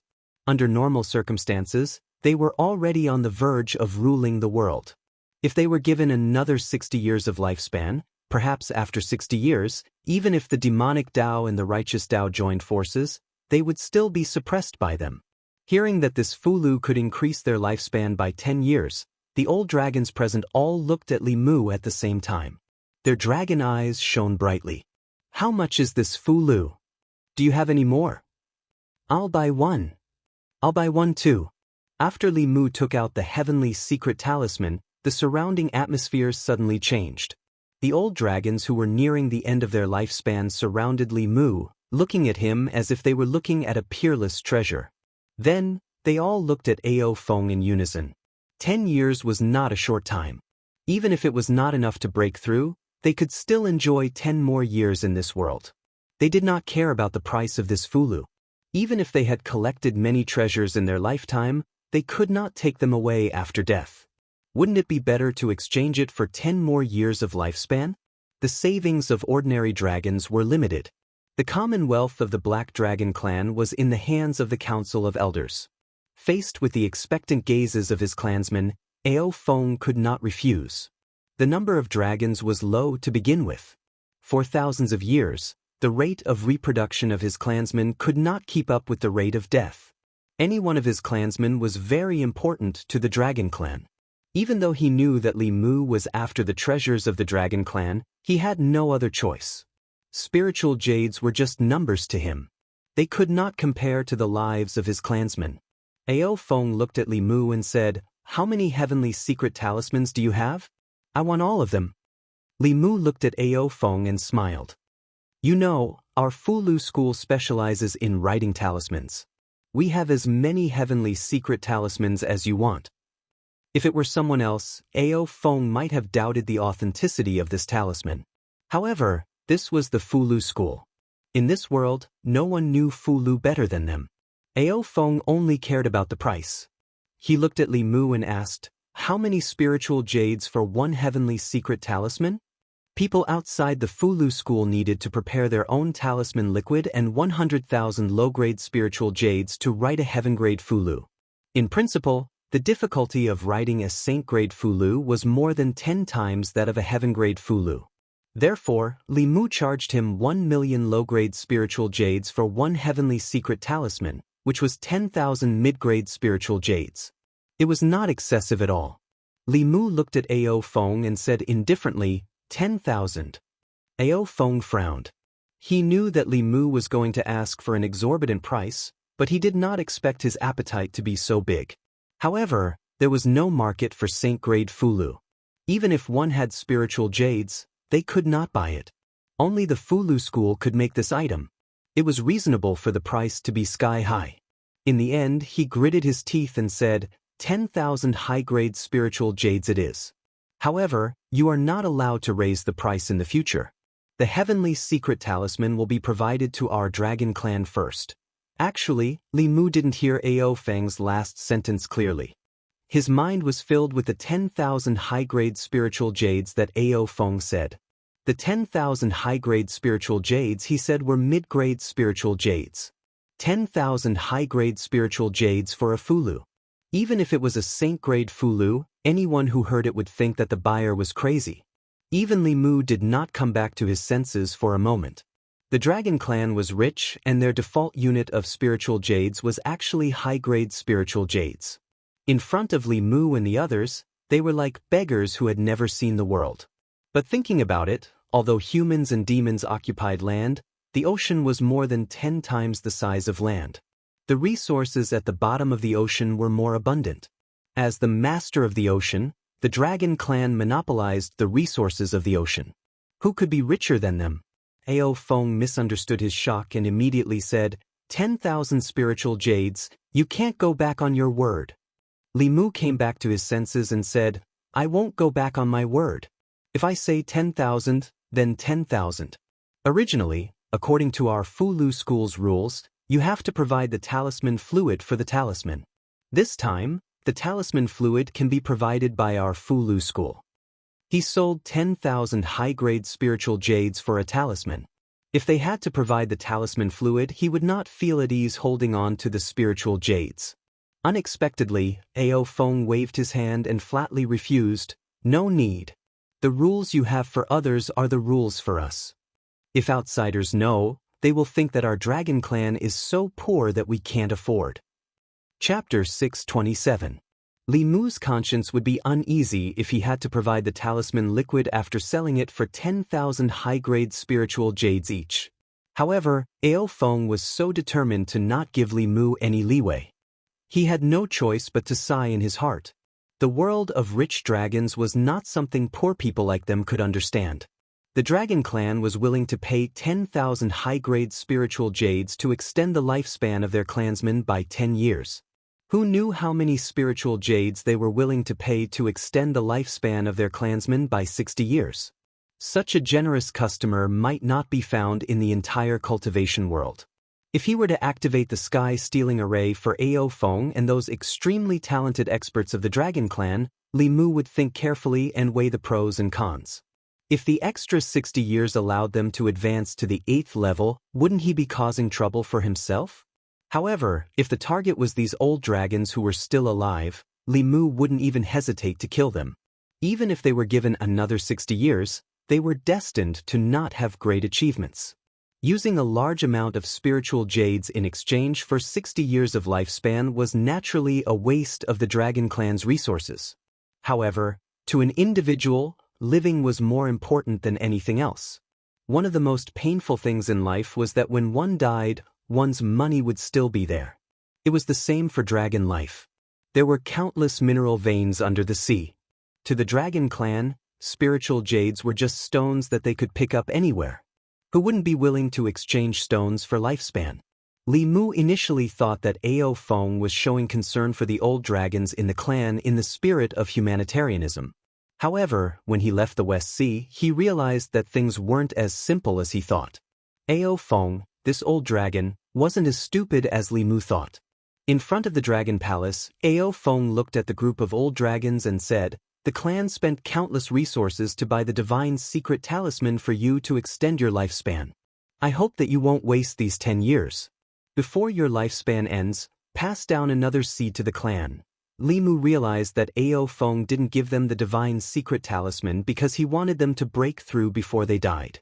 Instead, he wanted them to use their remaining energy to give birth to 1 or 2 young dragons to ensure the continuation of the clan. In this matter, Li Mu had to admit that he was too narrow-minded. After returning to White Cloud Mountain with Ao Feng, Li Mu was faced with a problem. The powerhouses of the Black Dragon clan were all left at Mount Baiyun to serve them for the next 10 years. How to restrain them was a problem that needed to be solved. It was impossible for the Black Dragon clan to hand over their soul blood. The Dragon clan had their pride and dignity. Not all dragons were as unprincipled as Xin. Similarly, it was impossible for them to become mounts. The pride of the dragon race did not allow them to become mounts for humans. In their deep-rooted view, it was more appropriate for humans to become mounts for the dragon race. Li Mu looked at Ao Feng and said, if you don't hand over your soul blood, what if you go back on your word and betray us? When Ao Feng heard this, it was as if he had been greatly insulted. He said angrily, you are insulting our dragon clan. The Black Dragon clan will definitely do what we promised you. We said 10 years, and it will be 10 years. Not a day more, not a day less. Li Mu knew the Dragon clan very well. The Dragon clan had always been arrogant. Naturally, they would not easily do anything that would affect the reputation of their clan. Moreover, the Dragon clan would not give up on any of their clansmen. As long as there were Dragon clan hostages at White Cloud Mountain, they would have to be obedient. If there was nothing to do, he would let them stay at White Cloud Mountain and wait for orders. If there was anything, he would send them. After temporarily settling the matter of the Black Dragon clan, the next thing he had to deal with was the spiritual jades that he had traded with the Black Dragon clan. At the main peak of the Fulu school, Xianxia, Yuzhenzi, Fu Daozi, and the two supreme elders were gathered by Li Mu. Xianxia asked solemnly, "Junior brother, you called us here. Is there something important?" Li Mu did not say anything. With a thought, he brought everyone to the Demon Emperor's cave abode. To discuss in the flask space, Li Mu's matter must be extremely important. Just as Xianxia was about to ask, his eyes suddenly widened. He said in shock, It was not only Xianxia. Everyone present, including the three supreme elders, widened their eyes and looked at the scene in front of them in disbelief. The surface of the lake sparkled. Fishes swam in the lake, cranes danced in the air, and birds sang in the peach forest beside the lake. However, this was not what attracted them. What really attracted them was the mountain of spiritual jades that was casually piled up like a small mountain on the lawn beside the lake. Xianxia stretched out his hand and a piece of spiritual jade flew into his hand. The spiritual energy contained in this spiritual jade was extremely rich. It was already high-grade. The exchange rate between different spiritual jades was 100:1. In other words, he was holding 10,000 low-grade spiritual jades in his hand. There were hundreds of thousands of high-grade spiritual jades piled up here. As the leader of a sect, it was also Xianxia's first time seeing so many spiritual jades. Everyone else's eyes lit up when they saw this scene. If a sect wanted to develop and grow, the most important thing was resources, including resources for its disciples and cultivation. A large part of the reason why Xuanzong was the #1 sect of Taoism was because the Taoism exchange gathered all the resources of the entire cultivation world, allowing Xuanzong to reap great benefits from it. With so many high-grade spiritual jades, even if all the disciples in the sect were to absorb them day and night, they would not run out in 3 to 5 years. From now on, the disciples of Fulu school could even eat spiritual jades like rice. It would not be long before the strength of Fulu school's middle and low-grade disciples would catch up to Xuanzong's. All they needed was an 8th-level sect-guarding powerhouse.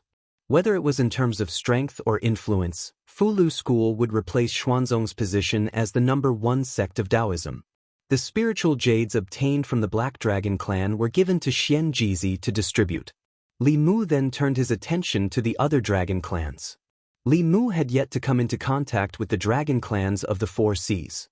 Xianxia was a white dragon, but Li Mu had asked her before. Her father was an azure dragon and her mother was a white dragon. She belonged to the azure dragon clan of the South Sea. Among the dragon clans of the 4 seas, other than the Black Dragon clan, who considered themselves to be the highest-ranking dragon clan and did not intermarry with other dragon clans, the other 3 clans often intermarried for better reproduction. The baby dragons born in this way might be of the same color as their father or mother. Li Mu planned to let Xianxia return to the South Sea to discuss the alliance with the dragon clan of the South Sea, while he himself would go to the East Sea personally. Firstly, he wanted to see the sisters Yinxin and Tingxin, whom he had not seen for a long time. Secondly, he could also discuss the alliance with the White Dragon clan. The strength and talent of the Dragon clan really made Li Mu envious. If he could completely turn a dragon clan into his own, perhaps it would not be long before a force that could contend with the ancestors of the demonic path would appear on his side. Li Mu first transmitted his voice to Xianxia. Unexpectedly, after Xianxia heard it, she did not hesitate at all and flatly rejected Li Mu. No, I escaped. If I go back, they will definitely force me to marry again. I won't go back even if I die. There is food and drink here. Why should I go back? It was hard to imagine that a dragon's dream was to have food and drink. But since she was unwilling, Li Mu did not force her. For the dragon clan, the first priority was to reproduce and maintain the continuation of the clan. It was no wonder that Xianxia was forced to marry. The earlier she married, the more time she had left to give birth to young dragons. It was extremely difficult for the dragon clan to reproduce. If every dragon clan married late and had children late, perhaps they would have gone extinct with the ancient beasts. It was no wonder that the relationship between the White Demon King and the sister's mother was opposed by the White Dragon Clan. It was not easy for the Dragon Clan to reproduce. In the end, their own daughter ran away with a snake. Which parent would not be angry? As such, Li Mu first went to the East Sea and then returned with Xianxia to visit the Dragon Clan of the South Sea. Li Mu did not know the location of the East Sea Dragon Palace. In the beginning, Tingxin often used the spirit snail to contact him. Later, the sisters were forced by their elders to cultivate in seclusion. Li Mu had not heard from them for a long time. The sea was vast and Li Mu did not know the location of the East Sea Dragon Palace. However, the dragon clans of the four seas were in contact with each other. Li Mu asked Ao Feng to accompany him to the depths of the East Sea. After not seeing them for a long time, Li Mu also missed the pair of clingy sisters. Chapter 628. Deep in the East Sea. There were no clouds in the sky, and the surface of the sea was rippling. This place was deserted, and there seemed to be no life. However, there was another world under the sea. Fish and prawns played on the shallow surface of the sea. Below the surface of the sea, there were aquatic creatures patrolling. Palaces made of crystal coral sat at the bottom of the sea.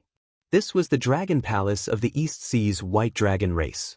At a certain moment, there was a subtle fluctuation in the sea above. Two figures slowly approached the dragon palace. Soon, they were discovered by the aquatic creatures patrolling around the dragon palace. Two prawn soldiers swam over with weapons and shouted, "Who are you? How dare you approach the dragon palace?" Li Mu stopped in front of the dragon palace and looked at the two prawn soldiers. He said, "I'm a friend of the White Demon King. I'm here to find him. Please inform him." The two prawn soldiers looked at each other. One of them waved his hand and said, "What White Demon King? There is no White Demon King here. This is the Dragon Palace. Outsiders are not allowed to come close. Leave quickly, or don't blame us for being rude." This was the East Sea Dragon Palace. After Heart Song and Heart Listening's mother revived, their family came here. Even if the White Demon King wasn't in the Dragon Palace, the two prawn soldiers shouldn't have such an attitude. Li Mu didn't waste time talking to the two prawns. He scanned with his divine perception and soon found the White Demon King's aura in a palace below. He didn't hide his aura. When he scanned with his divine perception, the White Demon King also found him. Li Mu sensed that the White Demon King was about to approach him in the palace when he was suddenly blocked by something. Li Mu's figure flashed and appeared above the palace. The palace was sealed by an array. The White Demon King and Li Mu looked at each other from the array and hurriedly said, "Why are you here? Leave quickly. This isn't a place you can trespass." The White Demon King's situation was clearly different from what Li Mu had imagined. Li Mu could tell at a glance that the array's function was to imprison. His face sank slightly as he asked, "What's going on? Where are Heart Song and Heart Listening?" The White Demon King said anxiously, "There's no time to talk about this. Hurry up and leave or it'll be too late." Before he could finish his sentence, a harsh voice came from one of the palaces. "Who dares to trespass into my East Sea Dragon Palace?" A white figure flew out from the palace, heading straight for Li Mu. In the blink of an eye, the white light dissipated and a young man clad in silver armor appeared in front of Li Mu. The young man had horns on his forehead. He was a level 6 white dragon. Li Mu did not even look at him. He looked straight at the White Demon King and said, "I'll let you out first." After saying that, he raised his hand and pressed down on the palace below. Seeing that it was being ignored, the white dragon was furious and said in a deep voice, "How dare you, human? Don't be so arrogant."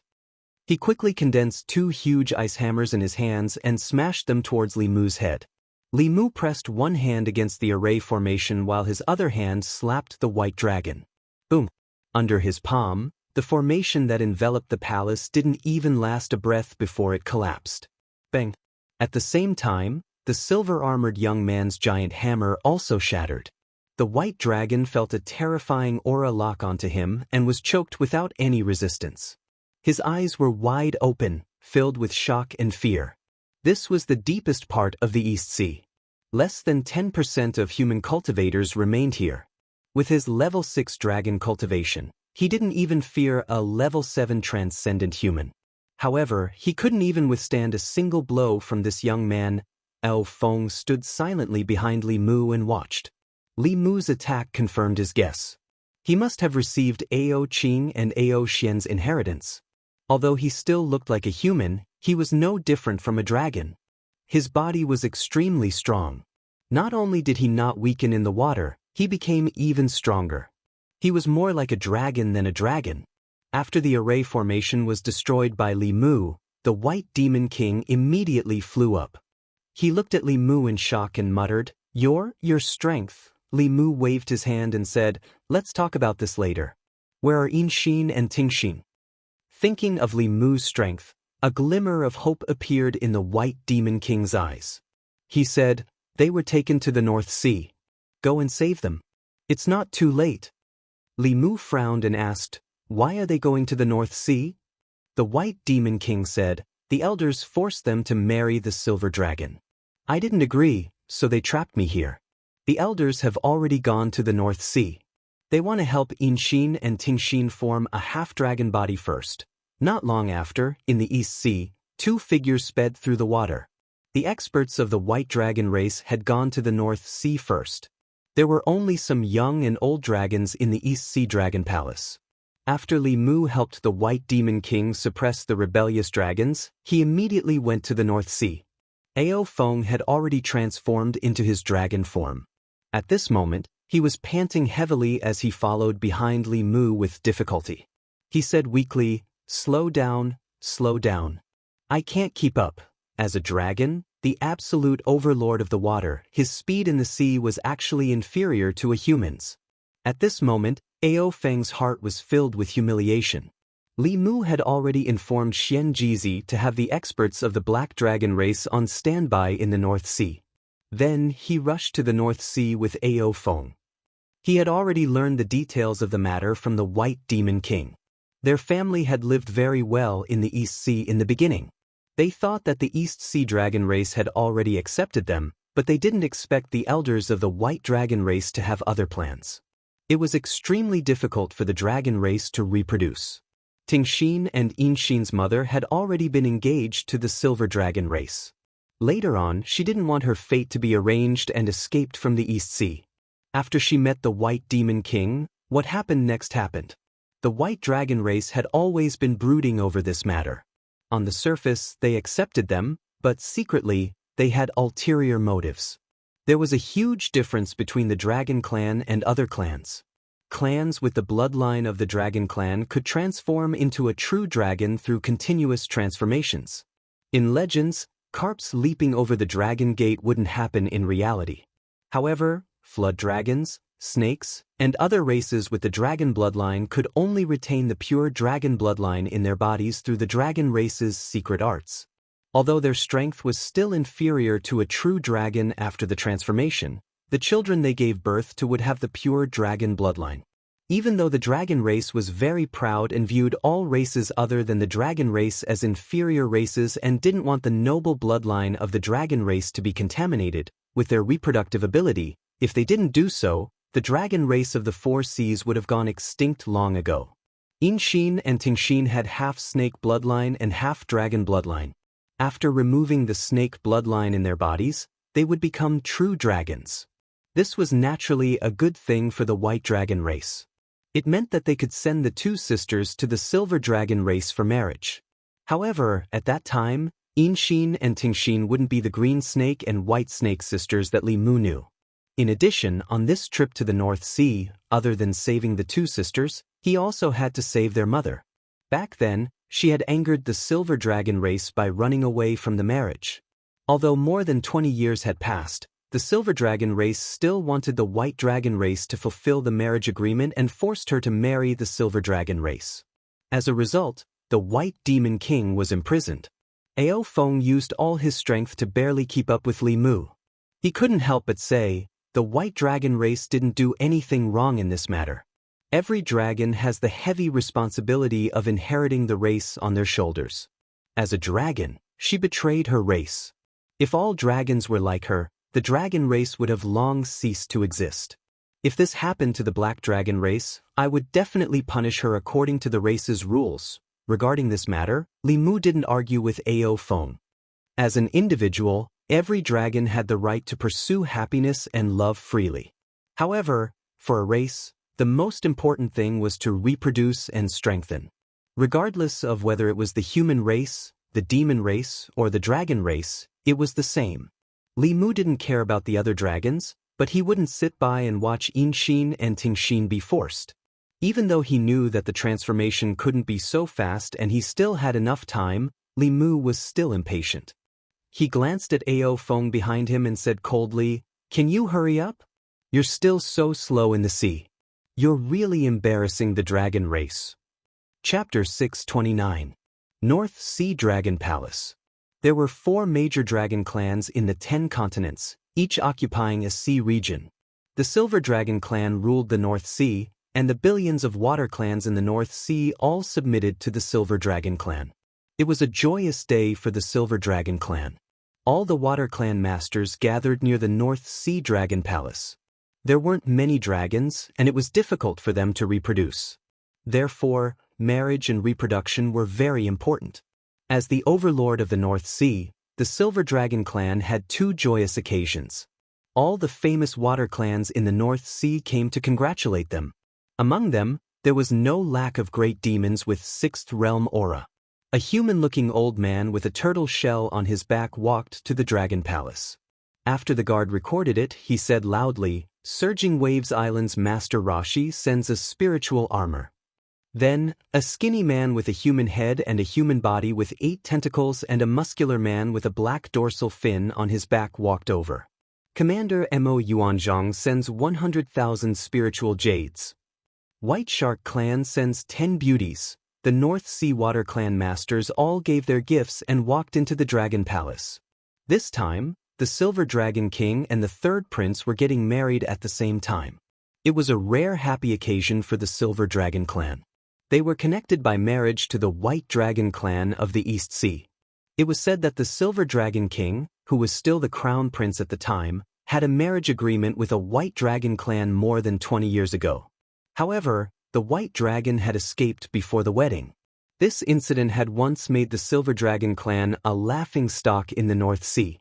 Now that more than 20 years had passed, the White Dragon Lady of the Dragon Clan had returned to the clan, and the 2 clans had brought forward the matter of the past.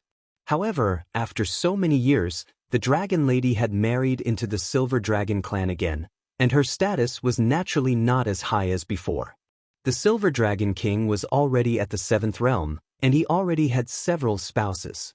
He only married a dragon girl from the White Dragon clan for the sake of procreation. However, all the sovereigns of the Dragon clan had to think of ways to pass down their outstanding bloodline, so the more spouses they had, the better. In addition, the Silver Dragon 3rd Prince was also going to marry a pair of sisters. These 2 sisters were of the Snake clan and had half of the Dragon clan's bloodline. After purifying their bloodline, they could give birth to children with pure Dragon clan's bloodline. Dragon ladies were very rare, and most of them were already partners of the same clan. Partial Dragon clan members like the 3rd Dragon Prince could only marry these half-dragons with impure bloodlines. Deep in the North Sea Dragon Palace, 2 silver dragons stood in front of a dragon palace, guarding the entrance. Inside the Dragon Palace, a woman stood there with a desolate figure. Beside her was a couple from the Dragon Tribe. The Dragon Tribe elder sighed and said, "If I had known that this was the Elder's trap, I wouldn't have let you come back. We wouldn't have ended up in this situation." The old woman also sighed and said, "I pity those 2 children." In the corner of the Dragon Palace, Yin Xin and Ting Xen stood there. One was in a daze while the other looked depressed. Bai Tingxin originally thought that she had found her family after following her parents to the East Sea. She did not expect that not only were her movements restricted by them, but even the spirit conch used to contact Li Mu had been snatched away. Bai Tingxin gritted her teeth. If she had known this would happen, she would have taken more initiative and settled the matter earlier. If she had settled Li Mu at that time, she would not have returned to the East Sea, and the current situation would not have happened. Sigh, they had not contacted each other for so long. She did not know if he missed them or if he had come to look for them. The East Sea was so big. Without someone to lead the way, he would definitely not be able to find them. In the center of the hall, the dragon tribe elder looked at his daughter who seemed to have lost her soul. A trace of sorrow appeared in his eyes. After a long time, he seemed to have made a decision and said in a low voice, "For so many years, I have been thinking for the dragon tribe. Today, I want to do something for my daughter." Boom!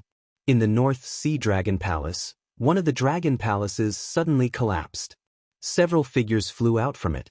The two guards at the entrance of the dragon palace were the first to notice and immediately turned into two silver lights to block them. A white light flew out from the figures and collided with the two silver lights. Then, both sides retreated. As for the other figures, they quickly flew to the surface of the sea. "Ao Guang, what are you doing?" A stern voice suddenly came from one of the palaces in front. Another old man with white hair and beard appeared beside him in an instant. The dragon tribe elder looked at him and said angrily, "First elder, this is unfair to her." The white dragon tribe's first elder snorted and said, "Fair? Don't forget that as a dragon tribe, we should put our tribe first. She has already humiliated our white dragon tribe. Do you want her to humiliate us a second time?" As soon as he finished speaking, he wanted to chase up but was stopped by Ao Guang. "You overestimate yourself." He snorted and did not even look at Ao Guang. His figure disappeared on the spot. When he reappeared, he was already in front of the other four figures. They were only a few feet away from the surface of the sea. However, this distance could never be crossed. The white dragon tribe's first elder rolled up his sleeves and brought them back to the bottom of the sea. Then he locked the mother and daughters in another palace. After sealing the palace with a formation, he said to Ao Guang and his wife, "You have humiliated the East Sea. When you go back, you and your wife will be punished to face the wall for 3 years." Then he turned to the elders behind him and said, "I'm sorry. Our tribe members are ignorant and have made a fool of themselves." A silver dragon tribe elder glanced at him and said, "There are a lot of people in the East Sea who don't know the rules. When you go back, discipline them well. Before you discipline them, don't let them come out and humiliate us again." The white dragon tribe's first elder's expression was a little unnatural. However, the silver dragon tribe was stronger than the white dragon tribe. He could only smile apologetically and said, "I will discipline them well." At this time, in a palace, a woman held Xian and Xian's hands and said guiltily, "It's mother who has implicated you." Xian collected her disappointment and shook her head. "Mother, don't say that. You also fell into their trap." Xian sighed and murmured, "Are we really not fated to be together in this life? If the heavens give me another chance, I will definitely not leave the divine capital." The incident just now was just a small interlude. After the interlude, the North Sea Dragon Palace quickly regained its peace. In the main hall of the Dragon Palace, the Silver Dragon Tribe and the White Dragon Tribe's elders took their seats respectively. The incident just now made the Silver Dragon Tribe's people look a little ugly. The White Dragon Tribe's elders could only lower their posture. After all, the Silver Dragon Tribe's strength was second only to the Black Dragon Tribe. Moreover, the powerhouses of the Silver Dragon Tribe still had a long lifespan. On the other hand, the White Dragon Tribe's strength was the weakest of the 4 seas. The 2 Seventh Realm elders only had a dozen years left in their lifespans. In front of the Silver Dragon Tribe, they did not even have the confidence to speak loudly. In order to obtain the Silver Dragon Tribe's protection, the White Dragon Tribe had not only sacrificed their people this time but also brought a lot of dowry. Of course, the Silver Dragon Tribe also saw their predicament. They originally wanted to use the incident just now to make the White Dragon Tribe pay some other price. However, before they could speak, 3 Silver Dragon Tribe elders suddenly stood up and looked out of the palace. Then they quickly flew out. The 2 Seventh Realm elders of the White Dragon Tribe also sensed something and flew out with the Silver Dragon Tribe. The seawater in the distance was deep and serene. In the eyes of other Water Tribe members, there was nothing there. However, in the eyes of the Dragon Tribe's powerhouses, there were 5 black giant dragons in the distant seawater rushing towards them. The first elder of the White Dragon Tribe looked to his side and asked in surprise, "You invited the Black Dragon Tribe?" The first elder of the Silver Dragon tribe shook his head and said in surprise, "No, I thought you invited them." The first elder of the White Dragon tribe was puzzled. "Then why are they here? To congratulate us?" The Silver Dragon tribe's reputation is so great that even the Black Dragon King and the 4 elders of the Wind, Rain, Thunder, and Lightning tribe personally came to congratulate us.